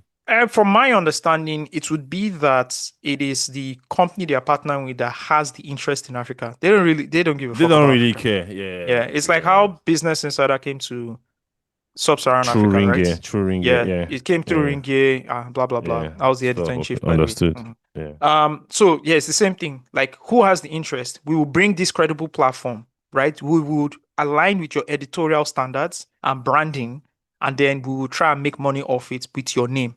That's basically it. And then you take a percentage of the share, we take a percentage of the share. So Billboard also partnered with a company called Global Ventures Partners, Dubai-based venture capital firm focused on fostering economic growth across Africa and the Middle East to launch Billboard Africa. Billboard editorial director Hannah Kapp first announced the news at the inaugural Global Powers Players event in London and announced that or introduced the Billboard Africa editor Yati Kumalu, Inkiosi Yati Kumalu, who presented terms with the Diamond Award. I believe he's from South Africa as well. Correct me if I'm wrong, I am Idetayo. So we have two. Now, the conversation for me, I don't know the conversation on social media, but the conversation I saw before I pass it on to Ayo is, from my own view, is, you know what, Ayo, go ahead with yours so I can then give you my own feedback like I did in the group. Go ahead with yours. What's happening? So I think local commentators are asking why, one, these companies are not based in Nigeria, and two, why the editors are not Nigerian, since we are the ones pushing for this musical revival, so to speak, in Nigeria. So that's just the nitty-gritty of it. Like, we have good writers, we have guys who can do this. Why did they choose Nigerians? Why are they not based in Nigeria, since Afrobeat is the one spearheading this movement? What's the problem? Yeah. Great. Okay. before I go ahead, how do you say it? To be open about everything, I actually applied for a position at the Rolling Stone Africa last year. Oh, okay. Yeah, but didn't even get any response. you know. But I was like, oh, this is nice. I should, why not? My guys keep pushing me to go back into media. Let me do it, right? And I wanted to do it, so I did that. So that's just to put that out there. So it's not like I didn't. But when I saw the story, I remember sharing the Billboard story, by the way. I'm just seeing the Rolling Stone Africa on. I mean, I know they were here, but I just seen them appoint Gwen Madiba. I said Billboard just announced Billboard Africa's editorial lead, a South African, even though Nigeria has sort of driven the culture for music for the past decade. Problem is Nigeria is struggling to produce fine musical journalists that can play on that like Pan-African or international level.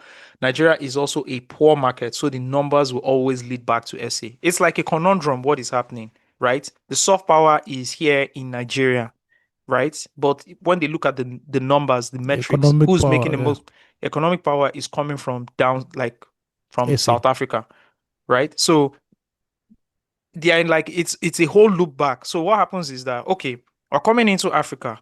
Oh wow, soft power is Nigeria. They have the big three or the big five now: Burna, Wiz, Davido, Tems, Rema, Ashake, Big Six, they Kiss Daniel. Like they have these artists. They look at their YouTube pages, mad numbers, everything. But that is not the goal of these companies. Remember, not Billboard or Africa, but the companies that partnered with them. They want to Yeah. go into a market where they can make money. Money. And then they're looking at it and that these people don't even have up to 500,000 subscribers on their Apple. Oh, their Apple subscription is not even up to $1. Yeah. Where is the place giving us more money? SC. SC, All baby. right, let's go and launch in SC. Let's get an editor in chief that understands SC as well, right? So we get that person, but then they don't have the soft power, and so they're in that. It's like a loop. Yeah, they where, have to keep playing around Nigeria, South Africa, and all that. Yeah, but the loop is it's a conundrum they are in. They Yes, can't it is. tap into the soft power because the guys from SA will not curate the soft power well because they don't have the local context There's to some things I curate the can't soft say. power. Yeah, there's something that I you can't can say. say. Yeah, But they maybe will this is- want to interview and write about these people or do the power list. They will get it wrong because they don't have the local context. They don't have the history. Do you understand? So they don't now become respected, but they would be in that space where they will kind of be like powerful, but not Yeah. respected because they are not the culture. Yeah, they're You not would have- relevant to culture. Thank you. You will have culturally clueless people in positions of power who can't execute it properly. But then the board can't move it to Nigeria because Nigeria is not where the money is at. It's something that you see in MTV Base Africa, Apple Music, DSTV, all these kind of investments. They go to South Africa for that economic cushion, but they know that but if you want that huge presence in Africa or force, you have to come to Nigeria. And there's always Absolutely. that also, and if anybody knows, the Nigeria South Africa thing is more than immigration. Nigeria South Africa, I can tell you, is a stronger beef than Nigeria Ghana. In short, Nigeria Ghana is not beef. Nigeria SC. When anything goes to SC, bro, there's always fights between Nigeria and South Africa. There's some things I can't just say on this podcast. But there are issues. There are things that Nigerians want to do with some of these arms, and they have to go back to the SC office for approval. And SC is like, fuck that shit. We don't. Yeah, we in don't terms know of about even record label and stuff like that. Look at MTV Base Africa. I heard at one time they said don't dare to increase the amount of Kwaito music that Nigerians were watching. And Nigerians were like, the Nigerians that were working there, like, who gives a fuck about Kwaito music? This was before Amapiano came out. And stuff like that. I also think, the factors you guys mentioned is very, very, very critical in this hiring and positioning. But I also think, like, in terms of personnel hirings, I think also another thing they consider is like access to travel in terms of passport strength, where South Africans generally have easier access to like more countries without that like lengthy visa processing, which is better for them for traveling engagements and stuff like that. And also like the similar and economic, like what you mentioned already, the similar economic and market like dynamics, right? Like South Africa is often seen as the gateway to Africa, to the African market. There's this map that came up recently, and $1 billion valuation companies, like almost more than half of African companies that are valued like $1 billion or something, more than half comes from like South Africa, South African companies. Do you understand? Like Mhm. they have like a bigger market in terms of economically and financial strength. So I think also like the like serving like different South African executives also have that experience of serving of navigating different how like multicultural markets like South Africa is, right? So like I think those are the things they consider also in terms of like the hirings and how the Also, positioning they want to. one thing they always also try to avoid is that if you hire Nigerians, it cannot become an agenda of Nigerians, where these magazines just become an extension of Nigeria, and they don't want that. So they just want something Pan African. At the end of the day, I think there's always a very easy way to solve that problem. It's very easy. You have editors in different regions. Do you understand? Who are contributing significantly. What this does, right, is by hiring an editor, which there's nothing wrong with doing this, by the way. Oh. Don't get me wrong. Oh. Like, I'm sure these people are sound and they have, like, backgrounds. We're going to discuss about someone who heads NTA next week and we'll talk about their background. I'm sure these people have sound backgrounds in in like editorial history and context in editorial and all of that. So that's a bit different. So I feel like, oh, if we need to capture like stories, right? I mean, fam, we need to capture stories from different regions. How do we create it in a way that everybody sort of feels represented? The only thing is that no matter how you look at it, the bulk of artists that are very big, if you want to sell your magazines, you know who you're putting on the covers. It's the big guys. It's the big six.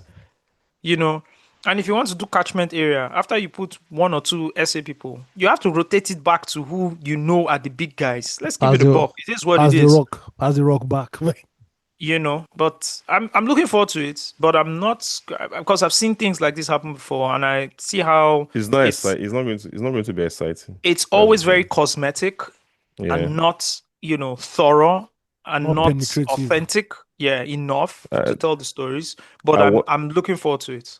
I watched some interviews, some Whiskey's interview from his premiere of his documentary, and it was so obvious that the person interviewing him does not even know who Whiskey is. Like he person knows Whiskey like as this Afrobeat superstar, but in terms of the story, where the person comes from, Ekpa, the context, you could see that it was missing from the questions. It's just generic, and of course, because you're asking generic questions, you're gonna get generic responses. So there's no connect. It wasn't connecting at all.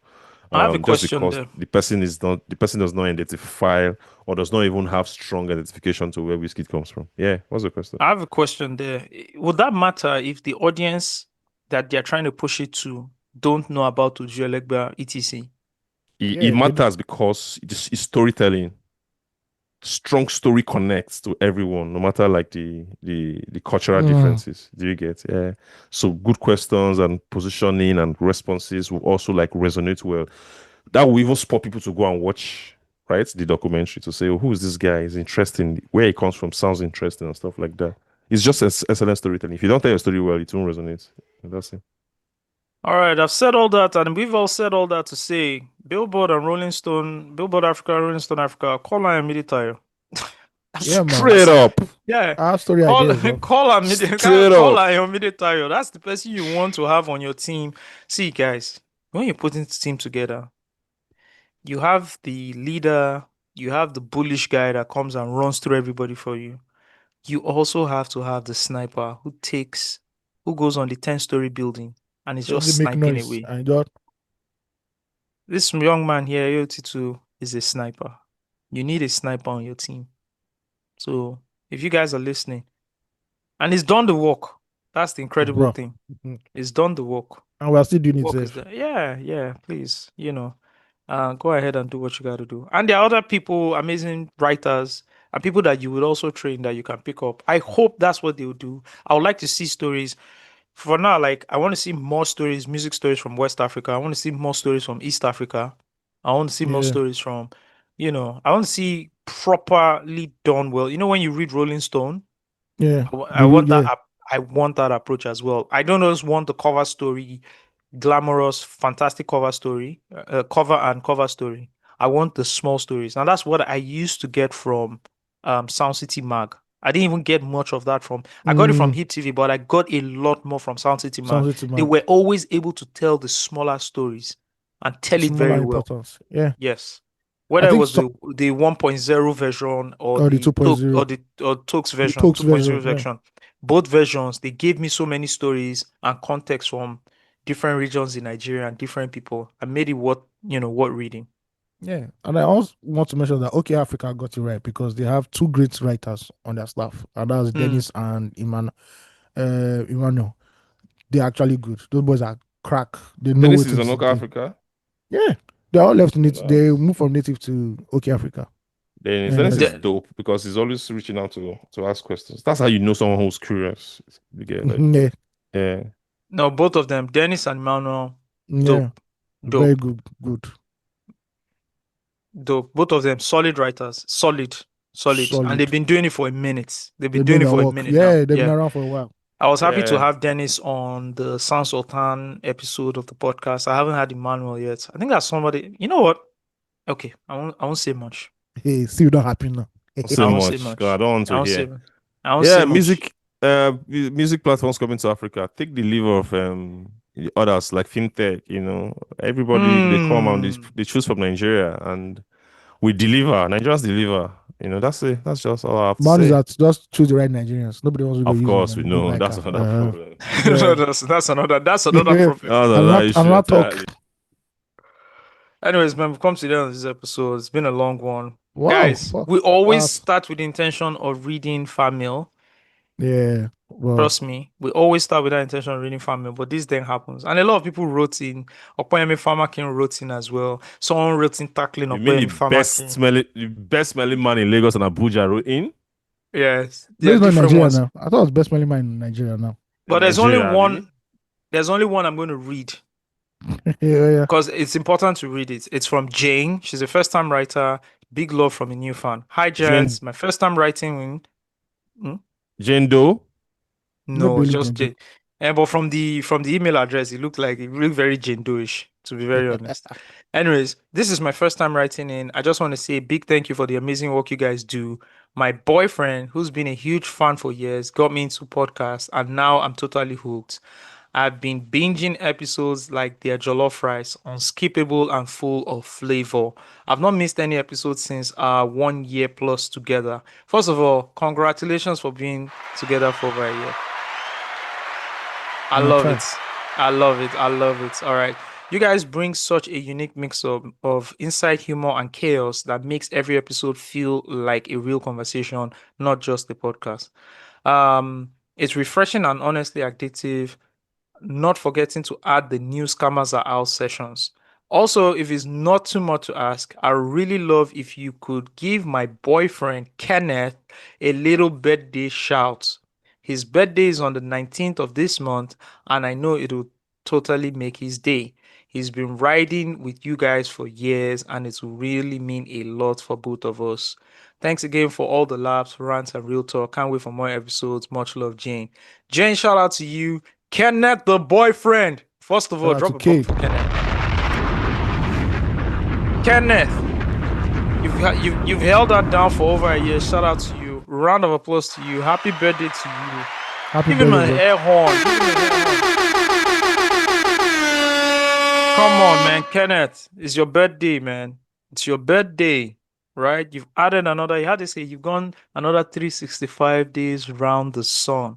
Yes, sir. Kenneth, on behalf of Loose Talk and the crew, we wish you health, we wish you wealth, we wish you happiness, we wish you peace, and we wish you joy. Is there anything you guys want to wish Kenneth, please? Long life. Long life and prosperity. Hip, hip, hip. Hooray. Hooray. All right, So man. there's going to be a loose talk table at the... At the what? At the wedding. And you got to give a shout out. Yeah, shout out to the boys in the house. Loose Talk in the Loose house. talk. I heard Steve tell you one person shouted him out when they were hyping one time. Yeah, I remember. Classic still. Classic deal. All right, let's dedicate this record to Kenneth. Kenneth, it's your birthday, man. Enjoy. And every other person who's celebrating their birthday in the month of June, have a fantastic one. We'll catch you guys on the next episode. Much love.